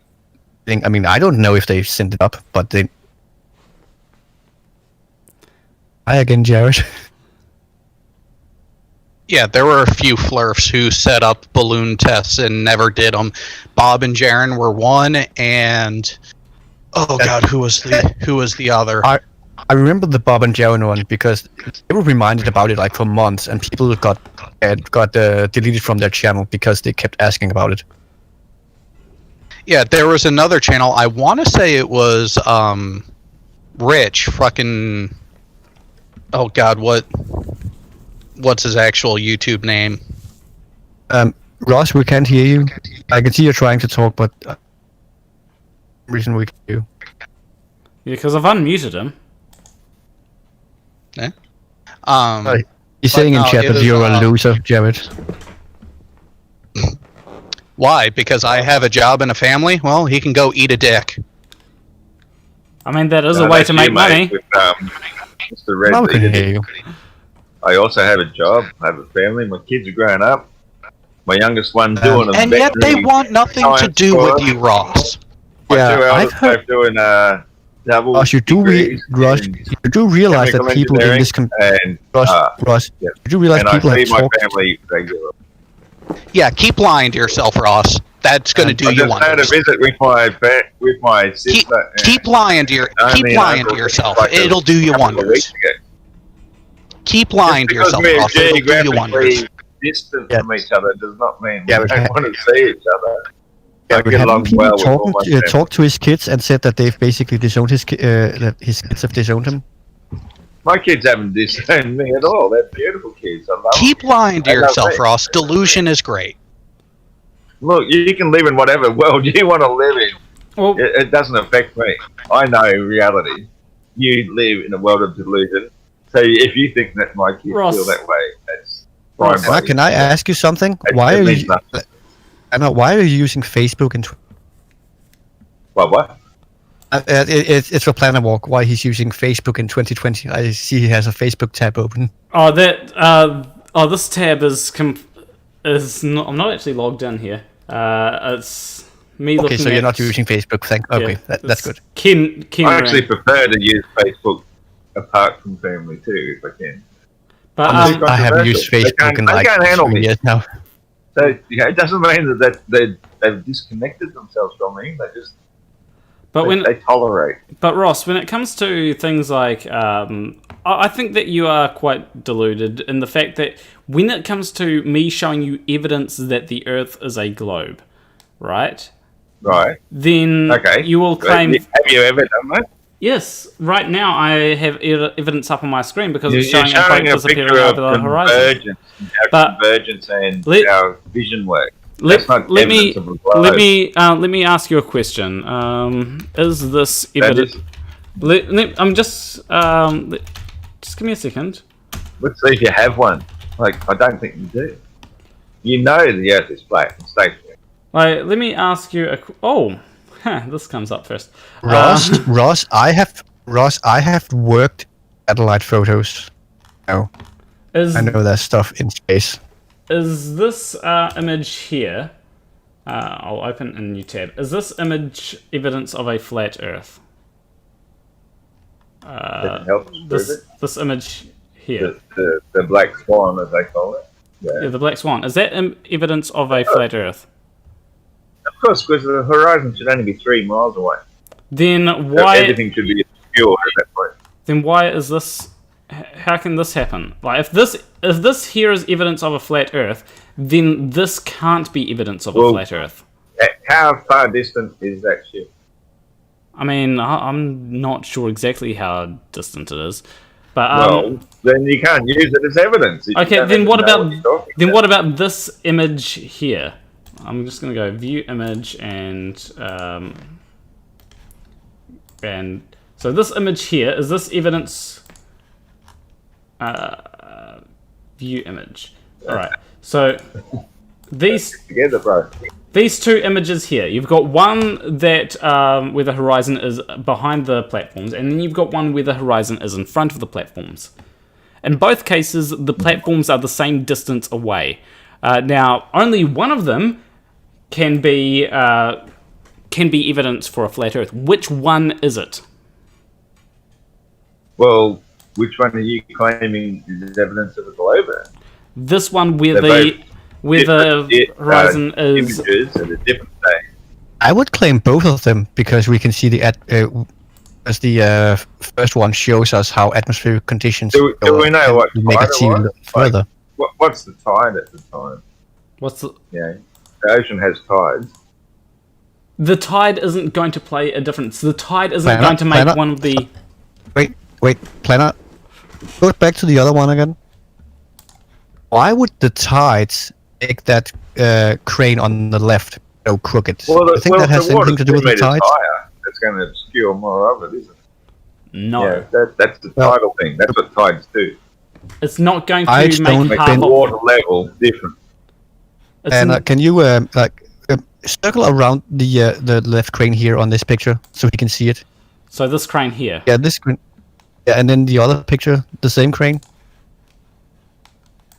Why would the tide make that crane bend like that? Well, no, you're looking at atmospheric. Exact atmospheric conditions. That's what makes a sea learn further. Yeah, but That's it what doesn't makes- make the sea level itself change or lower. Oh, that is tides. very correct. It doesn't make the sea level. It doesn't change how the sea level is. So if... And the atmospheric conditions are what's going to cause some sort of obscurity of what So... you're viewing. Hold up. You're zooming in, that's a large distance. It's like 10 miles away. So That's a lot of atmosphere to be if atmospheric conditions are causing causing these to disappear bottom up, then that means that it's the atmosphere and not the convergence. No? I don't know what you're talking about there, Planner. What are you saying? Like, So it's a high tide. your The explanation... water's higher. No, the explanation that you gave before was that it was convergence that makes objects disappear bottom up. Now you're saying that it's the atmosphere. No, convergence still makes them disappear. Then why isn't convergence making these disappear bottom up in this image? Lower tide. But the tide isn't going to do that. I mean, when it comes to these... Why wouldn't it? It's a couple of meters difference. That makes a big difference. Because when it comes to the tide doesn't suddenly make things in the distance disappear bottom up. And you can quite But clearly they're see still that the this same is size. lower than Are they still this. the same size relative? What? Or, yeah, have they zoomed in even more? It's all to do with the focal length of the camera, the amount of zoom they're doing. And No, the stop. tide will Ross, determine where the convergence point is. Photos I showed you earlier of the wind farms were taken with two different zoom levels, and they were still the exact same height. So zoom level has nothing with it.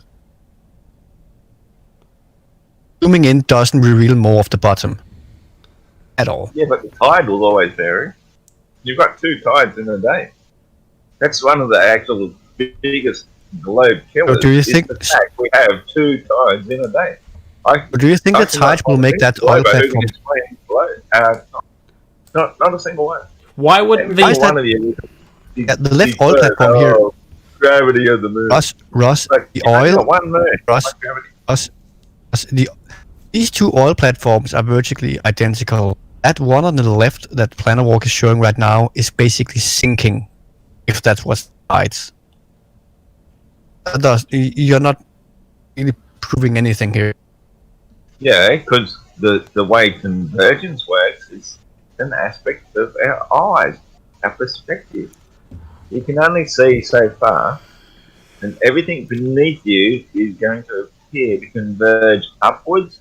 Everything above that level appears to converge downwards. So you're just looking at convergence, and something is so far away. Now, fortunately, you have the ability to use a really good modern camera to zoom in on that thing. Normally, that thing would be completely invisible to the naked eye, see it gone over the curve. But the fact that we can do this these days, you can't make out much detail of it at all. It's obviously very, very far away, and that's just how eyesight works. Well, in these, you've got a couple of aspects to look at. The first thing is that it isn't just partially sinking. The entire object has sunk. Convergence wouldn't make the entire object sink what appears to be a uniform... Convergence just takes the bottom away. Yes, but why is the entire object sinking? It's sinking by a uniform amount that isn't... the top isn't sinking less than the bottom. The top has sunk the same amount as the bottom has sunk, which is making it disappear over the horizon. What? The top... Can you repeat that? The top of the object has sunk as The top well. is visible. Yes, but it has sunk relative to the other oil platform. Yeah. Okay, so draw a line at the top of that platform. Give me a second. Across to the other one. Copy image. You'll be able to see this. Give me a few seconds to do this. So the top of the platform is pretty level, minus the train. Across. Straight and flat and level. Oh shit, that's No, that's still pointing up. I mean, yeah, like there's a slight... No, that's just do it straight. Like do it horizontal to the horizon. Yeah, I'm doing it. I'm trying to do it horizontal to the horizon. There we go. Right, and then you go back to your other image. Give me a second. I'm just going to put this on stream so that people can see what I'm doing. Give me a second. Display capture. And then we go to the other image. Wrong image. Wrong screen. To the other image. Copy image.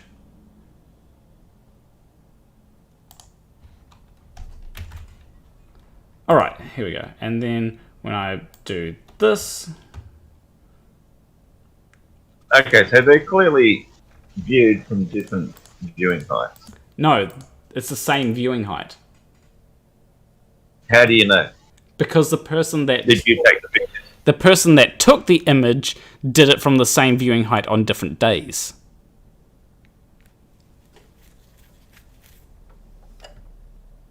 And actually, this one here was taken 1 foot above sea level. Okay. So but we can still see the horizon well and truly beyond that back tower on this particular day. Yeah, on this particular day. Now, if convergence is something that stops us, that makes things disappear bottom first over the horizon, then this image shouldn't be possible. I'll agree, except I can still see the horizon in the center of the frame. That's because of how the camera is pointed, dude. If you tilt the camera up or down, you can change where the horizon is in the frame. Well, we'll just stick with the fact that convergence shouldn't be should be making things disappear bottom first over the horizon in this image. If convergence was the reason why things disappear bottom first over the horizon in this image, then convergence should also be acting in this image. I have to disagree that the viewing height is the same. Why? Because the photographic evidence proves it's not. What will both those platforms will be the exact same height if the viewing height is the same, regardless of the horizon.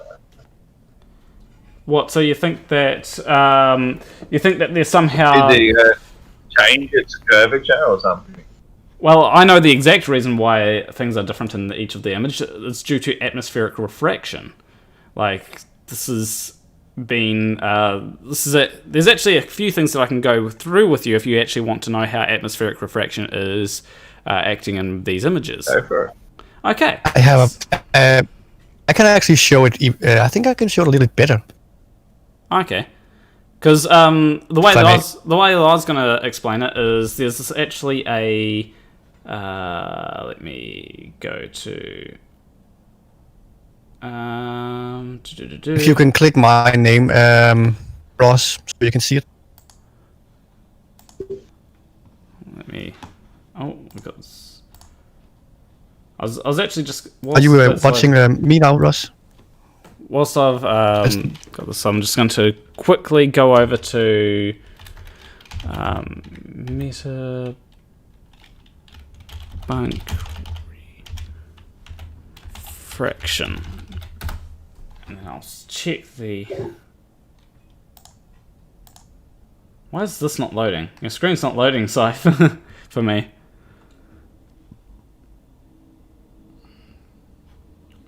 Jeez, I keep on clicking on the wrong thing. Let's But just stop it and do it again. Hang on, I'm just right one. let me just.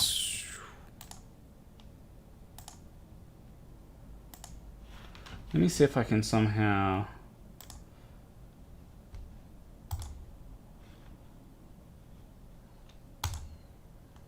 No, that's not working for some reason. Let me just go. Whilst Let me send you the video instead. okay. I'll just send it to you instead. Okay, so what I'll do is I'll also just go through with Ross with this. So Ross, do you see what's up on my screen here?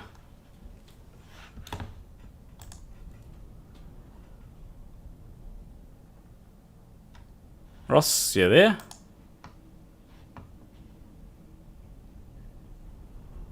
I think he died.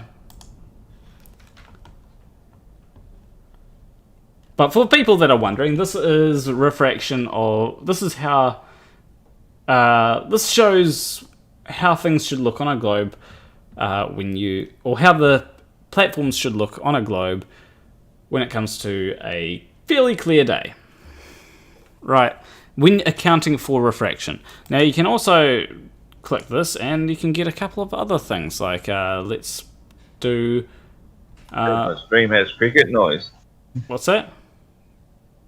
I said my stream has cricket noise. Oh, can you see this this thing that's up on my screen? And I'll click the live again. Loading. Right, yeah, yep. Okay, so this is how platforms should look, right? On a clear day on a globe, right? This is Right. now we can actually change things. So this is how it should Can I look. ask you a question though, before you go on? Is why does the water appear to ramp up in the first place? Shouldn't it just be flowing straight down No, because if it's on a globe? no. This is how it should look No? on. This is how it should look on a globe. Okay. Yeah. So This- you're always looking up at the horizon in the first place on a globe. well, no, you're not always looking up at the horizon. The Well, horizon why is the water ramping up? That's my question. Why is the water ramping up? because eye level is still above still just above the horizon here. So it's all to do with perspective. Yeah, that's why the water ramps up. Because Right. eye level is still above the horizon. The water is all below eye level. If that makes sense. But perspective makes it ramp up. Yes. Now, we can go... This is how things Good, should... glad to see that. Now, if I go to here, and I'm just going to modify this slightly. So this is... Okay, that doesn't look right. Let me just... This is how it should look if the Earth were flat with barely any refraction, right? Now, if I just go... But the horizon is still horizontal. Now, well, if I go back to the flat one... Now, if... I think you've spent way too much time on this. Like, no. No, like if I...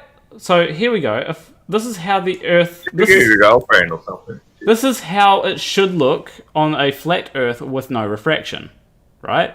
If there's no refraction acting, this is how the platforms should look on a flat Earth. Now, They don't look miles apart. what? How many miles apart are they again? I'm not Kilometers? I'm not sure, but this is just how it should look You're not sure? on a flat. You're not sure. You're not sure, but you're trying to show a perspective image. Well, without this is knowing the distance. this has. If you look at the video that I sent you, I sent you a link to a 1-minute video. This guy has a lot more like this. I think that will explain it a little bit more to Ross. But we can also go ahead and modify this, right? So that they do appear to disappear bottom first over the horizon, right? Using refraction, right? So now they... But you don't even know the distances, mate. Fuck, what are you talking about? Well, this is accounting for the distance. It's accounted into the program. You see, this thing here shows you where this platform is, and then this thing here shows you where this platform is relative to the viewer. Now, we can also go ahead and check the black swan image on a globe. This is, and also you've got the how refraction is throughout, or how the atmospheric conditions are throughout the atmosphere, and it's in temperature. Now, in this image, it looks very similar to the black swan image, and we can see how the atmospheric conditions are. Now, in this one, you've got a temperature gradient from lower temperature near the ground to higher temperature higher up, whereas in the flat with refraction one, you've got a higher temperature closer to the ground to lower temperature higher up. And do you know how hot hair rises? Did you just say hot hair? Hot air. I thought it said hot hair. No, I mean hot air. You know how hot air rises, Ross, right? Yeah, generally in the upward direction. That's why it's called rising. Yep. So, essentially, this type of thing is very unlikely to happen. It's more likely that you'll have a situation where there's cold air near the ground and hotter air higher up. And with the fluctuating temperatures, you can also see that if you see a balloon, one of those balloon tests, they sometimes have a temperature gauge. You can see the temperature will fluctuate depending on the altitude. So you don't have hot air all. Yeah, It's not like just cold to hot. It's not linear. Yeah, well, when you in a sort of, there's a certain sort of range that you'd have where you'd expect to see hotter air higher up you go. It'd probably be below a kilometer, somewhere below a kilometer would be the max, I think. But you know, this is just a general trend. You would not expect to see within 100 feet. You would not expect to see hot air closer to the ground like this. This is the best explanation of how... This is the best explanation of how things would disappear bottom up over the horizon that there is, because it actually models it using things that we know have effects. And the video I sent you will actually show you how our density into air, into atmosphere, will actually bring things back. Okay, I'm going to just It's only a 1-minute video. It's from a guy. I don't know if he's in the community anymore. He did this video 3 years ago. Okay. Basically, to explain it, he has this clay statue thing where you can see there's blue, red, and yellow. Are you watching Ross? Is Ross See, still... he has like a. It's like silly putty he has backed up there. Yeah. Is Ross, you still there? Oh no, I'm just looking at some Facebook stuff now. Like I was getting bored. This will explain why we see different. Why we see the black swan Yeah. lower. Here he has a Hang like on, a propane that's canister. Facebook. Alright, back on Discord. Alright, okay. Looking at your Can you pause it? propane Can you pause it, Planner? Yep. Can you pause it? So he has a Is tower here. everything It's falling off the bottom of it? hang on, Ross. Let me explain this. So he's looking over a propane canister. There's a blue Play-Doh thing on the top, and then there's a red and a yellow beneath that. Okay, Do you want me to continue just play it again. Okay. It's because he wasn't watching, so I was just explaining it to him. So he's setting up his camera now to show something. I sure hope there's a point to it. Oh, I was looking at Facebook. okay. He's pouring liquid nitrogen on it that's using a temperature gradient and denser atmosphere right at the edge, on the edge at the propane tank. But when we have that denser atmosphere, you can see the blue. Can you see the blue underneath the red? Can you see the red underneath the blue? Yeah. Oh, Yeah. full Because- screen it. Yeah, that's because of And the that's how the relevance of this atmosphere is- works. This makes us see behind the curve at atmospheric gradient. I think it's just the ability of using your camera. Right. He's pouring liquid nitrogen on it so you can see the blue. That's why you can sometimes see further. See the red, you mean? Yeah, it's So what are something you that trying would to say be that Earth is a propane? No, this is just demonstrating that atmospheric conditions, like you see in the Black Swan, can sometimes make you see the bottoms of a oil platform when you normally can't. So you can Nothing to see do more. with it has nothing to do with the tides. It has nothing to do with elevation because that camera was stationary. Only the atmospheric conditions that makes you able to see something that should be below the horizon. Okay, fair enough. So, but the game that doesn't prove that it was hidden with curvature. It just what it shows is it shows that images like this one here Yeah. can be due to things like atmospheric refraction, and atmospheric refraction can definitely have an effect. And for some reason, Something obscures what you can't see doesn't mean it was curvature. my internet just yeeted. I saw that these Yeah. streams loading. Okay, we should be back now. Right. This picture you see here, you can only see this far and the bottom of the oil rig here because of atmospheric conditions on that day. That's why you don't see these things every day. No, But, it doesn't mean but it's on a not normal there. day, on a normal day, you see the other picture. Yeah, You'll see it yeah, obstructed. which is exactly what you expect to see on the planet Earth. Actually, no, because like you were just shown like 5 minutes ago, has been modeled on a flat Earth and on a globe, and doesn't at Earth. Yeah, but reality is not a model. Reality is what we see. Okay, I've had this discussion with you before in comments. a model is a representation of reality that is used to make prediction. It's correct. You're correct.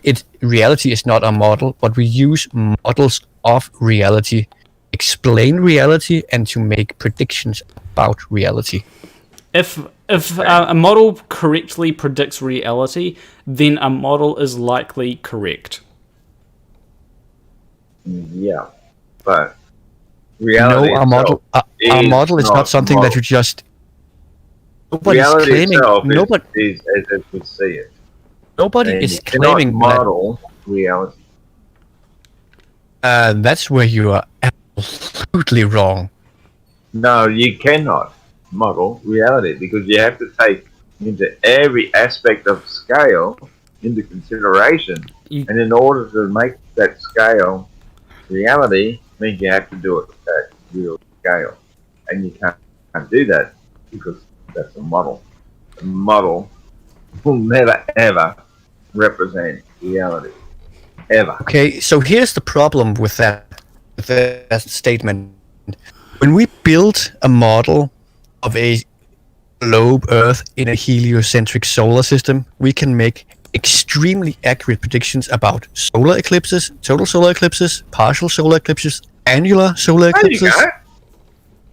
You're kidding yourself. Why do you think Nobody's ever done that? Why do you think we know all of the eclipses the next 200 years? Down to the minute. You've witnessed them happening in the real scale model, and because they happen when you go and actually check the real time scale, that it's easy to predict something's going to happen again and again and again because we've seen it happen again and again over hundreds and thousands of years. But we've predicted it down to the minute. minute. You think your globe model can predict that? Your globe model cannot predict a damn thing ever. It can. It cannot. What can't it predict? You just say it can. You say it can, and people believe you because we were told that the globe can predict it. The globe doesn't predict Examples. shit. Examples. Yeah, Great American Eclipse. It was predicted down to the second, the exact route it took. If you look at the routes that eclipses take, it's got nothing to do with the globe prediction, mate. Actually, it does because the routes are never the same. The routes an eclipse take is ever the same. You can never find two that are exactly the same. That's how we can predict it. That's how we show it's correct. That's also how we can show with the same model. We can show lunar eclipses and retrograde motion of the planets. That's all of those eclipses with one model. If you back engineer your belief on reality, which is the flat Earth, of course you're going to get the same result. Hold on. Engineering it on reality. Flat Earth I just sent you a. Hang on. I just sent you a PDF file. Can you pull that up, please, so Ross can see it? And then go to page 45.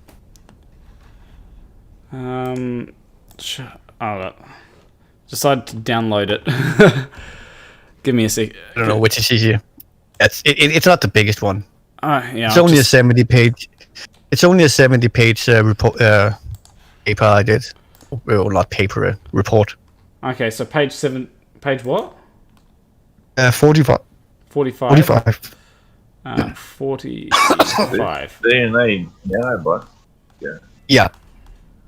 This was a project that I did at my first university term, and on that page 45 is what I did was I built a model where you had a specific amount of nanobots injected near a tumor, and with knowing some factors like the diffusion coefficient, like how fast does a DNA molecule diffuse through the cells, we could predict the time it would take for a certain amount of those nanobots to hit that tumor.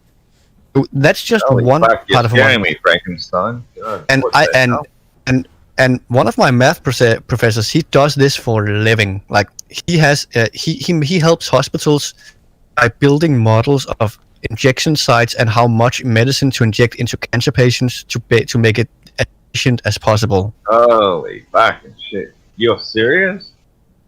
I am 100% serious. And You're this model. man. Here's the thing. This model, Get off like my planet, a small disclaimer. This model is only a 2D model, so it's not that accurate. But it still shows that like this is something we can do with a model instead of like injecting 1,000 people with 10,000 of these DNA nanobots. We simulate it first to see, okay, how can we optimize this, and then go out and test it. Okay, then. But I want to get back to one thing that I was asking Ross before. Is Ross, you made a claim that the globe model doesn't predict shit, right? I believe that was your exact words. Yeah. Yeah, they just observe everything that Can you give an example? And then Can you give an example of something that the globe model claims to predict but doesn't? well, you can't disprove a negative. No, something that it claims Before to be I found able that, to. like, well, okay, so they say that they can predict an eclipse, and I say, well, yeah, they just made the same observations we've seen from the flat Earth all the time of eclipses, and it's easier to predict because they're going to happen again and again because everything goes around in cycles. But No. to say that you can only predict that by the globe, well, Something that yeah. it claims It's to coming from a false predict premise, but but- doesn't. Something that it claims to predict but doesn't. So, is there anything that you can think of where the globe model says this should be happening, but it doesn't happen? No, because they're all predicting it on realistic flat Earth observations. But of course they're going to claim No, that they're right. it's not using flat Earth observations. It's using observations. Actually, it's not using. flat Earth observations and then claiming it proof the globe, which is what the globe has always done. The globe has But always been how do you explain all of these on the back of reality. routes these eclipses take are always different? So if you claim that these predictions are made using what happened in the past, but how can it show different routes that these eclipses take if it's only based on the past?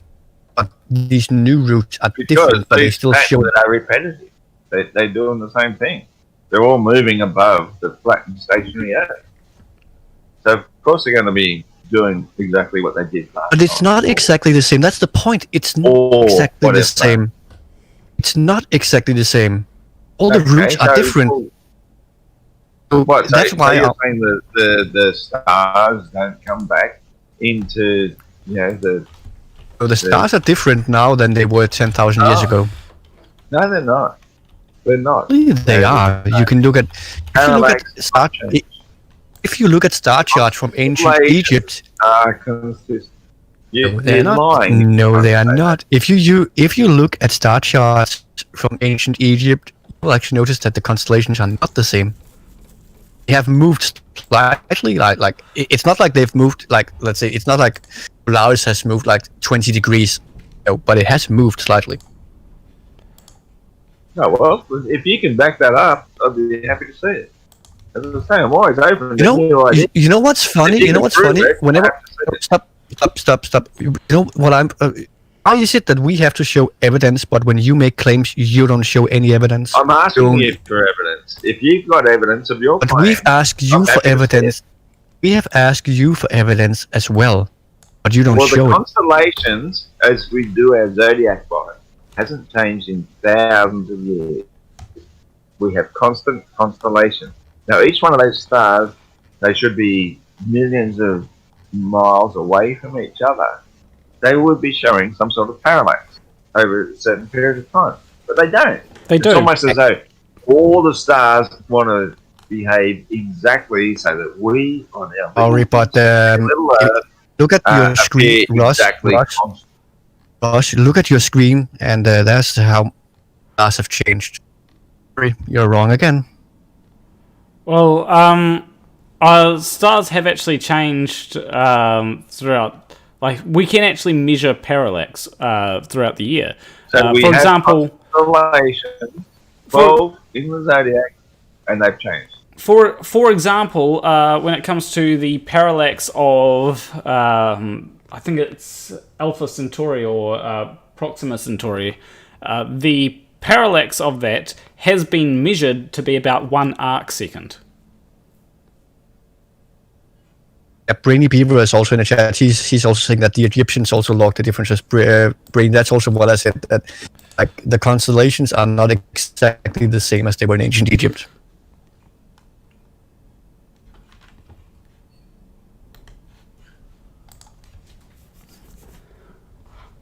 And yet we still have the same star system, Sirius, aligning perfectly with Great Pyramids. Yeah, look at these solar eclipse paths. Like, It's amazing. how come? Yeah, And we can predict these. Not only is it not only that, but we can tell whether they'll be annular eclipses or total eclipses. We can predict the exact paths that they're going to take. We can predict. I have a question for Ross. I have a question for Ross. Ross, do you know what an annular eclipse is? Annular. It's a term. That's the what is an annular eclipse?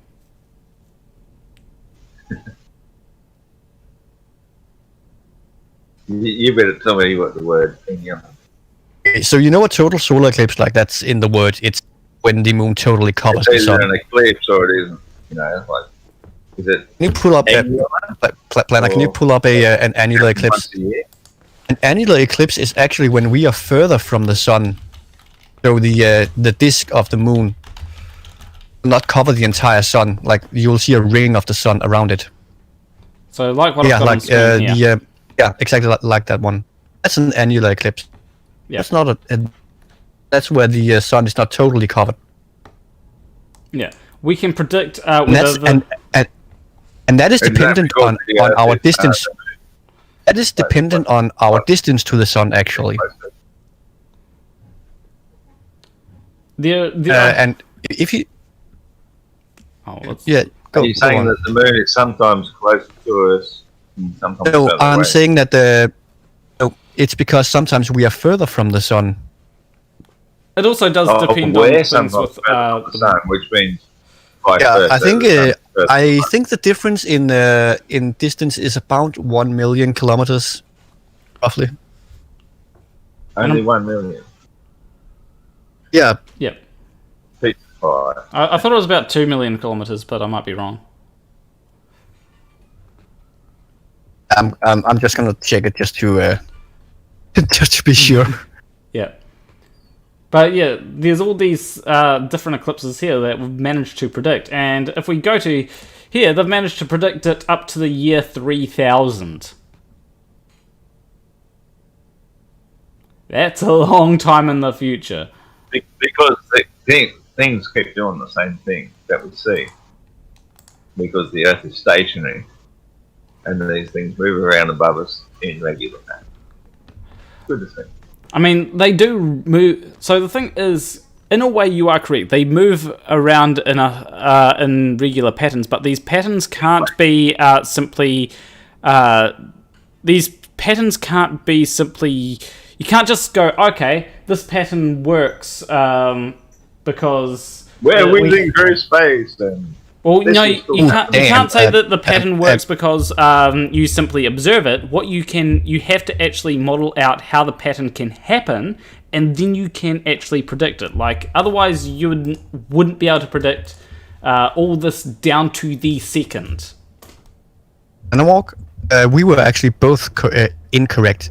At perihelion, that's when the Earth is closest to the sun, Ross. We are at 147.5 million kilometers. And when we are closest to the sun, we are at 152.6 million kilometers. So it's actually a 5 million kilometer. Okay. Well, I'll still listen to William of Ockham, and I'll say that the most simple explanation is the most correct one, and that's because the sun is closest to us. When it's our summer, as we're heading towards now after our equinox is had, and it will be furthest away from us when it gets up to like June 22nd for the winter solstice. Well, I've actually got a question that I think is rather important for Ross.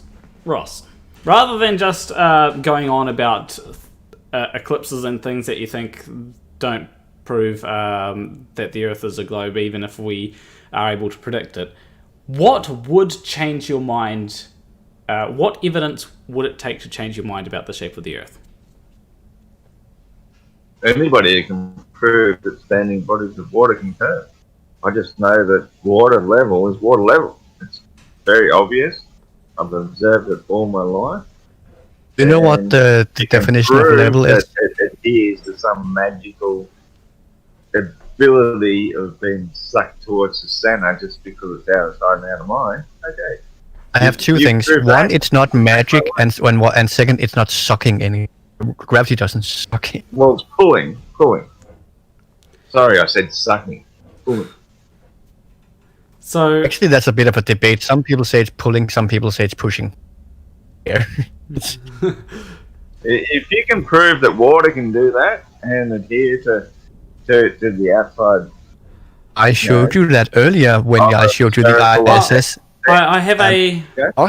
Ross, I showed you that. to being proven wrong. Ross, I showed you that twice earlier. I showed you on the mushrooms where there were raw water on the outside of it sticking to the mushroom, and then I showed you from the video from the ISS where there was water sticking to that astronaut's hands when he had water on them, stuck to his hands. Yeah, but outside of show them. me small evidence of water viscosity adhering to one another due to. Can you do me a favor? That is not the same as showing me thousands of miles. I will do that. Ocean Okay, Ross, capable of adhering to the outside. Ross, I will make you a promise. I will make you a promise, Ross. In outer space. Ross, I will make you a promise. I will do that when you show me evidence on being an interdimensional portal. Of what? I will show you that evidence when you show me and everybody else here evidence of the sun being an interdimensional portal. Well, That is something you have claimed several times and you have never shown. Interdimensional portal is just showing that the energy. That's What no, stop. I don't the need your explanation for it. I don't need your explanation for it. I need you to show me evidence of it. You evidence. You want, well, you can want you go us to show? outside and see the sun? Can you go outside and see it? Actually, it's Are you assuming that's a flaming gas ball It's, or some great ball of fusion? Russ. First of all, it's almost 3 a.m. where I am, so no, I can't. And secondly, you want us to show you evidence. When we ask you for evidence now, you're just trying to deflect. Is that? Well, you asked me Show for some evidence of Yep. an interdimensional Yep. portal. So you've said many times that the sun is an interdimensional portal. Can you show evidence of that? Show evidence. Don't tell me to go and look at the sun. Show evidence of it. But, well, if you're asking for evidence of the sun, but without looking at it, how can I do that? Yeah, you have to be able to look at it in the first place. Again, to see evidence, what we're talking about. So you evidence can't do it at the of the moment. sun. That's fair enough. Yeah, it's 3 a.m. I mean, you can Yeah. show a picture or something that shows that the sun... that would be better than Show me nothing.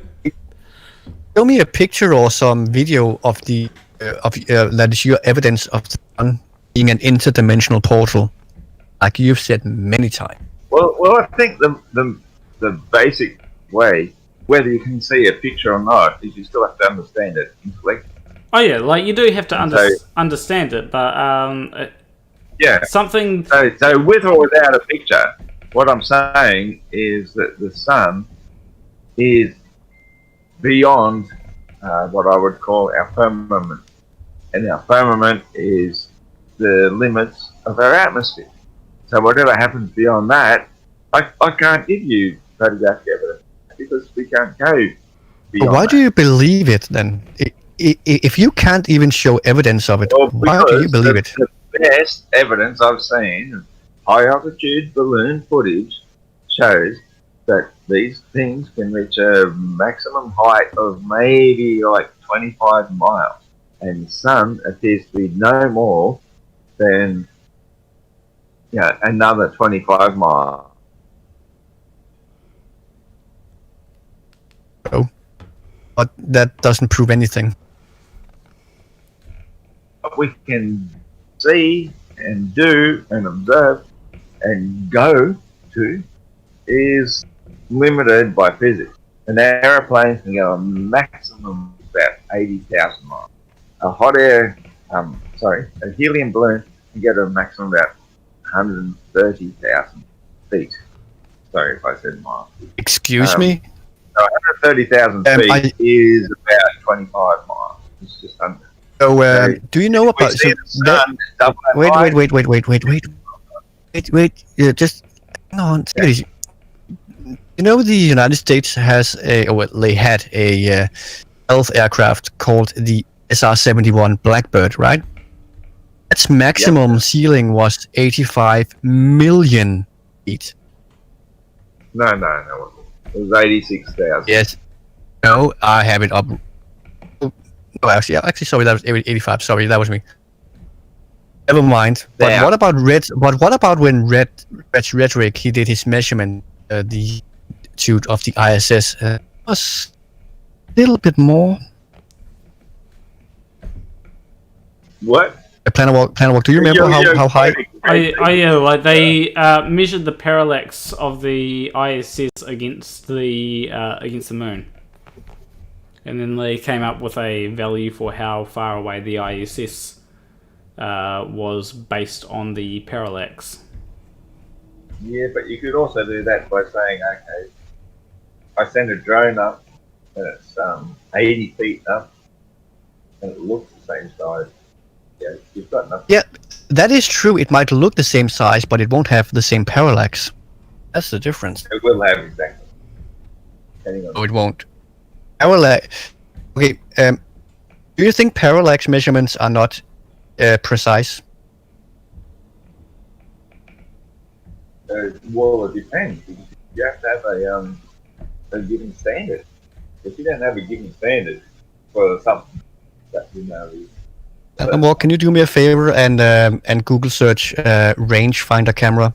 Do you know what a rangefinder camera is? Given height and given size, and you could say, 6,000 miles away.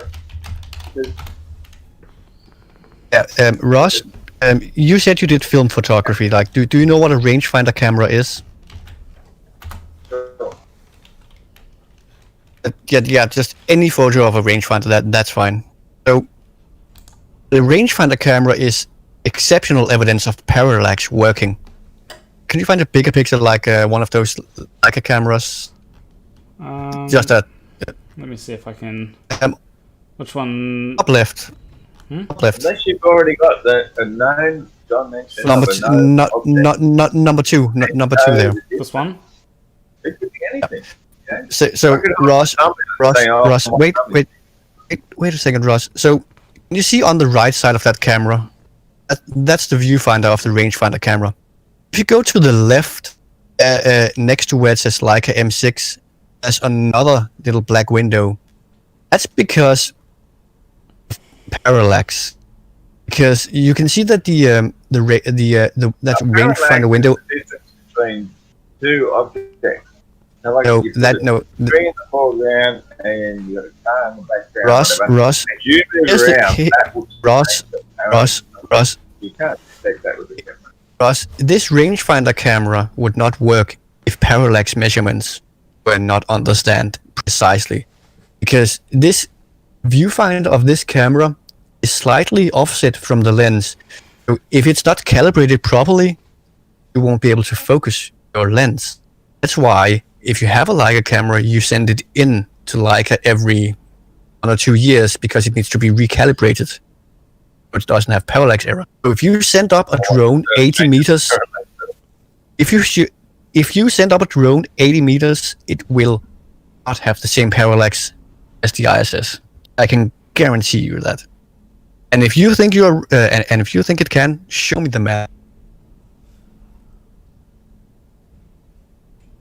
So it has to be recalibrated because somehow. Yeah, because So this is like a little bit technical, but like right next to where you see it says like M6. There's another little window. In that window, there's a mirror. That mirror goes up to the viewfinder on the right.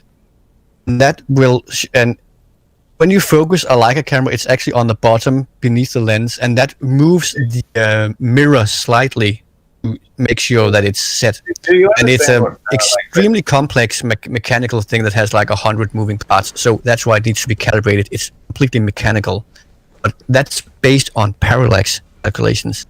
Extremely accurate parallax. Yes, I do understand what parallax is.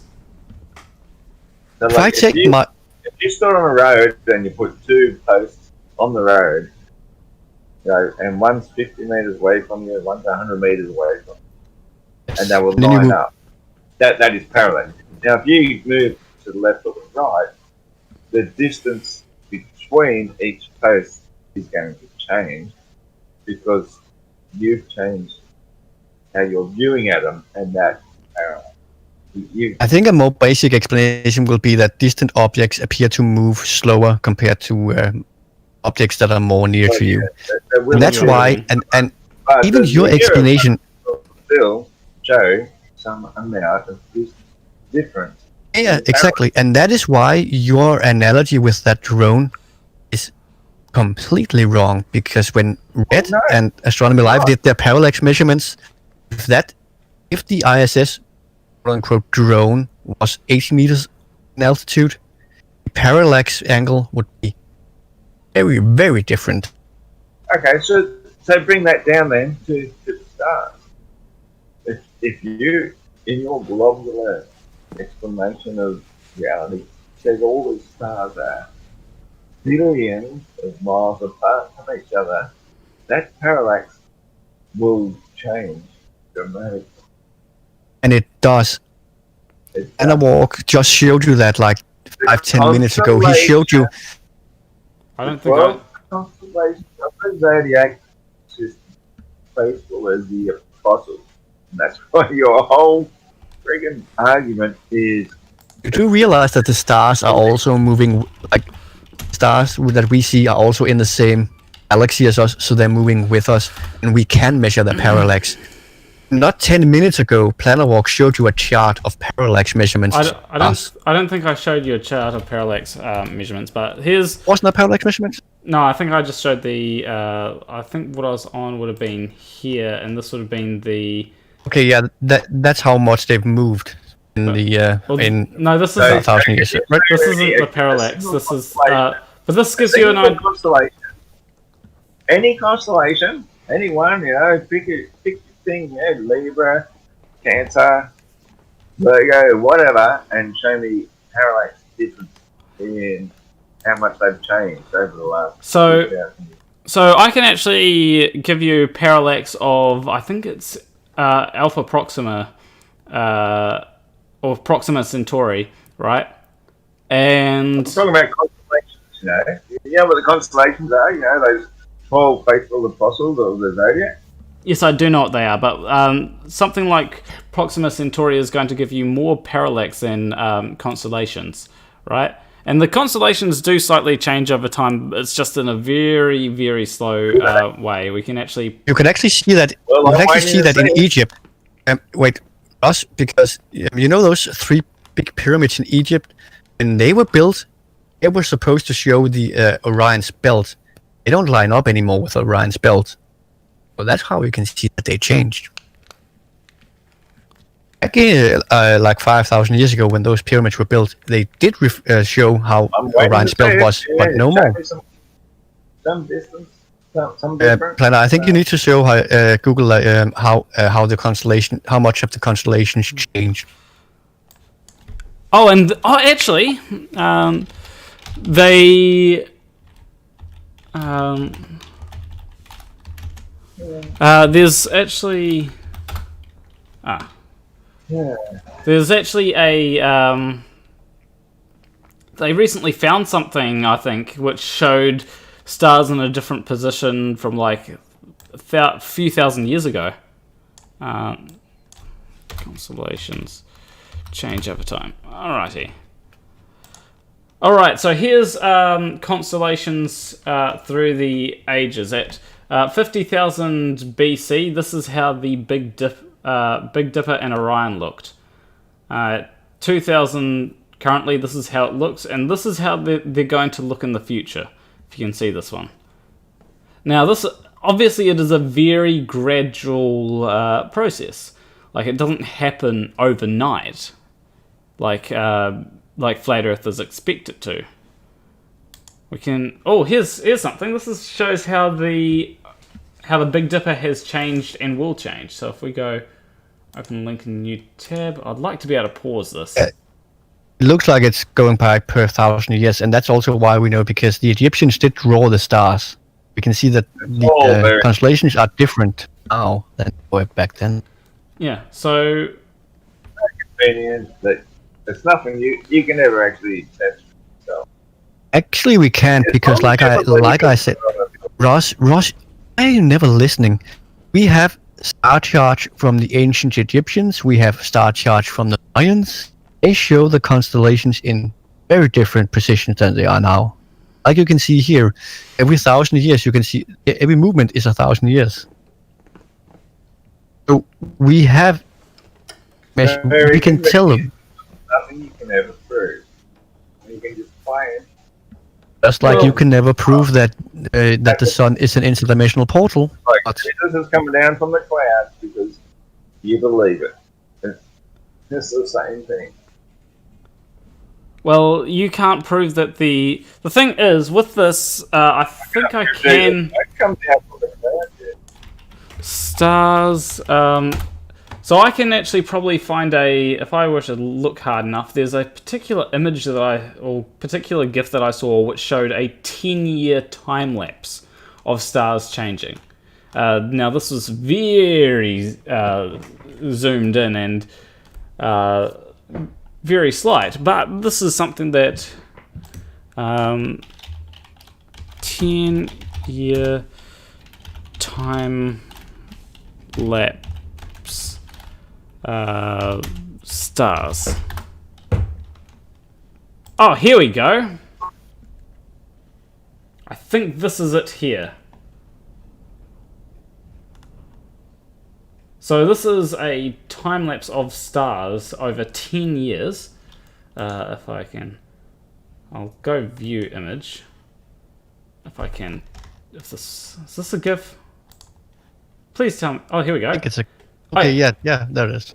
So it shows over 10 years the stars orbiting the black hole at the center of the Milky Way. This is stars moving. Okay, well this is really cool, but how does that prove the year? Because this... Ross, do you not even remember your own question? Ross, your question was, can we show the stars and the constellations changing? And now you're just acting like you didn't ask that question?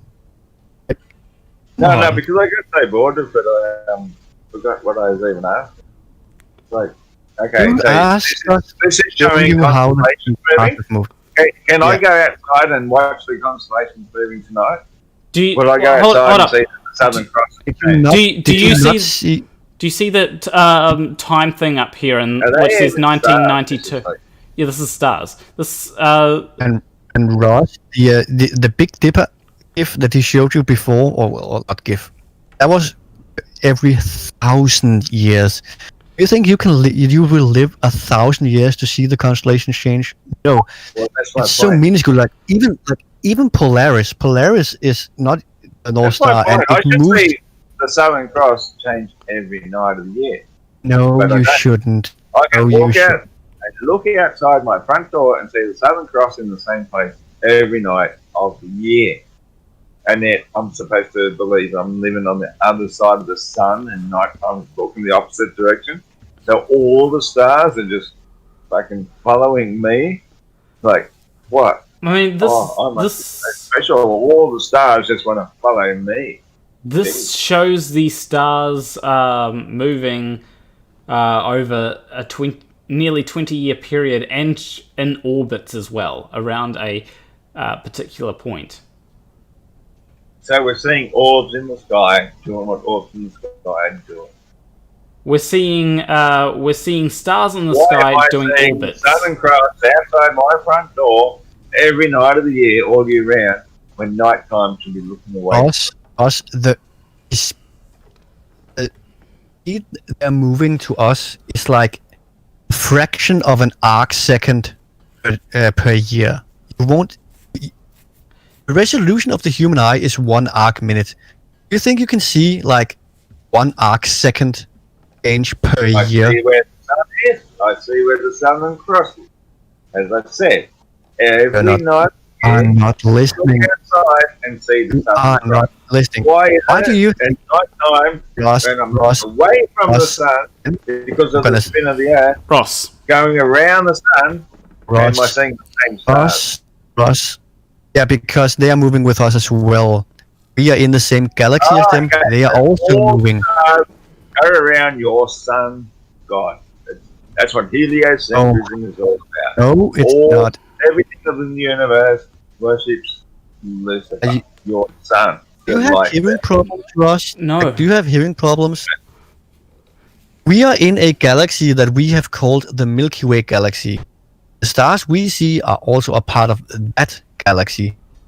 We, along with them, orbit around the center of that galaxy, which is a massive black hole. Yeah, but we're going around the sun. You have to remember Yes. that. We are the ones go going around around the sun, and independent our solar of the system rest goes of the around the stars. galactic. If we're going You- around the sun, You independent of the stars, why am I seeing the same stars all year round? Because they are very far away, and like you said, parallax. No, because they're also going around the sun with us. No, they're No, not. they're not. Everything worships the sun. No. They are not going around the sun. They, along with us, are going around the center of the Milky Way galaxy.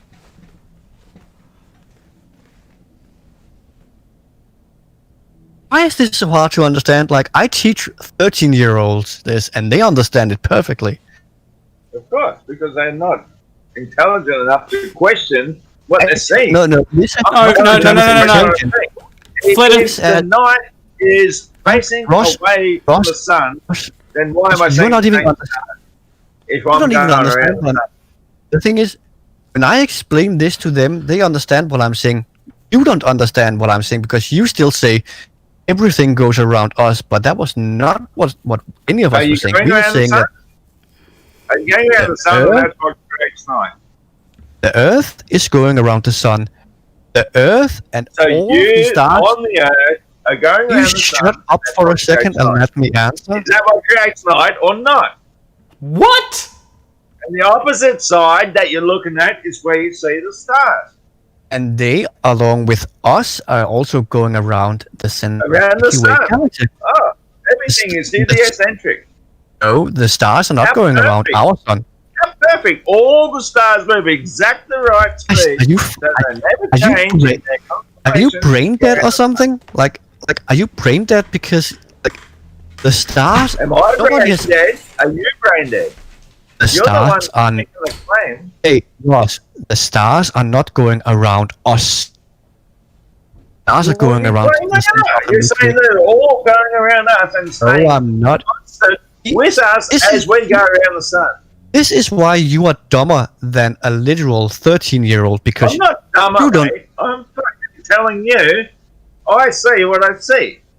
The Yeah, but you- stars but- remain constant as we go on a trip they around don't. the sun. And No, they they stay don't. constant with us. we can measure how much that they change. Can't fucking measure shit. Sorry, but reality doesn't agree with you. Yeah, Jared, Ross is lying. He's saying that we think stars are going around us when we are saying the stars are going around the center of the Milky Way galaxy along with us. I have no idea what Ross is like, if he's taking too many mushrooms or something. Pretty fucking obvious, you dumb fuck, that we are stationary and the stars are moving around us. Hey, at least I'm not telling people I'm to eat healthy and I'm an alcoholic like you are. You can eat whatever you like, but I'm telling you, don't eat dead animals or dead Oh, baby food. wait. Are you ingesting solid alcohol? That's fascinating. I'm drinking fermented sugar. That's different from killing an animal and eating it. And you know, with science, I can be the most popular guy if I ever go to prison because I know how to make alcohol from toilet paper. That's science for you. Good for you. That's what the difference is between you and science, because you just make stuff up. I by the laws, and I abide by the laws of physical reality. Like you are denying, And actually, an interdimensional portal does not. For some reason, the entire universe just goes around the sun. Oh, I've actually just seen something in the chat, Ross. Mandevil, Ross. Mandevil has just made a very good observation. The reason why you think the heliocentric model has a lot of holes is because you've demonstrated here you have no clue what you're talking about when it comes to the heliocentric model. That's a really good observation that Mandevil did there. Thank you. Well, I live here on Earth, and I look outside every night, and I can see the same stars. So if those stars are not also orbiting around the Earth, Can you see Orion? Do you see Orion at night right now? Who's the liar? Who's the liar? Ross? Can you see Orion at night now? I couldn't tell you. Because in the summer here, up in like the northern hemisphere, in the summer here, I can't see Orion. In the winter, I can. So I can see different stars at different here. Yeah, that's what they call weird, isn't it? The sidereal fact. How we see it. But I have no idea what you're talking about, man. 100%. I can look outside my front door, sit on my doorstep, and look outside, and I will see the sun every night of the year. So that means... Why can't you see Polaris from where you are?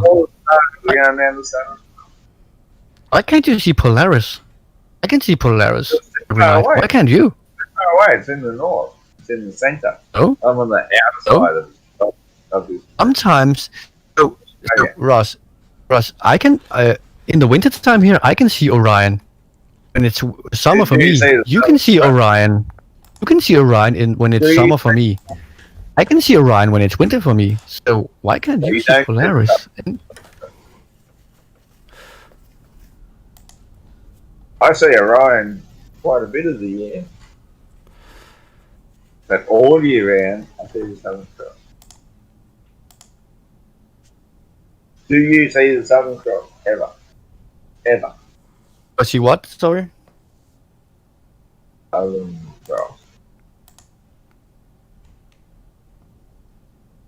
If I said yes. Oh no, you're lying. Because it's too far away. Okay, prove that I'm lying. That's visible to you. Prove that I'm lying. You don't see the Southern Cross, but I do see Orion. I can actually look at the Southern Cross right now. Let's see, where's Stellarium? Oh shit, I don't have Stellarium installed. Oh well, I can see the Southern Cross anytime I want. Yeah, but any time at night, it's the middle of the day now. It's only 12 o'clock midday. I can go out as soon as the sun is receded far enough away to make it dark enough that I can see the celestial.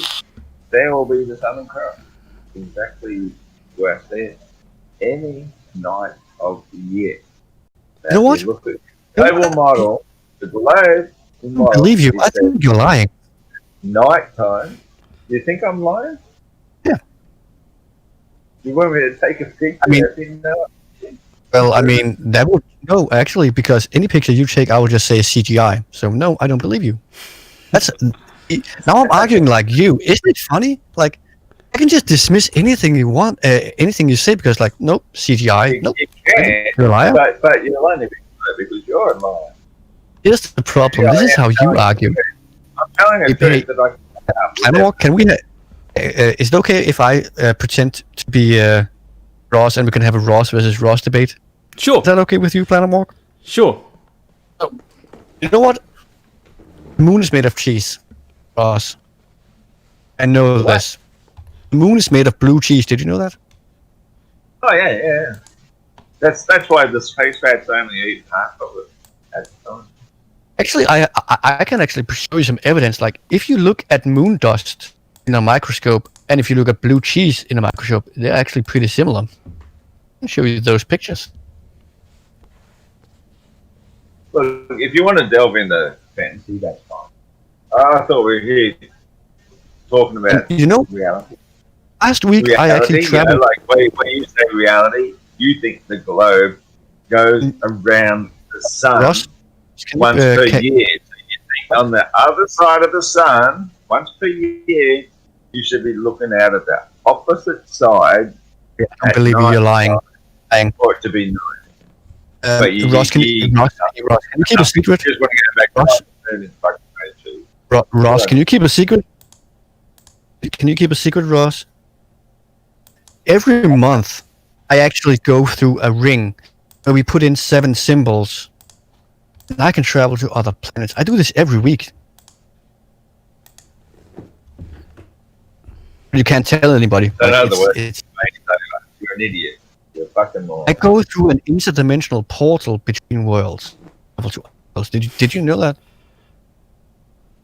All right. Makes sense. It makes sense because, you know, Stargate was on TV, and that's just a cover-up because if it ever got out, we can just say, oh, tell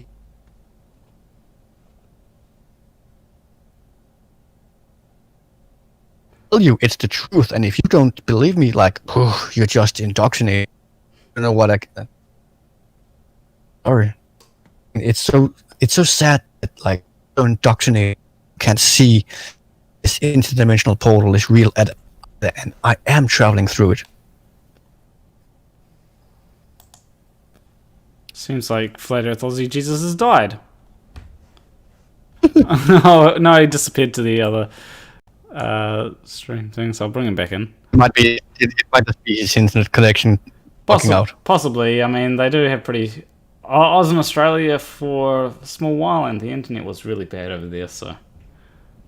Actually, it was because I was telling him this top secret thing, and NASA had to nuke his connection for a little bit, like, so... Oh yeah, so that's evidence of what you're saying, that what you're saying is true, right? Yeah, exactly. Oh, PhD Tony is in the chat. Ahoy hoy, PhD Tony. Oh, PhD Tony. Oh, Flat Earth Aussie. Well, I don't think he would. Jesus. I don't think he rage quit. He did have connection issues earlier, so that might just be it. Yeah, I wonder if Flat Earth Aussie Jesus thinks that he's more intelligent than PhD Tony. Someone that has, wait for it, a PhD. You know he thinks that he's smarter because when I compared him to my students, apparently like he didn't understand it, and apparently dumb. But like, so don't you agree, Planamore, that like what we've heard tonight shows why us think there's problems with the heliocentric model? Because like he has no idea what it actually says. Yeah, like the Hotel California. You can check it out anytime you like. Again. Never leave. Yeah, man, open another beer, man. So why... Hold up. Flat Earth Aussie Jesus, why do you think you're smarter than PhD Tony? Because Dickhead Tony is indoctrinated. I mean, I'm a free thinker. But why do you think you're smarter? Like, I wouldn't say I'm necessarily smarter. Like, smarter comes down to a situational thing, doesn't it? Like, why do you think? Why do you situation? Why do you think you're more intelligent than PhD Tony? I don't. I just know that I will outwit him. Okay, why do you think you would outwit him? I don't. I thought you... didn't say I think I would. I know I would. Okay, why do you know... Like, I still think it's you thinking that you would, but why do you know you would? Because I'm smarter. Okay, so why do you think you're smarter than him? I think you're smarter.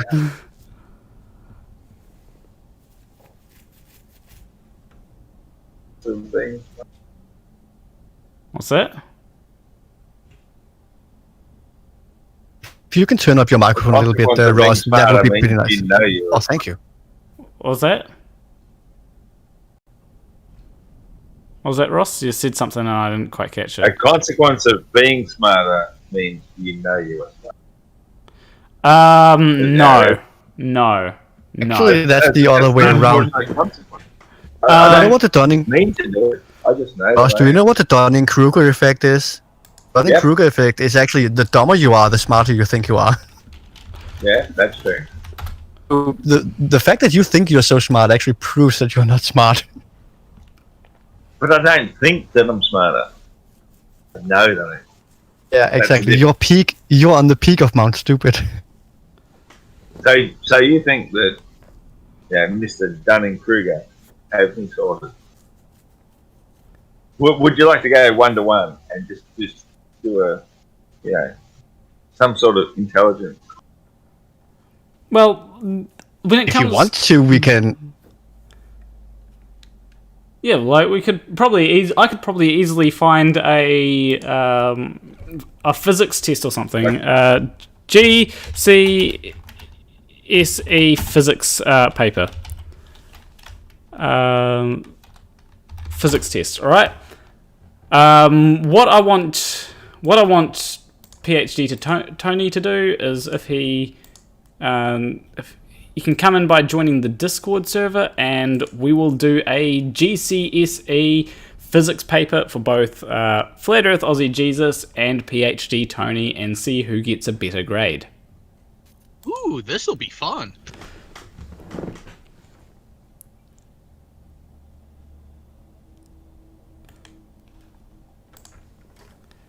How about it, Flat Earth Aussie Jesus?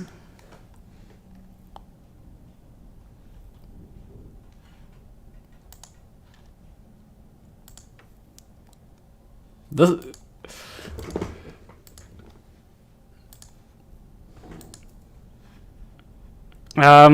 PhD, Tony, there is a invite in the description. It should be just below, should be near the top of the description. And then you just have to join debate lobby and I'll drag you into it. I will open up.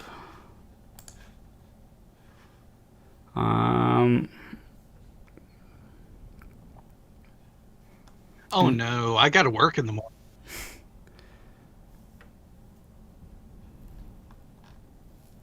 Oh, there's heaps of different tests that we can do. We're gonna... I'll just drag it over to here. That gave me quite the chuckle there.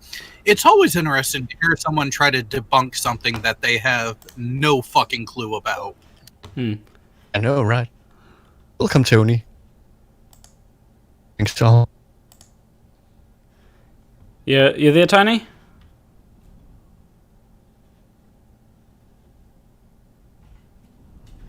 I'm not sure if he can... Not sure if he can hear us or not. Hopefully he can, and it's just maybe he's getting a bit to set up. Let me. Yeah, I'll just. So I've pulled up the. So this is GCSE physics for education on educationquizzes.com. Hopefully it's heaps of different things that we can go on. So Ross, which topic? There's heaps of topics that you can choose. Which one would you want to do? We can go. I'm looking, mate. I can't. There's things like forces, circular motion, center of mass, forces of motion, forces and their effects, forces and turning effects, hydraulics. Is there anything factual or just fictional? What was that? Hypothetical. Is there anything that's factual? Can you hear me now? I think I can hear you, PhD Tony. Excellent, because you. Flat Earth Aussie Jesus, did you do something with your microphone? Because it sounds like you're trying to swallow your microphone or something. Or put a blanket, it sounds like you've put a blanket over your microphone or something. Oh, I actually stepped in front of it because I'm looking at the screen. Oh, okay. Is that better? Yeah, that's better. So I was just waiting to see anything that you're bringing up. Yeah, so... Because you asked me if I want to make a selection, and I can't see nothing. Yeah, so there's a couple here.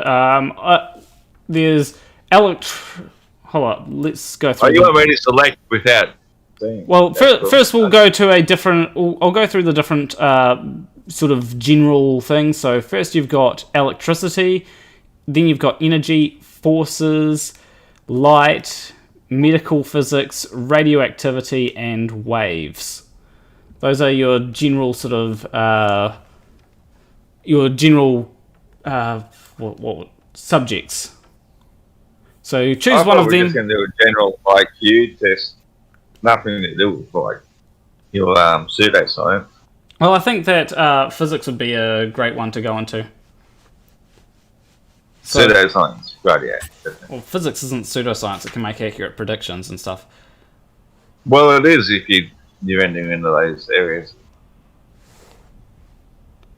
So, Whatever you're saying. so which one do you think would? Which one would you like to go with? So there's, as I said, electricity, energy, forces, light, medical physics, radioactivity, and waves. Let's talk about light. You want to talk about light? Okay. So you've got 4 different things in that. I mean, actually, there's not too many, so we can do... The funny thing is, I'm going to have to educate you people because even the answer to this will be wrong. And so... So you're already... About how light works. Sorry? What was that, Sean? So you're already conceding defeat, fuckface. No, I'm already saying that you fuckfaces are idiots, and I know better than you. Language, please. Yeah, we'll try and keep it civil. So Well, when Sean pops up, he's fucking ugly. okay, Where's so- Sean? I don't see Sean anywhere. Whatever you are, 80. You have the Danish bacon. You have the You're a form. Sean, boy. You have our aircraft carrier boy. It's like a Karen, but you're a Sean. All right, we'll start with light lenses. All right, so Oh my!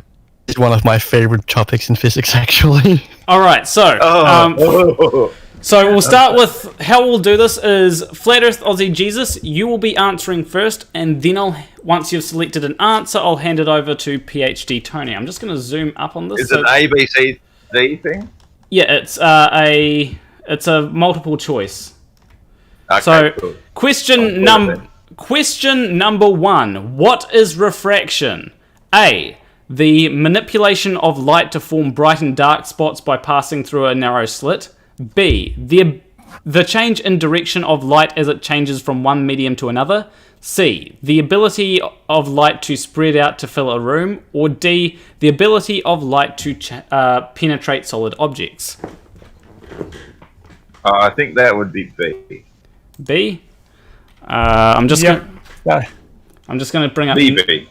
Notepad to record your answers. So B. Why not just have it open in 2 tabs so you can have 1 tab for Jared and 1 tab for? Oh, great idea! Actually, I'm just going to. Don't give him any fucking clues. Just call me Mr. Bacon. I'm used to it. Denmark has the best bacon. Okay, I'm just. There we go, and bring that over here, and what tab? Anyway, I got to go out. All right, so now, B and B. You both got it correct. Alright, so, Flat Earth Aussie Jesus. How does a lens work? A. It forms an image by refracting light. B. It forms an image by diffracting light. C. It forms an image by diffusing light. Or D. It takes a picture with a digital camera and tags it on Facebook for you to see. I have to say E, because the lens doesn't work, it just sits there and it's dormant. What? Okay. It is dormant. So, you got to choose one of those answers, Flat Earth Aussie Jesus. What was A again? It forms an image by refracting light. Wait, yeah, stream can't see it. I don't know. Oh, let me just bring it up on stream so that... I would still say there has to be a receptor. The lens is just dormant. It's doing nothing. Whatever the reactor is. Ross, the question is just how does a lens work? It's not how a camera works. But the lens doesn't work. The lens is just dormant. It's just sitting in the middle. It's either, accepting So you're what saying a comes lens through it. does nothing. The lens itself is dormant. So if You've got the receiver and you've got the activator. Flat Earth The Aussie Jesus, activator doesn't lie.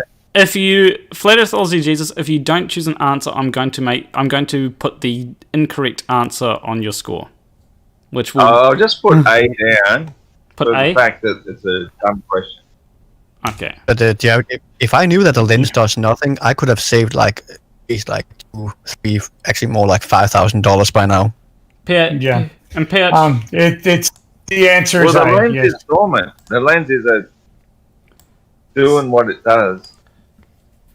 so it says so. Reflecting what it So just to explain the answer there, the answer is A, and it's because it has a curved surface, most of the light entering the lens hits an angle and is therefore refracted.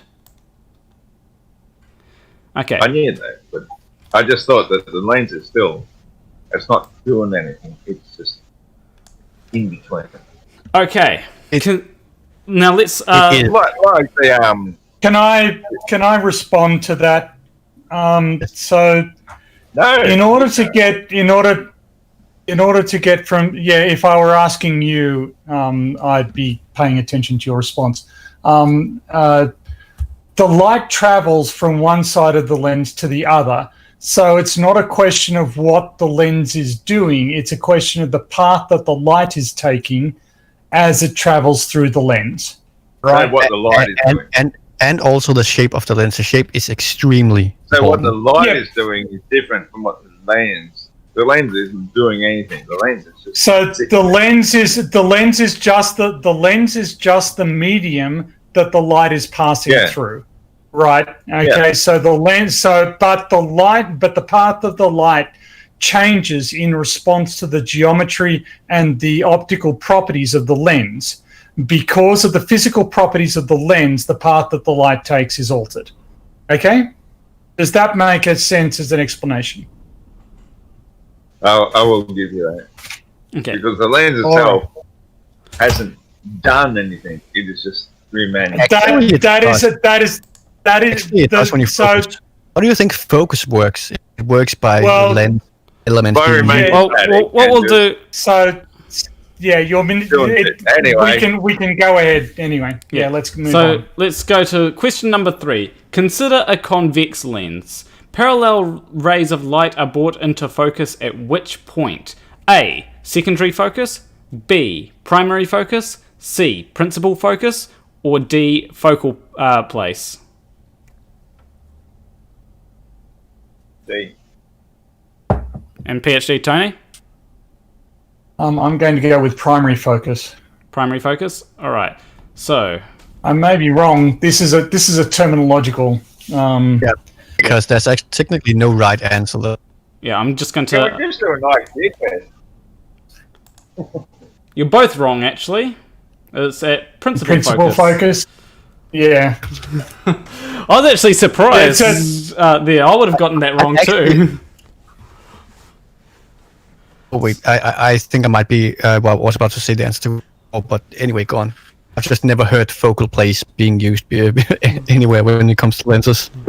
Yeah, so it says the correct answer is principal focus. The principal focus or focal point is the point at which the lens focuses the light which is incident upon it. So yeah, it is a terminology thing by the sounds of it. Okay. Next is, what is the distance from the lens to the principal focus called? A, focal width, B, focal height, C, focal length, or D, focal point?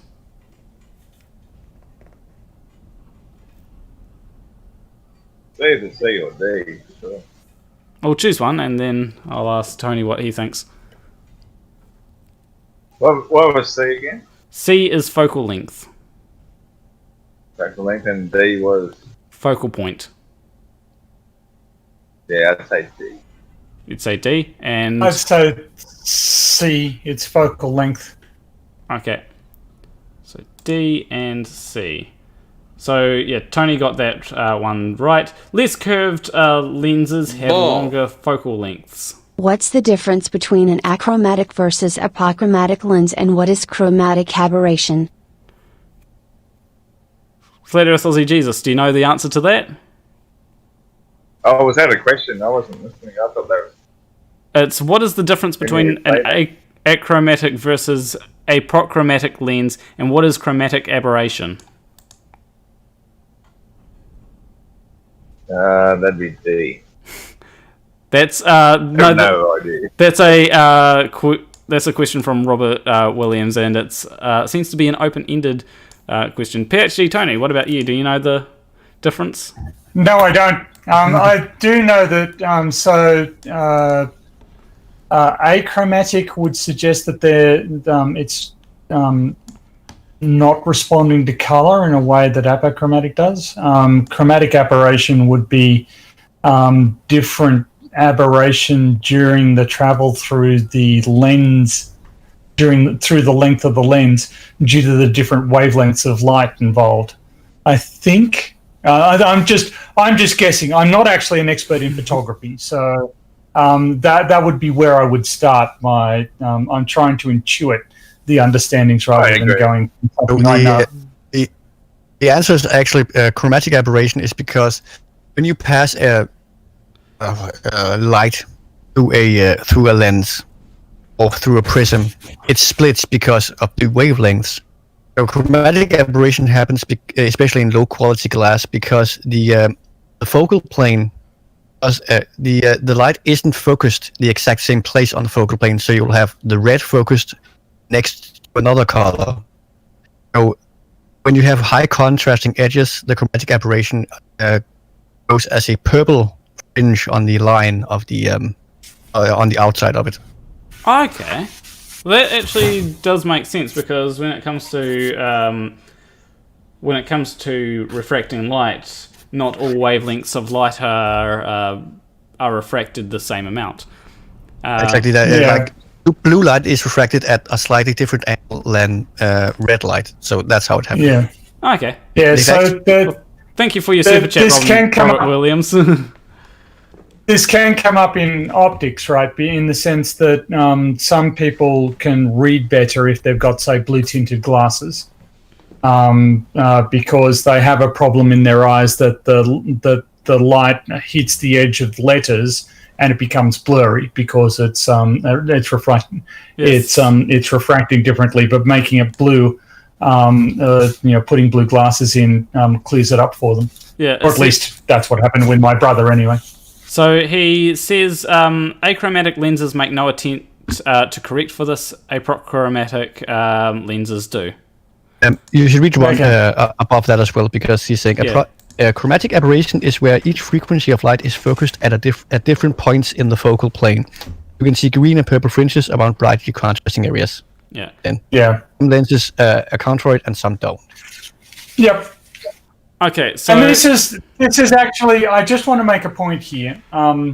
So I'm not a photographer. I don't know much about photography, and I don't know much about astronomy. These are very technical fields with their very own, with their own bodies of knowledge, their own terminologies, etc. I don't feel embarrassed. No. I just want to continue. I don't feel embarrassed saying that there are people in this chat who know more than I do. Flat earthers seem to feel that they need to know everything about every field of science. You guys know stuff that I don't know. It's okay. That is why you are, and that is why you are not on the Dunning-Kruger scale at the peak of stupid. You are far on to the right, because you know that there's stuff you don't know, like Jared, Planet Walk. We all know there's stuff we don't know, and we'll freely admit it. But we just don't know the Earth is flat. The thing is, Ross, with all you flat earthers, you think you know everything about everything, so you just make stuff up. I don't know. I don't think I know everything about everything. Anyway, let's continue. More tests. I don't know the Earth is flat. I'll freely admit that there are things in here that I don't know. I'm learning right now. So, like this next one, I wouldn't be able to get, but we'll see who can get it. So, number 5, which formula correctly states how refractive index is related to the angles of incidence and refraction? So that is one of them. A is refractive index equals sine I over sine R. B, refractive index equals sine R over sine I. C, refractive index equals sine I over 2 sine R. Or D, refractive index equals 2 sine I over sine R. That's not an IQ question. That's assuming that somebody already knows what sine means. So I'll just randomly pick. You just answer the question instead of going off on random tangents. It just sounds. Somebody has a response that says they have a reason why they're responding the way they do. This formula is used. Hold up. To calculate stuff. Scythe, I don't want you to. I've got a bonus question after this. I'm just saying that his tirade was completely irrelevant to this question. Yeah. So, Flat Earth Aussie Jesus, which one do you want to go with? I said D. I'm D? Picking that out at random. PhD Tony? I have no idea on this one. I'm going to go with B. B? Sine R over sine I, yep. Now, bonus question. What is the name that has been given to this formula? This is an open... I know that. Snell's law. Yeah, exactly, Tony. PhD Tony got it correct. So, Flat Earth Aussie Jesus was D, and PhD Tony was B. Yep. PhD Tony, yours was B, right? Yep, that's right. Yeah. Okay, so D and B. You both got it wrong. Sine I over sine R. Okay, so two sine I. That's what he said. So what does give some logic questions? So what does I represent in the above equation? A, the normal, B, the angle of refraction, D, the angle of index, or, I think it was C, the angle of index. Oh, let me repeat that. A, the normal, B, the angle of refraction, C, the angle of incidence, or D, the refractive index. It's not showing up on my screen. Have you got the thing open here? Let me just check. I'm doing both Discord and YouTube. Because you should be able to get it on... And close YouTube. Should be able to get it on Discord. I think my can I just I have one thing. Jared, are you looking at the chat? Doesn't my 2 cents look like Gary Wybenga? What he always... Oddly so. You think he got tired of getting banned from Gary Wybenga all the time? Probably. All I've got, mate, is this is an egg, and then it just went to rumpus. Am I that far behind? So you're on the And live stream. Ross, turn off YouTube if you are having an issue seeing things here in Discord. Cut down the resources your computer is trying to use. and I can I can restate it again if you want. Sure. Question number 6 is, what does I represent in the above equation? A, the normal, B, the angle of refraction, C, the angle of incidence, or D, the refractive index?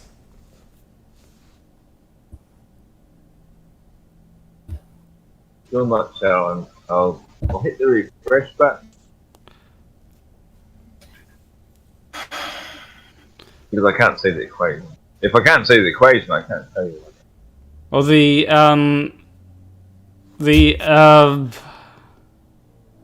so the equation is refractive index equals sine I over sine R. Are you doing like sine over? What does the I represent? So what does I, and that is the sine I in the equation, represent? Is it A, the normal, B, the angle of refraction, C, the angle of incidence, or D, the refractive index? I'll have to just go C. C. And PhD Tony? Sorry, I got to. Yeah, it's the C. It's C, the angle of incidence. Okay, so you both chose C, and you are both correct. In optics, the incoming light hitting any surface is called the incident light. Okay, 7. What does R represent in the equation? So that's the sine R. A, the angle of incidence, B, the angle of refraction, D, the normal, or... I keep on... A, the angle of incidence, B, the angle of refraction, C, the normal, or D, the refractive index. Maybe I have to go back to school to learn the alphabet again. I'll let Tony go first. Angle of refraction, B. Jesus? Yeah, I was going to say Is that so you can cheat off him, Ross? No, I was going to say B, but, you know, he's been cheating off me. Oh, I'm sorry, you've been lying, so I can't believe you. Okay, so the angle of refraction... He stole the last one off me. So the angle of refraction is correct in that one. Alright, so now, Ross, it's back to you answering first. No worries. Piece of fish. So, 8. The nature of an image produced by lens is defined by which attributes? A, the relative size of the image. B, whether the image is upright or inverted relative to the object. C, whether the image is real or virtual. Or D, all of the above. Yeah, it'd have to be D. All of the above. And PhD Tony? I'm actually somewhat confused by this question. All right. Just go with A. I'm just going to go B, actually. B? Yeah. Okay. It's D. Okay. Oh, No, I was wrong. Yep. Yeah, it says make sure that you know So how to... what does it mean by a virtual image? I have no idea. I think it... So what does a you real see. image? What does a real image, or what's the difference between a real There's image or a couple of virtual players, image? they don't understand that what you're seeing isn't necessarily what you see. Once you become a flat earther and come back to reality, you'll understand. If you could stop prattling for a second, somebody with some technical expertise might be able to answer the question. Yeah, it is... I feel like... Because I can tell you. Because I know that the first two are correct, but what I couldn't understand was how number 3 is correct. So, Saif, you seem to know more about photography. I think I have to agree with Niston Hand in the chat. Film versus digital. That's not actually true because, how that Earthers usually perceive real and not real image is like if it's a composite, it's not real. But like even on film and on digital, it's basically a composite. So it really doesn't have anything to do with that. I've actually never heard this term before, real or virtual. Okay. Especially when it comes through a lens. I mean, it really threw me there with that terminology. Obviously, Ross can't tell the difference between real or virtual. By the way, if Ross and any flat earther thinks that a digital is not a real image, then he can't trust his eyes either, because a digital sensor is built up the same way as the photoreceptors on our eyes. But anyway, we'll go to question number 9, and that is, which type of lens would be a good choice for the purposes of magnification? A. Diverging lens. Oh, B. Wait. Yeah. What? It just got explained. Virtual images from behind the lens. Yeah. An image can form behind and in front of the lens. That's what the difference is. Okay. So question number 9 is, which type of lens would be a good choice to use for the purposes of magnification? A. Diverging lens. B. A concave lens. C. A converging lens. Or D. Biconcave lenses. I'm going first, am I? No, Ross needs to go first.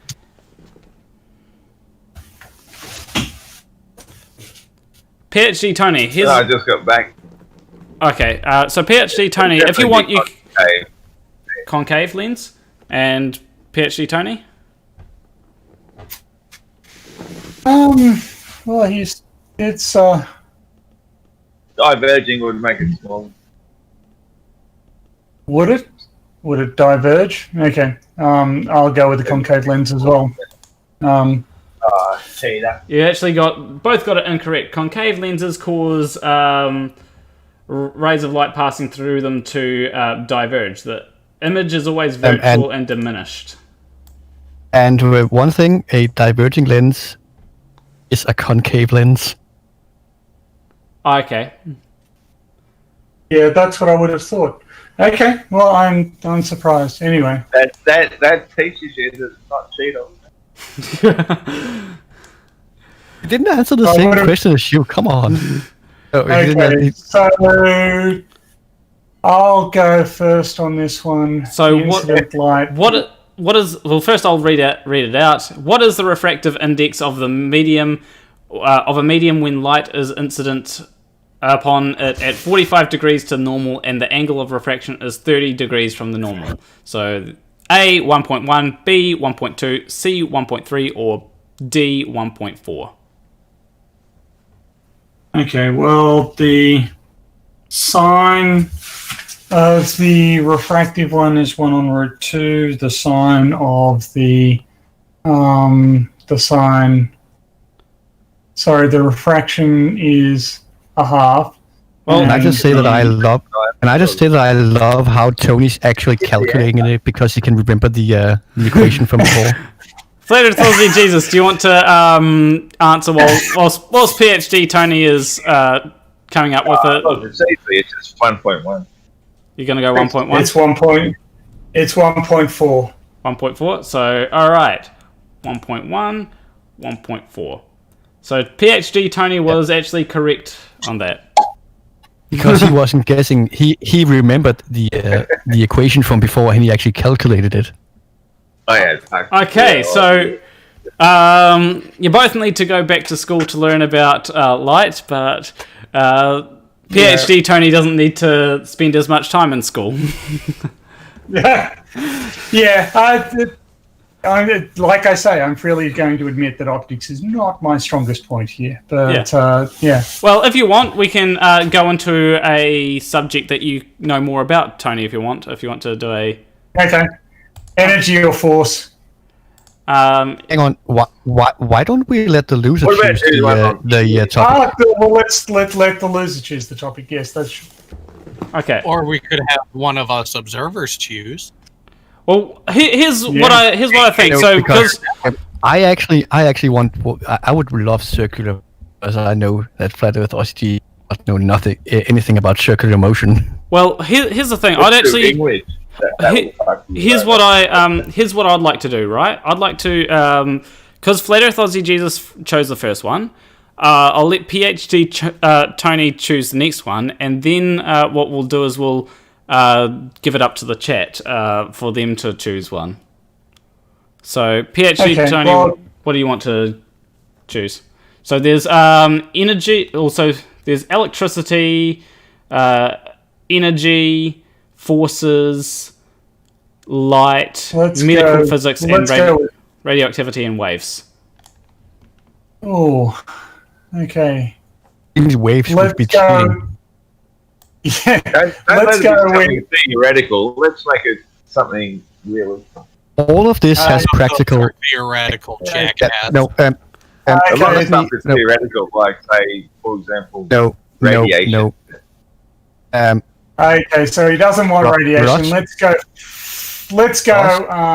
All of this has real-world applications. When it does. GCSEs is like the final exams in normal school here in Denmark. When we teach this to the kids, we don't just tell them stuff. We let them do experiments themselves, so they can see how this works in reality. I'll go circular motion. Okay, circular motion. Circular motion. Okay. It's circular motion, not circular reasoning, Ross. That was what I was thinking. That sounds like a typical in talk. You know what happens when you let go of the like the hammer when you do the hammer throw? Yep, it flies away. And have you ever noticed how the hammer thrower also wobbles, like our sun also wobbles because of the I think. Hold on, I'm just going to duplicate the tabs because I think that because I loaded it from a different thing, it gave me a different tab. Give me a second. All right. No, it's giving me different. It is fucking with you now. Let's try that again, and hopefully it gives them in the same order. I like the way Kiwis say "iggy." No. So what we'll do is I'll find copy what's actually in the bar of the page. Don't just duplicate the tab. Oh, okay. I'll see if that works. And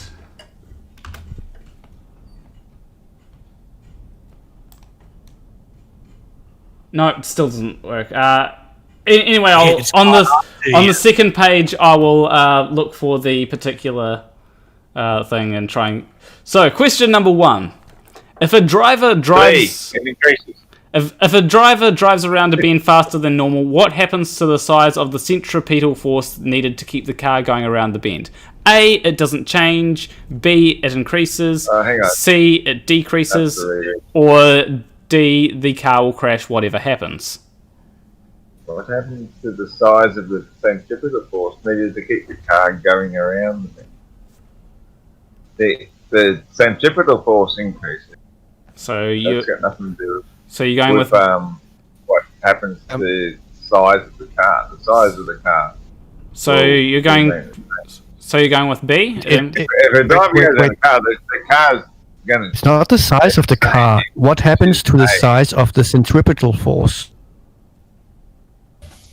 But the size of the centripetal force will be. So are you going with it increases, Ross? Yes, I'll go with that. Yeah, so B. PhD Tony? Yes, it increases. Stop copying off me. Now I'm just going to find the second one. So, question number 2. What does increasing the acceleration of an object following uniform circular motion change? A, direction of motion. B, speed of object. C, both the direction and the speed of the object, or D, neither speed nor direction. This is increasing the acceleration of objects following uniform circulation. PhD Tony, by the way, if you want to send me your answers in advance through DM, then I can then that makes it so that you're definitely not copying off Ross and. Okay, all right, that seems fair enough. I shall do I'd say that. A, actually, Direction of motion, and I actually haven't gotten the. I actually haven't gotten. Or actually, it would also be C. It'll be both direction and. So C. All right, so you're going with C. Yeah. And PhD Tony sent me B. So C and B. Okay, you're both wrong, and the answer is A. Acceleration is related to velocity, so any answer that includes the word speed must be correct. Wait, what the? Hang on, that doesn't make any sense whatsoever. Oh, it must be incorrect. Any answer that includes the word speed must be incorrect. Okay, so but the direction of motion is always tangential to the circle. If it's undergoing uniform circular acceleration, then that's always in the same direction, right? That's always tangential to the circle. From the perspective of the object. I guess if you're not in the object's point of view.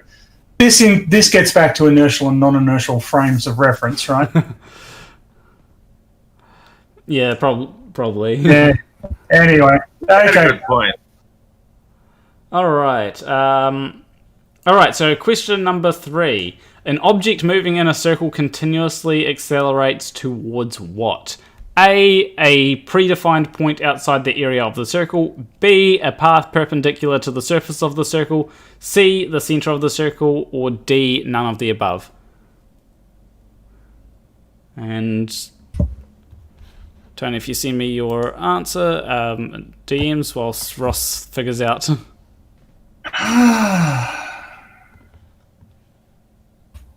Yep. Okay. Sorry. I'll say A. You'll go. I'll give you A. Give me A, and PhD Tony sent me center of the circle. All right. So A and center of the circle. Okay, so PhD Tony is correct. It accelerates towards the point of origin of the centripetal force. Which actually makes sense because the centrifugal force is a... this actually makes sense to me that it would be the center of the circle because the centrifugal force is a fictitious force. So there's an actual force that's acting to keep it from going... It's going to be moving towards the center. What? Centrifugal force is pushing it outwards. How can they moving towards... Centripetal force is keeping it pulled towards the center. So Ross, if you remember your hammer thrower, right? You got your hammer on the end of the wire. Where is the hammer thrower, and what direction is the hammer thrower? Is in the center. He is in the center. The force applied to the hammer is acting along the wire, connecting the weight to the hammer thrower, right? So that force is acting. Yes, no, it isn't. The force is being applied along the wire. What is the material connection between the hammer thrower and the weight? It's the wire connecting the weight to the hammer thrower, right? That's the only that is the only mechanism by which a force can be applied to the weight is along that wire. It's outwards, right? Not inwards towards the center. No, it isn't. The hammer thrower is hammer thrower is pulling on the. This is why hammer throwers need to be strong, right?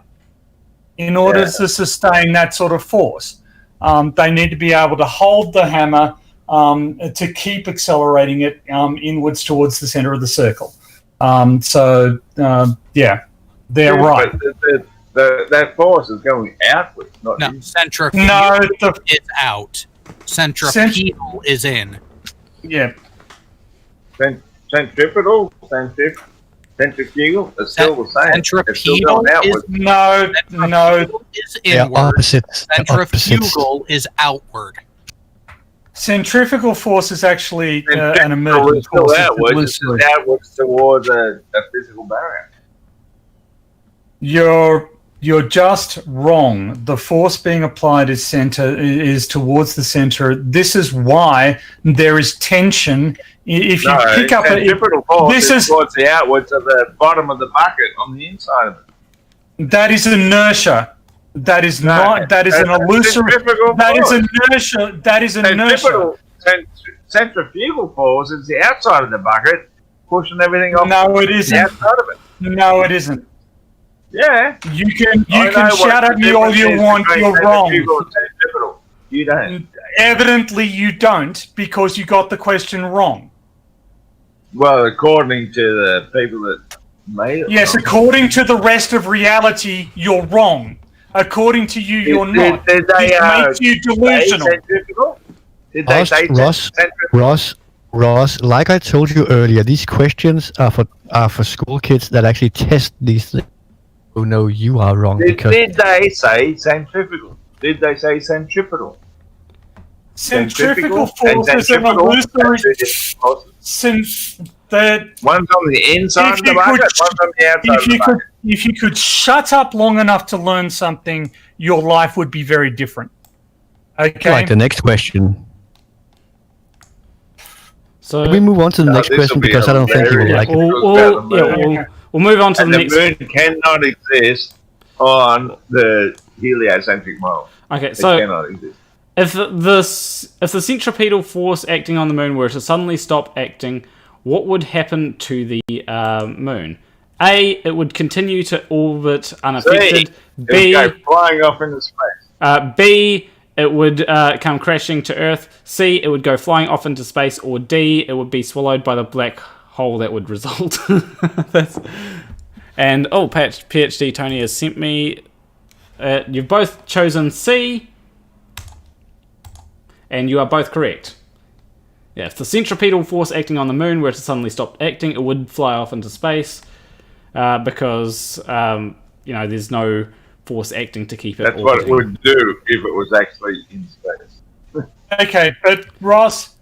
So if I Tony, stop. The next question is actually about that. Okay, all right. Yeah. So, what the? Try and teach him. What the hell just happened? Your internet's breaking. Yeah. Okay. Question 5. Oh, it's 5 for both. What name is given to the resultant force that acts towards the center of a circle?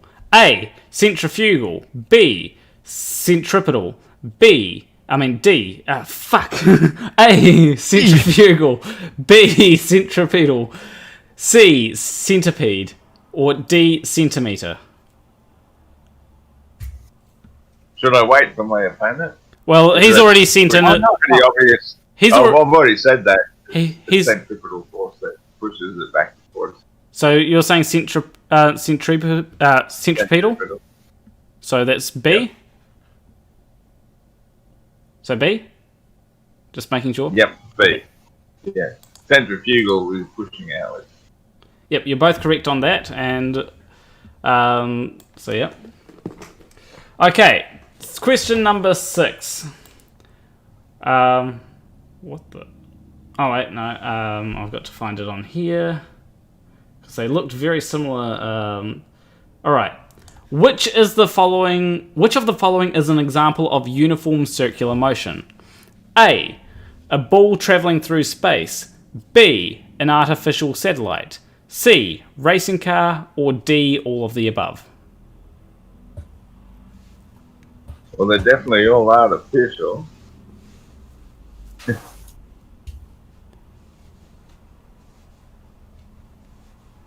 I'd have to say E.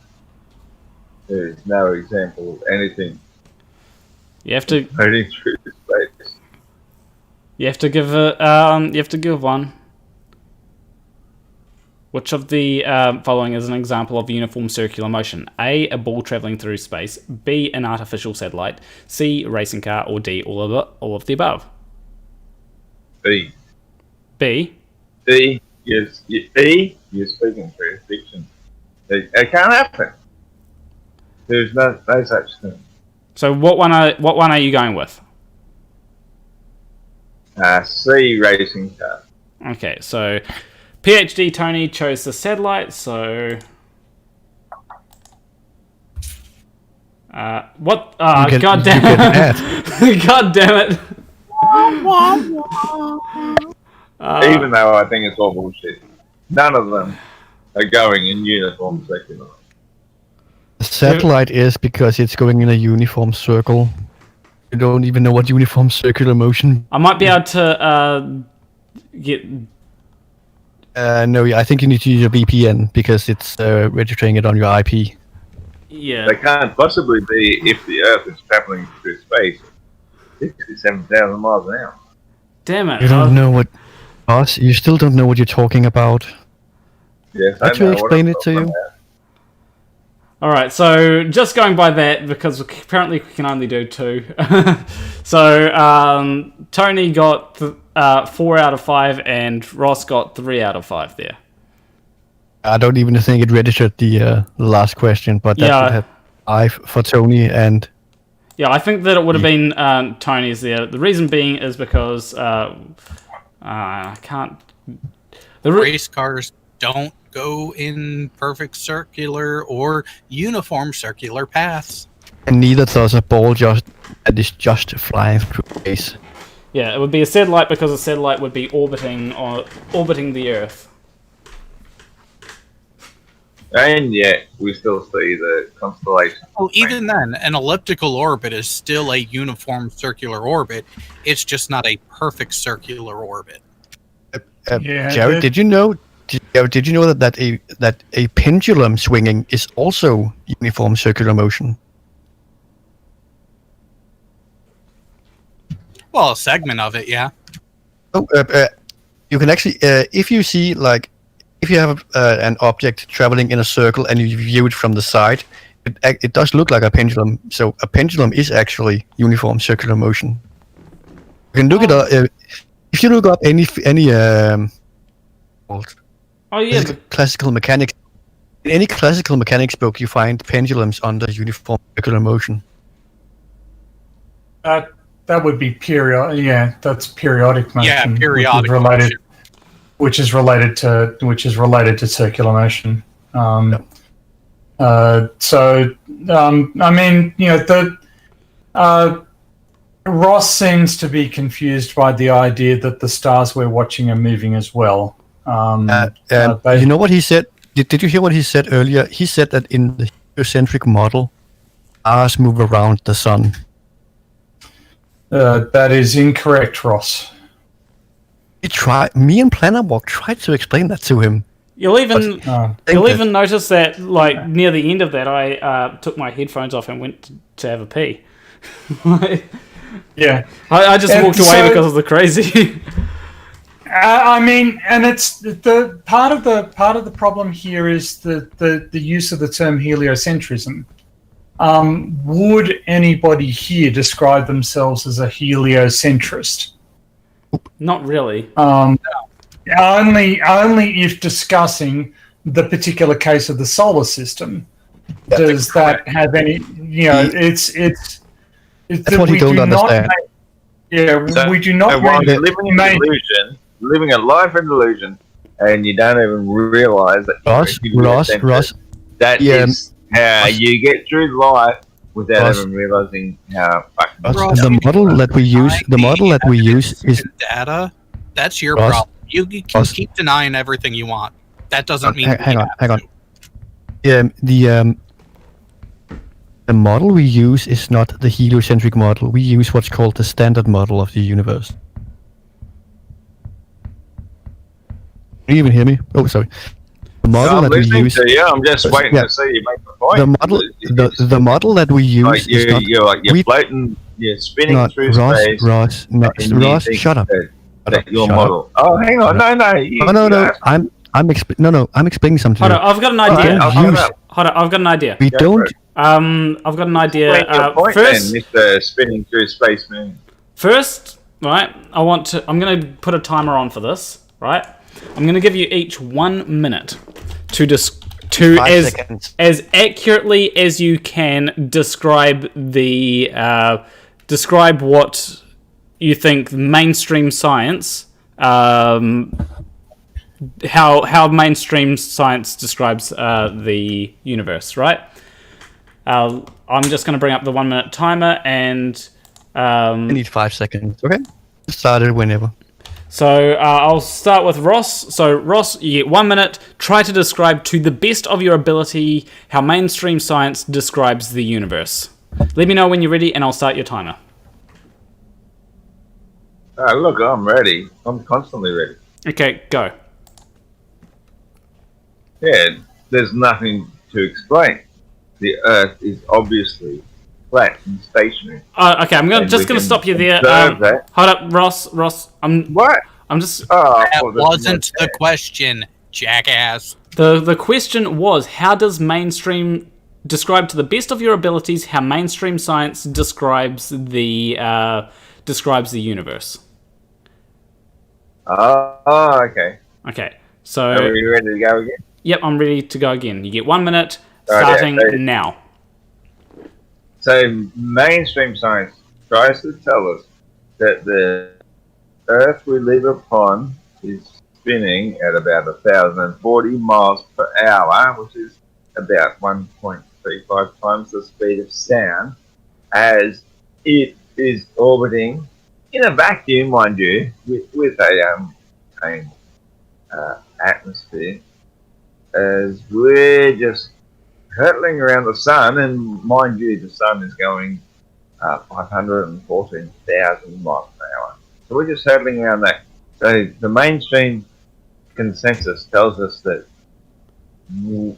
despite what we observe as Earth being flat and stationary and water always being level, that it is actually curving a ball about what was it called? 25,000 miles around, and it's just hurtling through a vacuum of space. Time's up. Time's up. Oh. All right.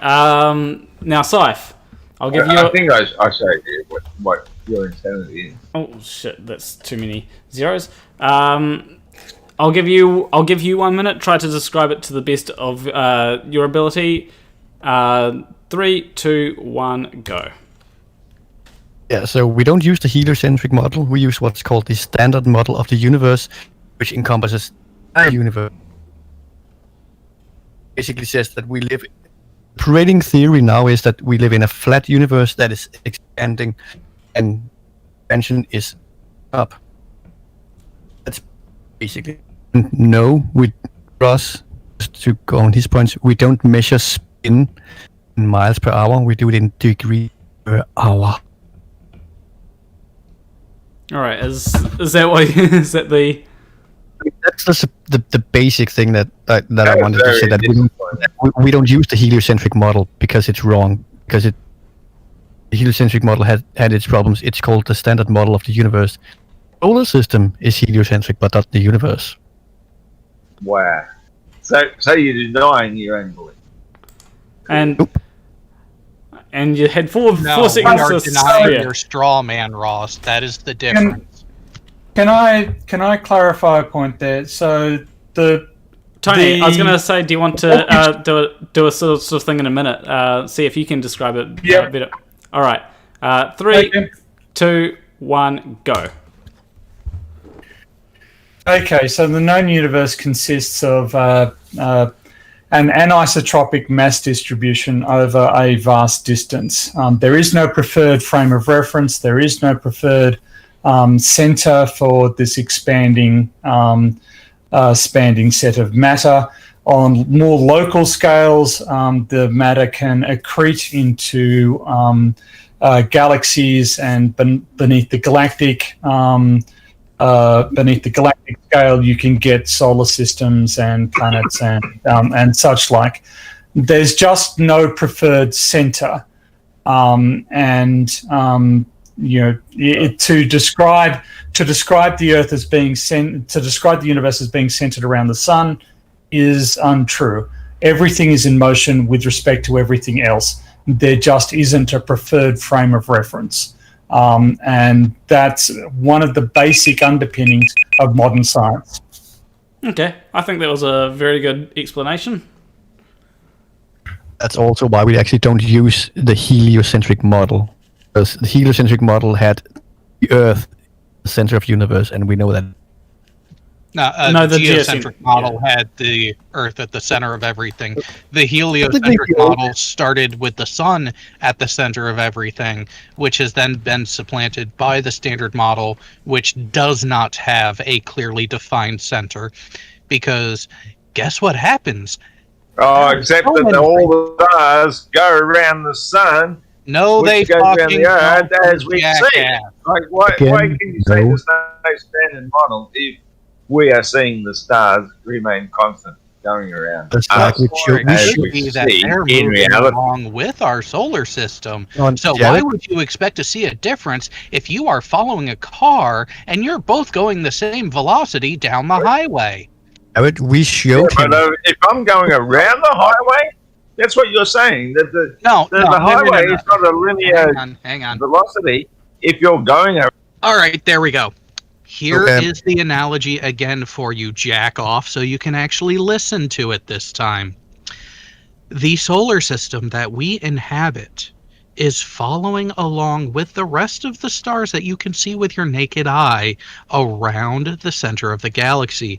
This is tantamount to you in your car following another car down the highway, and both of you remaining at relatively the same velocity, keeping relatively the same distance between you.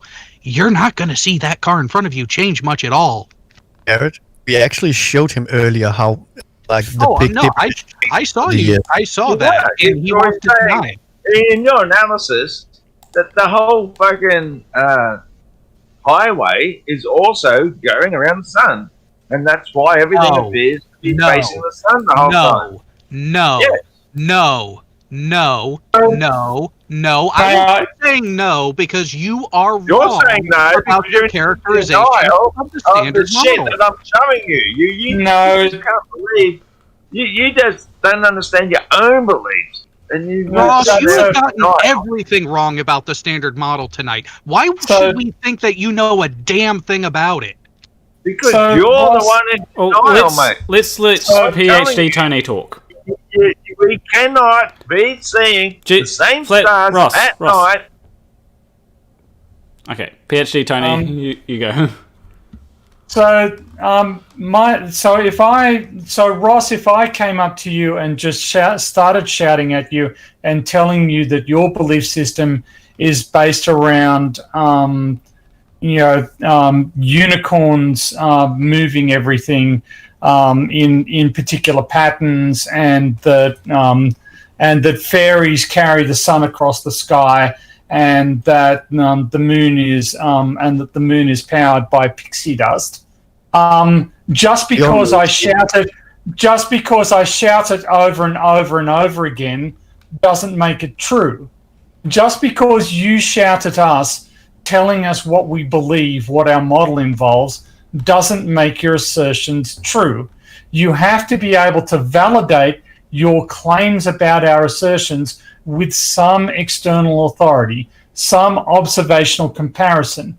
And you're not doing that. All you're doing is just yelling over and over and over at us. And it's just not a valid form of argument. It's, I can accuse you of all sorts of ludicrous beliefs, but it's an invalid form of argument because you're actually making a completely different set of ludicrous claims. I say something to Planet Walk. If you want the start of that URL, just press home. Planet, just press home. The sun is on the opposite side of the Earth, and you're going around the sun. That is what we're talking about. if the Earth is on the opposite side of the sun to create night, and we see the same stars, that means you are saying that all those stars are following with us to keep up with Earth because Earth is much more special than anything else. No, you are. No, I'm not. No, I'm not. What I'm saying is that the stars are so far away compared to the distance around the sun that their apparent motion is very small. Yes, are we going around the sun or not? Yes, we are. So why are all the stars going around the sun as well? They're not. They are because I can see the same stars all year round. Yes, that's because they're very far away and they don't seem to move much. It's like all year round. Other side of the sun. Ross, he's wrong. I want to correct you there. There is a small amount of motion due to parallax from one side of the year to the other. Tony, there is demonstrable parallax. Ross, you already admitted to and accepted the parallax earlier. Don't fucking lie and change parallax. it now. What are you talking about? Stop lying. Jared, can you mute him for a second? Because Tony, he said before that he can see the same stars all year around. I can't see Orion. Yeah, because I'm in Denmark. I can only see Orion. I can only see Orion in the winter. All year round. Yeah, but that's not. Cross is not all the stars. Hang on. Yes, you can see the Southern Cross year round. That is a 90-degree orientation away from the sun. Does that 90-degree orientation change in 6 months, Ross?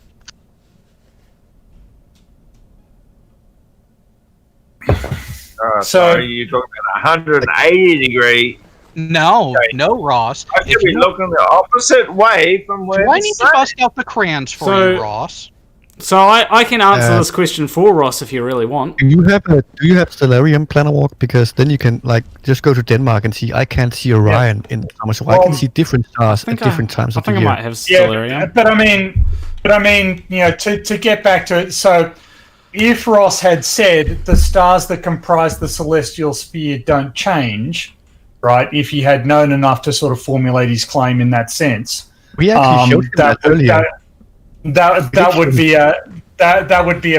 be a valid claim, right? And that would be the essence of what he's trying to suggest, which is to say that the stars on the celestial sphere don't change, but that's because they're so far away relative to our distance to the sun.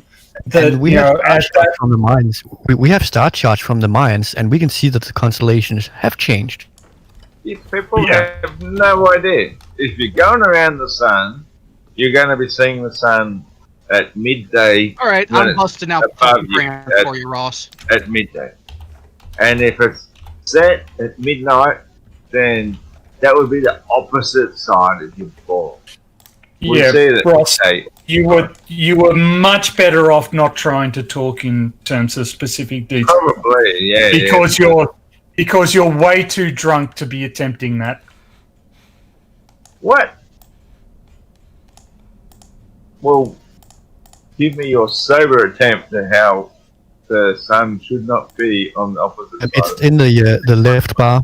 Planet Walk, in the left bar, you can change your location if that's what you want. I want to change the year. Yeah, that's the bottom. That's in the bottom bar. Okay. You can just forward. 24 hours in a day. It's a fixed 24 hours. And so if the Earth is spinning a fixed 24 hours, how come day and night doesn't swap places every 6 months? Why would it? Use your intellect. Think about it. Planet Walk, if you go to the left, you can also there's also like a pop-up window for the time and the reality denies on the left side. Okay. Okay, on the clock. All right, so I can check. So if I go forward a couple of months. Yeah, that's the impression I'm getting, Bellacharge. It does seem like he's talking about it. So Are you Hang on. claiming? I am literally busting out the crayons for this motherfucker. I think it's easier if you go to Denmark because where I live, I can only see Orion in the winter. I can never see it in the summer. But you'll notice that when I select the month, then things seem to be disappearing. When you put on constellations, I think it would be easier if you put on constellations. Okay, yeah. Where's the constellations thing? Bottom, I think. I think it's in the bottom menu. All right. It would probably be best and easiest if you go ahead and stop sharing your screen for a moment. That way, everyone can look at mine. Oh well, I'll because I literally busted out the crayons for him to show Ross how his supposition was patently wrong. And don't draw circles on circles. There we go. I've got it up for everyone. There we go. So, Ross, you correctly made the claim that year-round you can see the Southern Crocs. This is why. Because 6 months apart, the relative orientation of the Southern Crocs between where it is to the south compared to where Earth is in relation to the sun doesn't fucking change at all.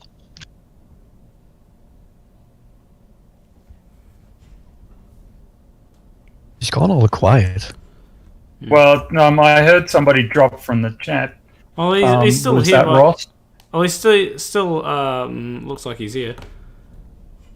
Okay. Yeah. So let's choose a constellation. I mean, the central point, the central argument, Ross's central argument is we're denying reality because he has a perfect understanding of reality, and our opinion differs from his. Therefore, we're denying reality. It's a circular argument at best, right? Kind of more point-like than anything else.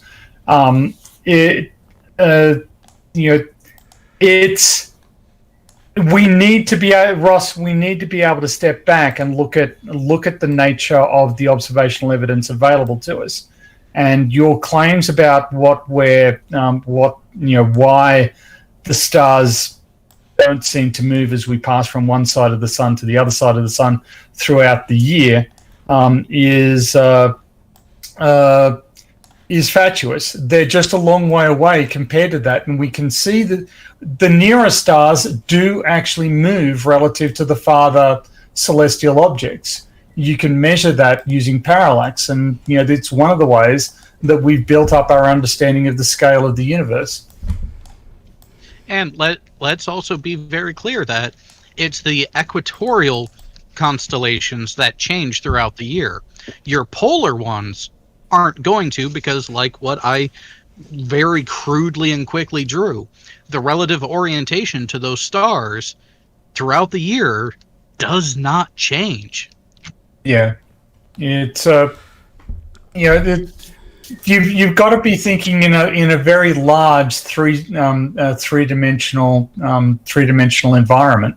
The universe is absolutely immense. If you even try to sort of visualize it, contemplate, wrap your mind around it, it's really, really difficult. These distances are, and scales. I'm not sure stellar drift, Stellarium has stellar drift into it, built into it. It doesn't. Probably not. Because stellar drift would be like, it wouldn't be that necessary for that program.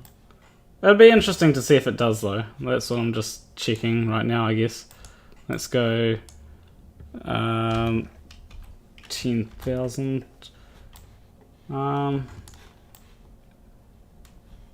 Yeah, it's hard to see. Hold on. But in any case, if I that GIF you had up earlier of the Big Dipper changing, we basically also denied that when we have drawings of it from the Mayans and the Egyptians. What I'm going to do is I'm going to go back to the current year, take note of this one, and if it has changed, wherever it is, I think you can click on it on a star and then have it for being followed. Okay, yeah. Let me just go to year 10,000. Okay. You need to press like a button or something to have it track the center of the screen. I don't remember what it is. Well, I should be able to. Let's see. Oh yeah, it's still roughly the same shape. So yeah, I don't think it has stellar drift. Well, I was just testing it out to see if it does. It does. Would have been interesting if it did, though. I still think it's funny that when I look at Orion from where you are on this, it looks wrong. It's the other way around. Yeah, I'm currently, I think it's 30 degrees. If you went a little bit more right, Ryan was sleeping, like lying down, like he's standing up here. But yeah, very interesting stuff there. Let me just go to the live chat. We've got a few questions here. So, what Josie asks, is PhD Tony a Brit? No, I'm Australian. Okay. So, you didn't know that? I think I did know that. Okay. So you'd be able to. I'm no longer needed to refute certain claims of the not being able to see Polaris from. Isn't it basically the same, British and Australian? Isn't that like the same thing? Okay. I might get beat now. You might get beaten up now. There are plenty of people. There are plenty of people in the Antipodes who can attest to the existence of a second pole of celestial rotation, which to me just kills everything as far as the flat Earth is concerned. And B, I'm wondering, like with Ross, does he have that like inverse azimuthal projection that Wolfie showed once, that where it has the South Pole in the center? Does he think like that? Yeah, I've got no idea what Ross. He probably starts talking about optical effects or what have you. And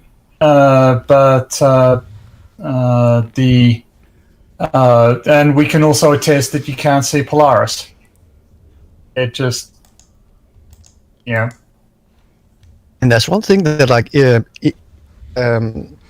Planner, can you pull up the azimuthal projection for us? Yeah, because give me. I'm just going to close out Stellarium. It's only like 17 FPS, so it doesn't look like it likes your computer very much. Yes, what I've been wondering is all those distance things. I've seen other debunkers do that too. Like sometimes if you do the sun, like they say in the azimuthal projection, sometimes you can see the sun further away from daylight, but it's nighttime in other places that's closer to it. Yeah, so the azimuthal projection doesn't work. It requires light to go, different distances to get to half the let's say in this that it's daytime in the middle of Australia. Let's say that it's daytime there, and if it was on the equinox, it would also be daytime in South Africa. Yep, but it would be nighttime closer to it in let's say Alaska. Yeah, that's closer. I'm actually going to break out the crayons here, although my crayons are fancier than 82s. Let's make the size of my crayons a bit larger. So let's say I'm here in New Zealand, right? And let's say it's midday for me. And let's say there's someone all the way over all the way over here, or Just do like India or something. It's midday for you. It would be night in India, but well, then I'm wondering what the best comparison is, but anyway, actually, it'll probably be best to use these two places. So if we'll actually use south here and Johannesburg. Yeah, here and here and here, right? Yep. Or further over here, actually, to make it. So I'm just going to make sure these line. Yep, they line up quite well. So it is further from here to here, right, than it is from here to here. We can agree on that, right? yeah. Now, if you are here, the sun will be north of you. It'll probably be about here-ish in the year if we're thinking directly overhead, somewhere around here. So, why in the summer can these two people see the same? Can both see the sun, but the people at the North Pole cannot?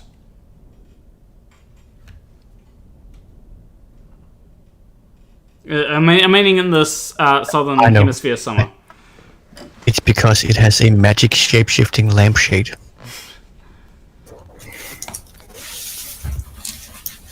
Yeah, it's an absolutely ludicrous argument. There's no physical reality behind it whatsoever. It simply doesn't work. One of the things that I did want to get to with Ross earlier, but it seems that he's yeeted himself out of the... Not exactly yeeted himself. He's still here, but it seems his internet has yeeted him. And that was with water, because he said that the only thing that would change his mind is basically water. And I've heard the water arguments before. So the water argument would basically be if water can stick to a ball, why can't we demonstrate it sticking to a ball or something like that? Now, the thing that I've always used to describe water is the shape of water is that it will conform to or the shape of any liquid is that it will conform to the forces that are acting upon it. Right? Exactly. Yeah. And here's one thing that I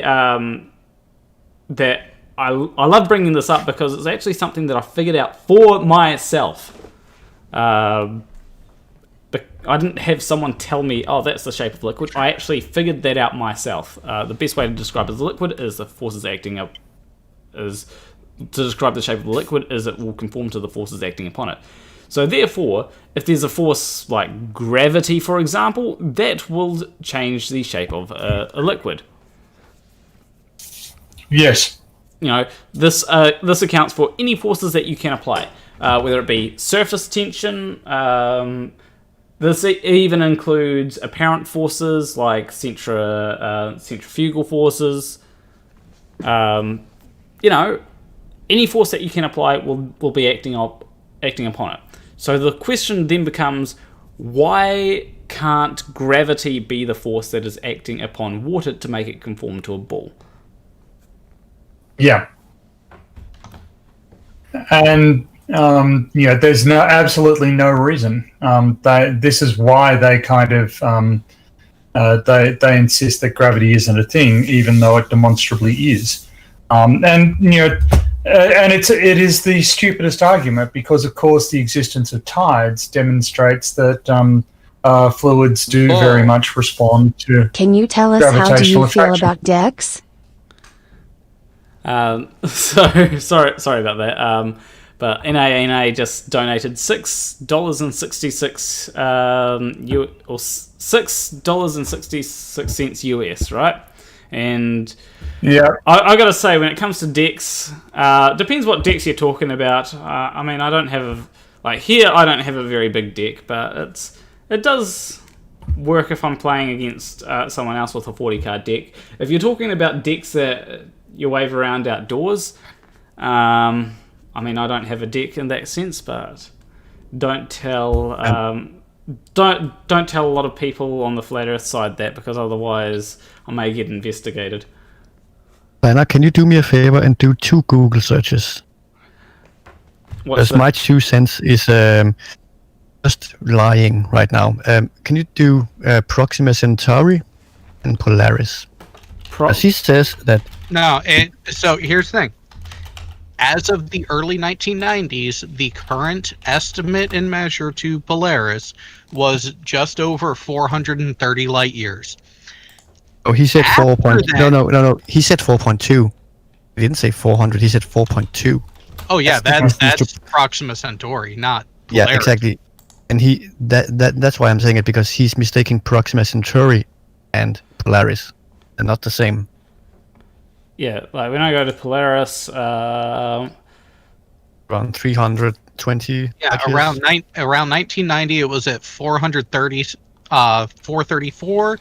In the last 5 years, that measurement has been redone with more accurate measures, getting it down to 323. Yeah, and if I'm not mistaken, Slice Barcane a few years ago, he did a measurement of the distance to the sun, and 1 decimal place can actually change the distance quite a lot. If you just like, let's say you round to 5 decimal places in 6, that actually changes the distance quite a lot. Yeah, this is this is why it's good to use decimals when it comes to calculating this kind of stuff, rather than using floats. So, yep. And that's why when you do like stellar, like parallax measurements of stellar objects, you don't use 5 decimal places. You use like as many as you can, because yes, the more amount of sig figs you have in that sort of measure, the better off you're going to be. Yeah. Oh, I think the central problem might be that my 2 cents doesn't understand what you mean by sig fig. Yeah, I don't care what Gary does or does not understand.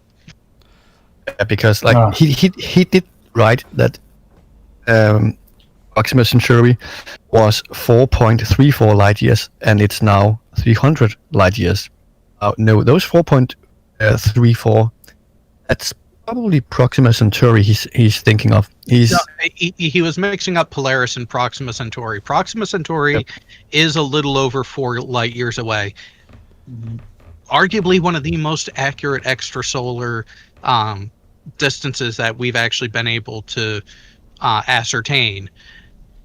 Polaris, on the other hand, used to be 434 light years away, as with the means that we had available to us as late as the early 1990s. But in 30 years, our technology has kind of increased. It's kind of gotten better. We've gotten just a touch more accurate. And guess what? We got a new number that, again, is more accurate at 323.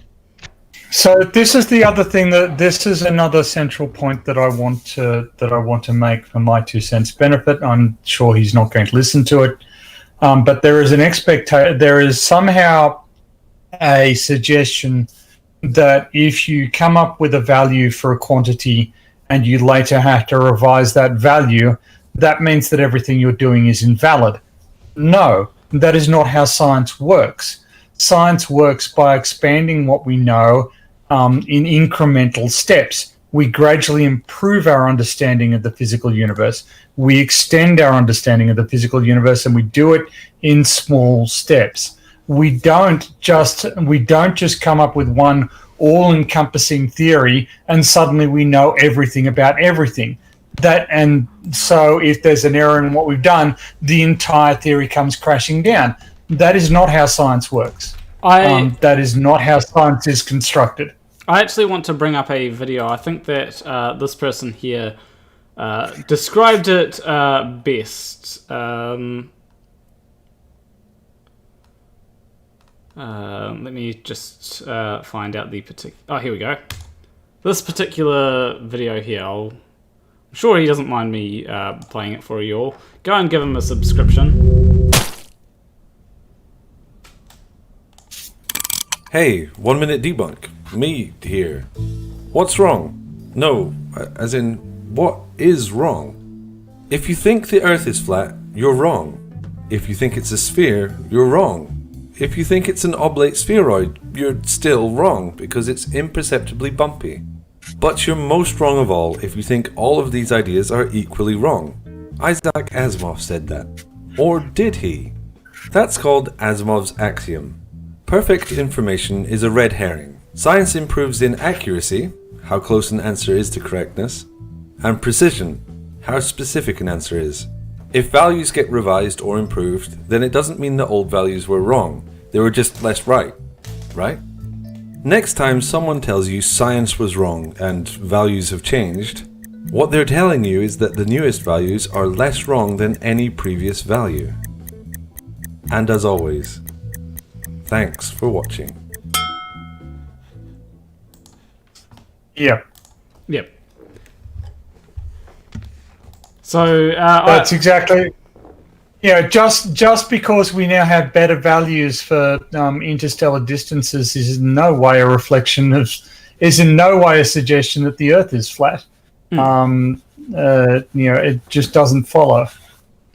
Yeah, like I quite often notice that things will old things that I thought were correct will change. Like there'll be things. I'll sometimes have this particular notion of things. I'm trying to remember a particular example so that I can back that statement up. Yeah. Well, I mean, I can come up with plenty of examples, like stuff like it used to be widely accepted that the weight of a subducting continental plate was pulling the plate down, and that's how plate spreading occurred, right? Was because of the weight of the subducting plate just pulling the rest of the plate after it. That was a very common image of how it was working. And then somebody went and did the mathematics and said, well, actually, with that much stress on it, the subducting plate would just rip into pieces. You can't sustain that much force, so it's got to be something else. So, I mean, just because you have you can have a mental image of how stuff works, and it just turns out, well, actually, that can't be how it is. So you need something better than what you had before. Yeah. Sorry. And it's okay to not be completely accurate. Because sometimes information that you get might not be completely accurate. For example, how many times have we measured G to more accuracy? I mean, I think we've measured it quite... How many times have we measured the size of the Earth to more accuracy? That G argument I've actually heard before. If you guys remember the guy called Wonton. Oh, yeah. Wotan. Yeah, I argued that with him as well. He misquoted saying that, like, it's been the value of G has been changed by like a factor of 10, but no, it had been measured to like 10 decimal places of accuracy instead of 9 decimal places of accuracy. Yeah, I actually I read the article that he was quoting during a debate that I had with him. Right, this was on Modern Day Debates, and he was basically trying to tell me that because it was wrong, and I went through the article because that's what you do. You can go through an article, do a quick read, and I found that, no, they just got more accurate. Just because something is not quite accurate doesn't mean that it's wrong. I use the analogy of... I used a good analogy, I think, and that's doing a road trip, right? Now, when you do a road trip, you may have a certain type of tire on, and you measure the circumference of your tire, and then you drive along a road trip across America, let's say, and when you get to the end of the road trip, your GPS may be showing you that you did one particular distance. Let's say it's showing you that you did, I don't know what the length of America is. So let's say that it showed that you're doing. A little over 3,000 miles. Okay, so let's say that the GPS route. Yeah, let's say that the GPS shows that you did 4,000 miles, right? And your car mileage. I can't remember what it is. The odometer. Yeah, the odometer in the car. Let's say that that's showing that you did 4,500 miles, right? Now, it could be that you incorrectly... There's a couple of reasons there. Maybe you didn't measure the tyre to enough accuracy. Maybe there was something else that happened that it's not necessarily the odometer that's incorrect. It might be that the odometer is reading it. It could be that the tyre... Maybe you went through some icy terrain and the tyre did more, or the wheels spun a bit more when you weren't actually moving. It could be a number of things. Just because the reading isn't all that accurate doesn't mean that the distance that you got with the GPS or the distance that you got is completely inaccurate or completely wrong. It's just not fully accurate. Jared, you might know the answer to this better than me, but in 20 years ago, wasn't GPS only accurate down to like 2 meters, and now it's accurate down to the centimeter? Yeah, when GPS first hit the commercial market, it had 1 to 2 meter accuracy for the personal use of it, and then they actually realized, okay, you know what, with the way everything's progressing and everything, it's easier if we just get the accuracy clear across the board, and that's where we ended up getting even the commercial grade personal stuff to accurate within a centimeter or two. To be accurate within a centimeter or two, it needs to be stationary for quite a while, though. Doesn't it? That was my understanding. Well, not just it has to be stationary. It's actually more so your device has to be able to collect the data from as many GPS satellites as it can see in the sky, which would be on average of 10 to 14, if I remember correctly. The minimum number that you really should use that ends up getting you an accuracy below a meter is actually 5. Mm-hmm. Okay. Yeah, so there's something about science that flat earthers never understand. Like, Newton's laws. You know why they're not like 100% accurate? Because they require a fixed frame of reference, which doesn't exist, but they're still accurate enough. But that's something that flat earthers will never understand. When it comes to Mandelbrot said, I just want to address something that Mandelbrot said that we're exaggerating the accuracy of GPS.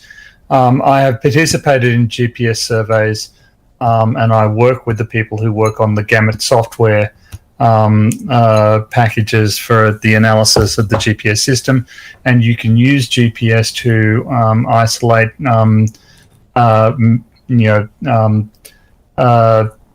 centimeter scale movement, sub-centimeter scale movements of plate tectonics, and you can use this to accurately determine Earth's stress regime.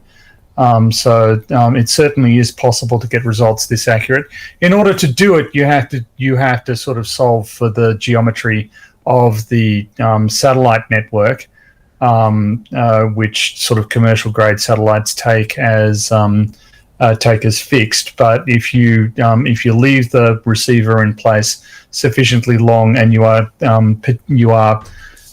meticulous about correcting for errors, then you can certainly achieve sub-centimeter scale accuracies on GPS receivers. Okay. Yeah, and you did say that you have to remain stationary for a while before it's that accurate. So it's not. It won't always be that accurate. Like if you're moving in a car. Yeah, and you have to. No, you have to do things like correct for ionospheric conditions. You may need to connect for the geometry of your antenna or for multiple receivers at your receiver station. And you certainly need to correct the satellite orbits for changes in the reference frame. But you can achieve this accuracy. Now I'm not saying you're going to get that accuracy directly out of the box within a matter of a couple minutes. There is that time and that longevity and the proper setup and usage that gets you there. The possibility for that accuracy is there, but for practical usages, accuracy a little under a meter, which is typical actually. The GPS in my cell phone routinely gets accuracy, depending on what building I'm in, anywhere from a meter or less to about a 10 meter accuracy, and that is ample for what it's doing. Yeah, like if you're just playing Pokemon Go, you only need like a couple of meters accuracy. Oh, I need millimeter accuracy for Pokemon Go. I mean, I'm not. What's that? I'm not touching his need for millimeter accuracy. I do have a question for PhD Tony. Yep. Apart from what was that first test that we did on? It was on optics. Optics. So apart from optics, Yep. What don't you know about? Because it seems that you know about quite a few things because you've worked on GPSs, you've done things to do with climate change. I mean, it feels like you know quite a bit about forces. So, what don't you know about?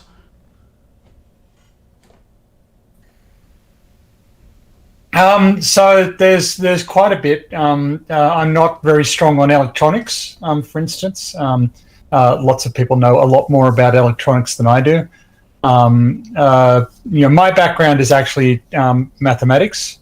I studied mathematics that gets applied to a lot of physical systems, and I sort of drifted into geophysics. The geophysics I was focused on I started in geomagnetism. I graduated to studying what's called glacial isostatic adjustment, which focuses on Earth's gravitational field and its axis of rotation. And that's getting perilously close to a branch of geophysics called geodesy, which is kind of like surveying. It's trying to work out how the relative positions of points on Earth's surface. And so the people I work with have roped me into some of that analysis. Geology, everybody says you know a lot about geology. No, I don't. I'm not a geologist, never have been, never studied it. I know very, very little about geology. I know very little about biology. I know very little about electromagnetism. And my electromagnetism is basically high school level. So you wouldn't have a question for you, Tony. I also have a question for you, Tony. Have you ever heard about the comic book artist called Neil Adams? No, I haven't. If you go to his YouTube channel, what he tries to sell now is the expanding Earth. Try and explain continental drift. Mm-hmm. What do you think about the expanding Earth people? If you've ever heard of them. I have heard of them. So they're a sort of a pseudoscience group. They've been around for a while. Sort of when it first became clear that there was movement occurring in Earth's continental plates, the expanding Earth was thrown out as a potential explanatory mechanism. It doesn't work, and one of the reasons, one of the simplest debunks I've seen was actually looking at material in a moon crater, in a lunar crater.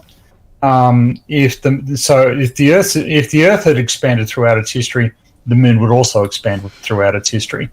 They had, very similar geological development for at least a little while, which would mean that the sediment beds inside a lunar crater should not fill the crater as much anymore. The crater should have expanded.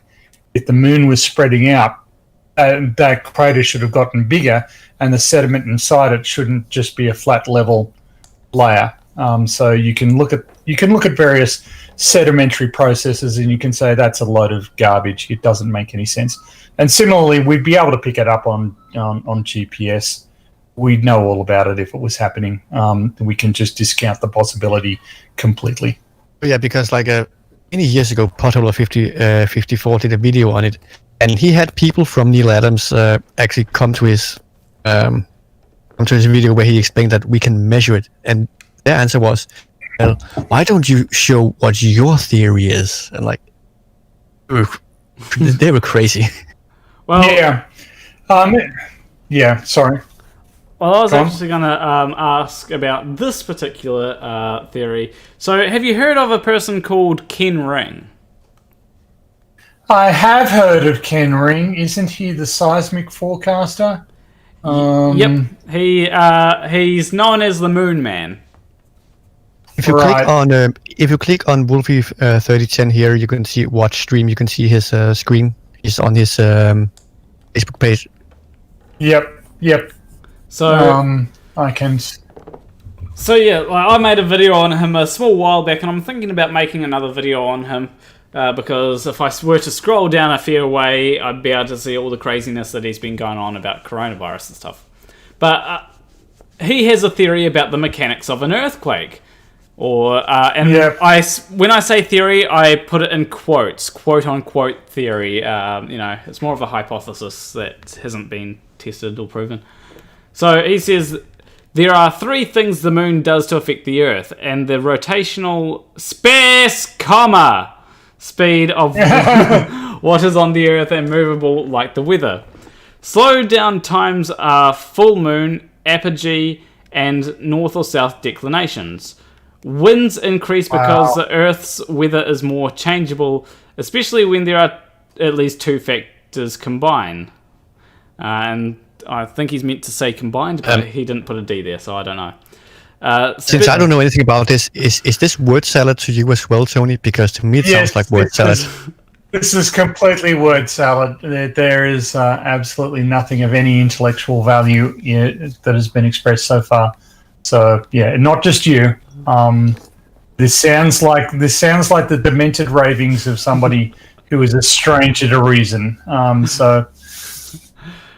Some Mandevil is saying, is Planet Walk doing a 9-hour stream to celebrate 9k subs? And holy shit, I have reached 7 hours. I didn't realize that it had been going for that long.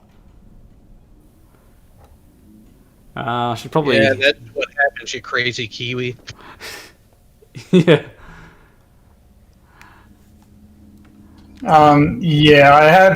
I actually have a colleague who has engaged with this guy on multiple occasions.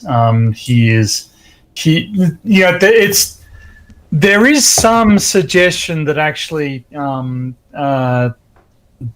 you can get tidally induced increases in pore pressure, so that the water that's inside inside cavities can actually increase in pressure as a result of tidal forcing, and this can create this can structurally weaken some systems, but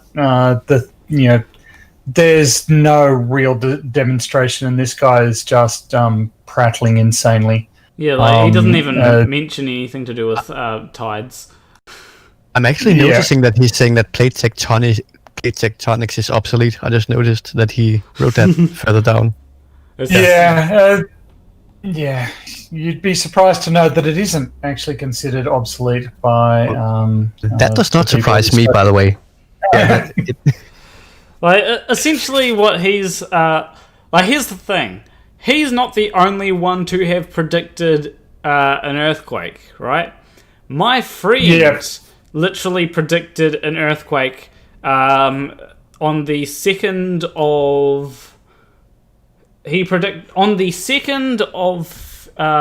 22nd of February in 2011.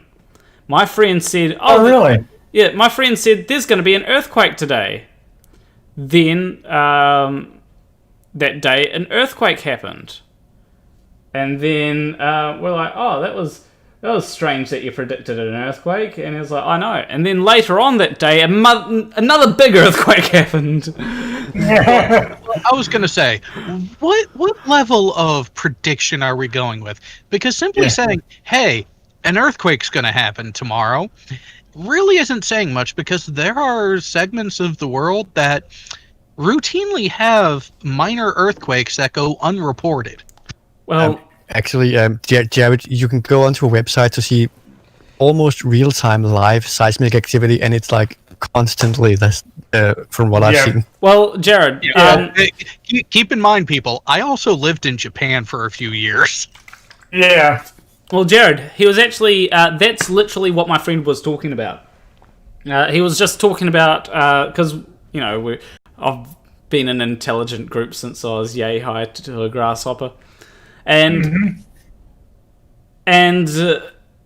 essentially, he was just meaning, oh, there's going to be an earthquake today because there's always an earthquake every day, you know? Yeah.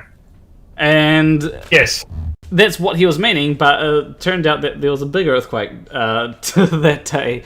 So, you know, technically he predicted that earthquake, but, you know, it's about as accurate as Ken Ring is here. Like, he's saying, like, if I go here, he's saying that there will be, 1st October sees a possible shake in North Canterbury.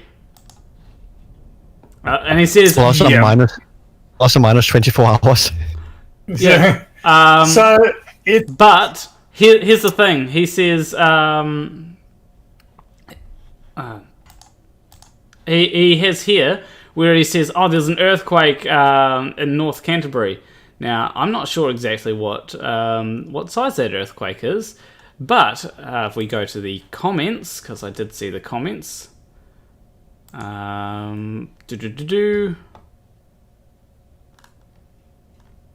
God damn it, I didn't want to go there. I think I need to go down a bit. Here we go. It looks like there was a 4.91 in Japan just a couple hours ago. Yeah. Yeah, okay, here we go. He says, actually, that pic of what you have there is as follows. That is a drum pic of activity from the following quake. You can view it on a lot of drums at the exact at that exact time. I think he meant time instead of rhyme. But here we go. Where 5 kilometers northwest of Murchison, shaking unnoticeable. Magnitude 2.6. Depth 77 kilometers. And that's barely, you know, that is nothing. Like, you get bigger seismic events from, you know, a large truck driving past your front door. It's and this is the thing. We can actually do some degree of forecasting. We can use GPS or other geodetic techniques to work out areas where stress is accumulating in the near surface, and we can, you know, if there's a lot of deformation, on two, you know, sort of convergent deformation on two plates, but in between there's a point that isn't moving, you can say, well, stress has to be building up there. And eventually, that's going to yield. That's going to produce an earthquake, and we're able to forecast that this is a region with a higher probability of an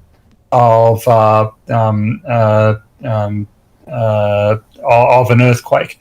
But that's almost trivial, right? That doesn't tell you when it's going to happen, how big it's going to be. You know, it just gives you a very broad understanding, you know, and while it is not... 5 days ago, we actually had a high massive earthquake in Denmark. It was 3.4.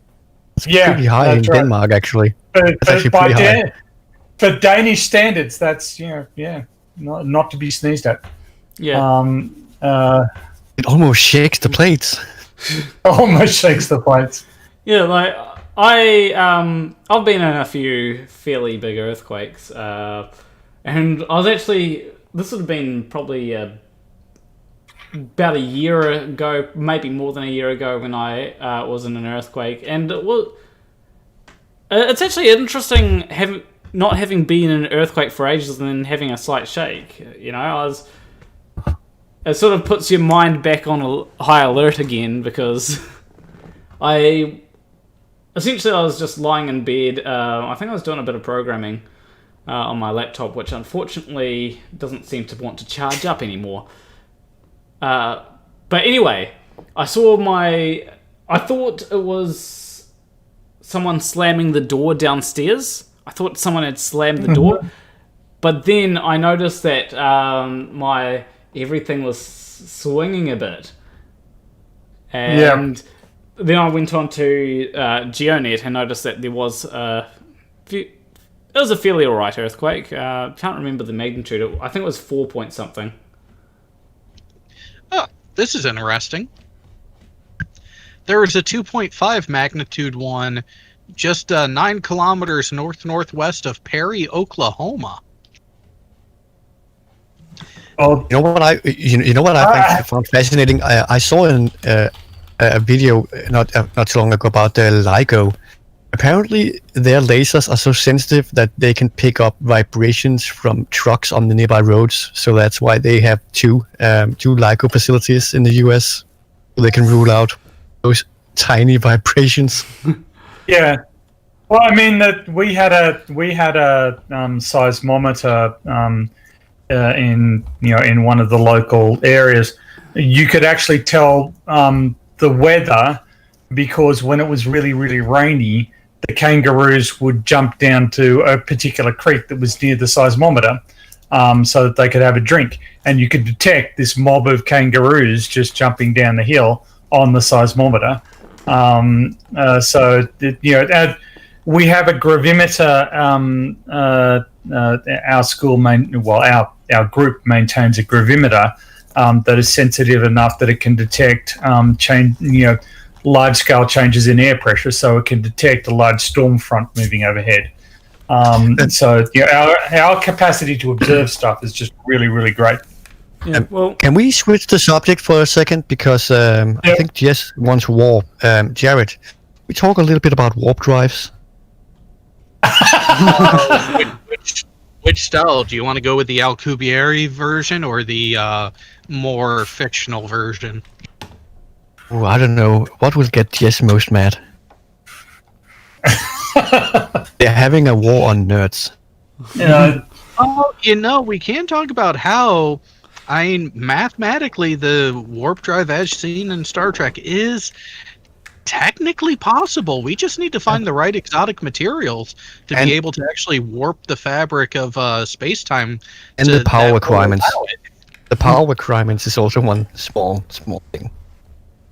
So, that's actually here's my question for you, and also for Tony. Actually, what do you think is most likely that we will invent if we could?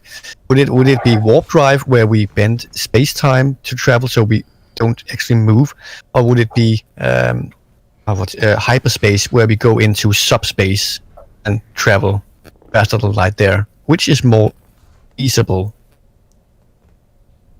Feasible's a very loaded word. Which do you think would be possible? Okay, do you think any of those will be possible in, let's say, 2,000 years? Humanity has some hurdles between now and the end of the century that it needs to very carefully step around. Climate change. Wants to get to this 2000. Yes, climate change is a particular concern of mine. But as we found out, actually, microbial infection is a non-trivial contender here. So being a mathematician, I'm somewhat confounded by the fact that Laplace transforms seem to work and give real-world solutions to problems. And that kind of suggests to me that time may be complex. May be a complex value. There may be an imaginary dimension to time. we see it as though it's along a real, as though it's only on a real axis. But the fact that you can move into the imaginary plane when you transform kind of suggests that the inverse transform is just as valid. So I can't help but think that some of the problems we may be facing may be related to the fact that the time has a complex dimension, and if we can work out how to access that, perhaps that will add opportunities to us. But that's entirely speculative. I wouldn't necessarily call that feasible. It's just a speculative talk. I mean, this is just a speculative talk. But the question being, Tony, is do you think that it is more likely than not, if FTL is possible, would it be in the Star Trek warp drive style or the Star Wars hyperspace style? Technically, not true. Again, I was talking about more Stargate, because Stargate is just travel through subspace. In Star Wars, they have to actually find safe lanes. There's no, they don't need that in Stargate. They've mapped out lanes in Star Wars. It's still hyperspace in both SG and the Stargate verse and in Star Wars are actually very similar. It's just that in Star Wars, I have a third one. What about the FTL drives from Battlestar Galactica, where it's basically instantaneous teleportation over a distance? Oh, it's no different than the jump drive of the in Dune as well, the fold space drive. Yeah, but Tony, which do you think is more likely to be developed if we could, like if it was possible? I kind of think that the wormhole is. I don't know enough about Alcubierre drives to make a meaningful comment on them. The real simple thing, and this is where I actually have a correction for someone in the chat, because of the Alcubierre drive actually does reduce the power requirement for a Star Trek-esque warp drive, where essentially you have a malleable bubble around the ship where you are compressing space-time in front of you and expanding it behind you, creating essentially a wave that you're riding on, and you're moving space. You can go faster than light without the relativistic effects. I do want to point out here that Jess's nerd police department also consists of Clive Wells and Martianista, so they're a formidable force not to be trifled with. You're messing with dangerous forces, Aldridge. But that's what makes it fun. Okay, I have one better for you. I have one better for you then. What about the Warhammer 40k version where we go into hell? Oh god, through the fucking Immaterium. You know what? As long as we can get the Geller fields figured out to where they don't fritz out, could be fun. Okay. So I've just been doing something on the side. I've just been doing something on the side here, real quick, because I have actually developed a mathematical formula that proves the flat Earth. Are you ready for it? Oh, for fuck's sake! I'm ready. It is the square root of the log of 10 to the negative 17. Then close the brackets of the log. Divided by 1,000. Times... I can... hold up, let me bring up Paint. That might... I believe everyone will be able to see Paint. Yeah, there we go. So, it is... And let me do some Team Skeptic level... So it is the square root of, I'm just going to bring it up so that the log of... Is that the log base 10? 10 to the negative 17. Yeah, Planner, is that a 10 log or a 2 log or what log is it? Log to the base 10? I think it'll be logged to the base. I think it'll be logged to the base 10. Essentially, I just put this in Google to make sure that it works. Okay. Don't forget space comma. Over 1,000. Yeah, 1,000. Oh, actually, I did over 1,000, and then this is all under the square root. Yep. Times the tan of 60. Yep. Times why isn't it 69? I'm actually disappointed it's not 69. So this formula. So that's minus. Yep, go on. So this formula here proves the Earth is flat. Does it indeed?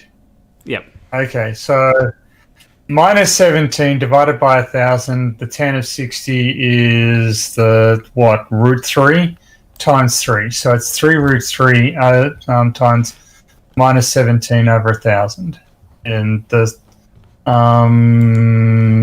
no divisors there. Is that right? Yep. And so the answer that I got is 0.2972118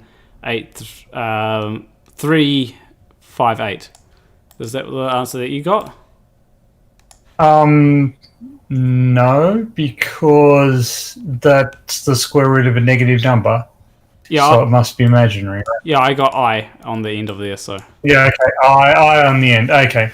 So what it would be minus 17 times 3 is minus 50, so that's 1 over 20. So it's root 3 over 20. 1.7 over 20, that's about 0.85, square root of 0.85.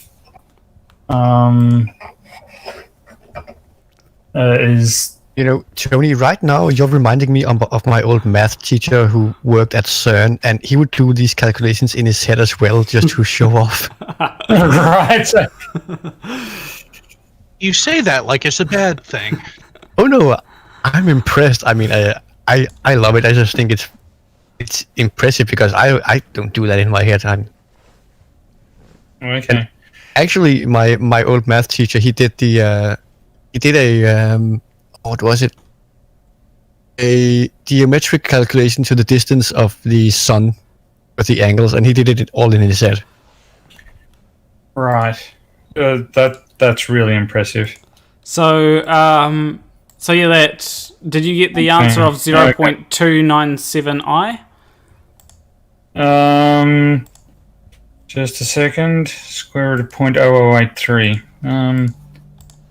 Square root of 0.008833 equals, 0.972i. Okay, yep. Oh, actually, I forgot to do one thing. I forgot to divide everything by 0. Oh, we get undefined. No, do you know why we can't divide by 0? Because the universe explodes if we do that. So, be careful. Yeah, be careful. Yeah, I do have to be careful with that, especially when programming, because sometimes I get NAN and then everything breaks.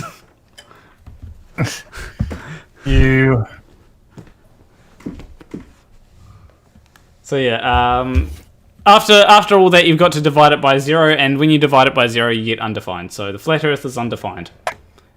First it was imaginary, now it's undefined. Well, it's both. It's an imaginary, undefined term. Oh, yeah. So, that was a fun little thing. Oh. So, I think... Have you seen any good Karens lately? Not lately. It seems that the Karens are starting to realise that the internet is completely mocking them, so they're no longer posting their antics on Facebook or whatnot. Wait a minute. Does Pornhub count as a good place to see Karens? Probably not. Damn. I think Harry Walk needs to make sure that his calculator is on degrees and not radians. Oh yeah, like that is one thing that I had to convert. I had to convert from radians to degrees because initially my answer didn't quite give me wasn't quite the correct. That was something that actually I had to resist quibbling with you, Scythe, when you were saying that rotation is measured in degrees per hour. It's measured in radians per hour. Yeah, I know, but like for general purposes, degrees and radians can be interchanged in my eyes. Well, there's the conversion factor between the two that really gets fun. Yeah, normally I do actually say degrees or radians per hour. Yeah. I actually normally say degrees or radians per unit time. So. Yeah. If you're going to do calculations of say omega dot or for lateral velocity or the centripetal or centripetal force, you should be working in radians. It's the way it's done. Yeah. I mean, it's also more precise. It ends up being a lot cleaner working in radians when you're going through those sort of cascading amounts of work. Yeah, I like pie too. So, and that actually makes me want to eat pie. So, I think this would be a good place to get the stream so that I can go get pie. I mean, isn't it? I think it's $3.50 for a pack of 6 pies from the supermarket. So, all right. Well, it is almost 11:30 at night. I am gonna go get some sleep. You guys have fun. Yeah, and I'm gonna go to and say good morning because it's almost 5:30 here, a.m. Oh wow! Fucking crazy. Well, great morning. Yeah. Hey, that's what happens when you can't sleep. So 36 said, wait, how much? I think, and I think he's asking for pie. I think it's $3.50 for 6 pies. That's. Are you sure those pies can be trusted at less than 60 cents a pie? I mean, it'll be 6 and mince pies. Those are New Zealand cents. Yeah, it'll be 6 mince pies. So. Okay. All right. What in the stream after only 7 hours? Yeah, I'm gonna. In 2 weeks, what I'll do is I'll do a 9-hour stream. How about that? I'll go through all kinds of things just because people want just to go. And hey, I'll stick to it as long as I remember. What brand? I think it's just usually the supermarket brand, whatever that is. I don't know what that is. Well, I'll be able to tell you. I'll post on Twitter. Go follow me on Twitter, and I'll post it on there in like half an hour once I get back. As long as I remember to post it on there in half an hour. And all right, there's something I was going to mention, but I've forgotten. But yeah, I dropped a new video. Everybody should go watch it. It starts out really intimidatingly, but you only need to look at the pictures. Don't pay too much attention.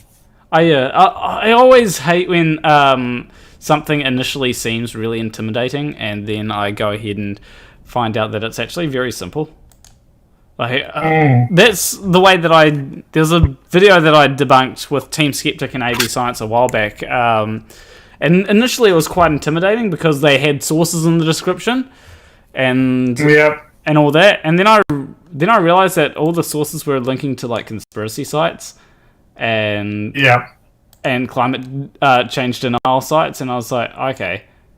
And when I actually went ahead and researched things like the supposed ClimateGate 2 electric boogaloo stuff, then I realized,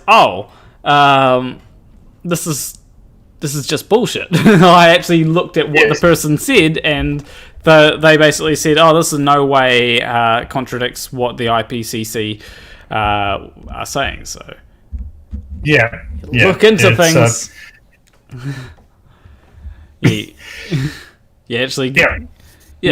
First impressions aren't always the best impressions, so stick with stuff and follow it down. And it's one of the things that misinformation peddlers often rely on, is that if they make it look reputable enough, you're not going to try and scratch the veneer and check underneath the hood. But you should always do that, and you do a great job doing it. So, yeah. Anyway, let me switch to the. I've forgotten the tune at the start that I played. Hold up, I can probably. Or outro. Let me switch to that. So, let me try and remember the tune.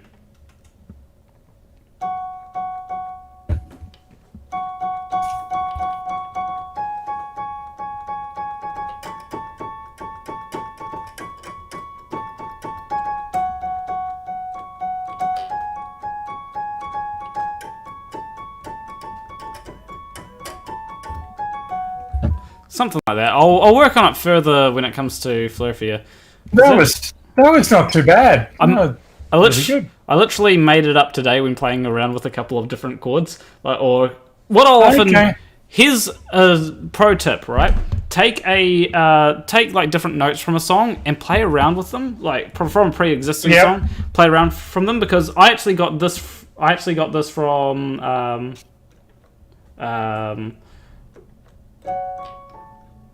from something like this. Shit. I keep on getting it wrong because.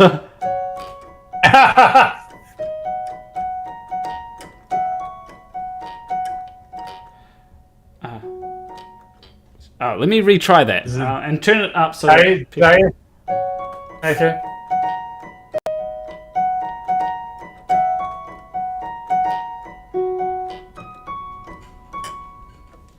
So yeah, that's the original tune that I kind of took a few notes and was like, oh, what if I play it like that instead? And I mean, yeah, you get some interesting stuff when you do that.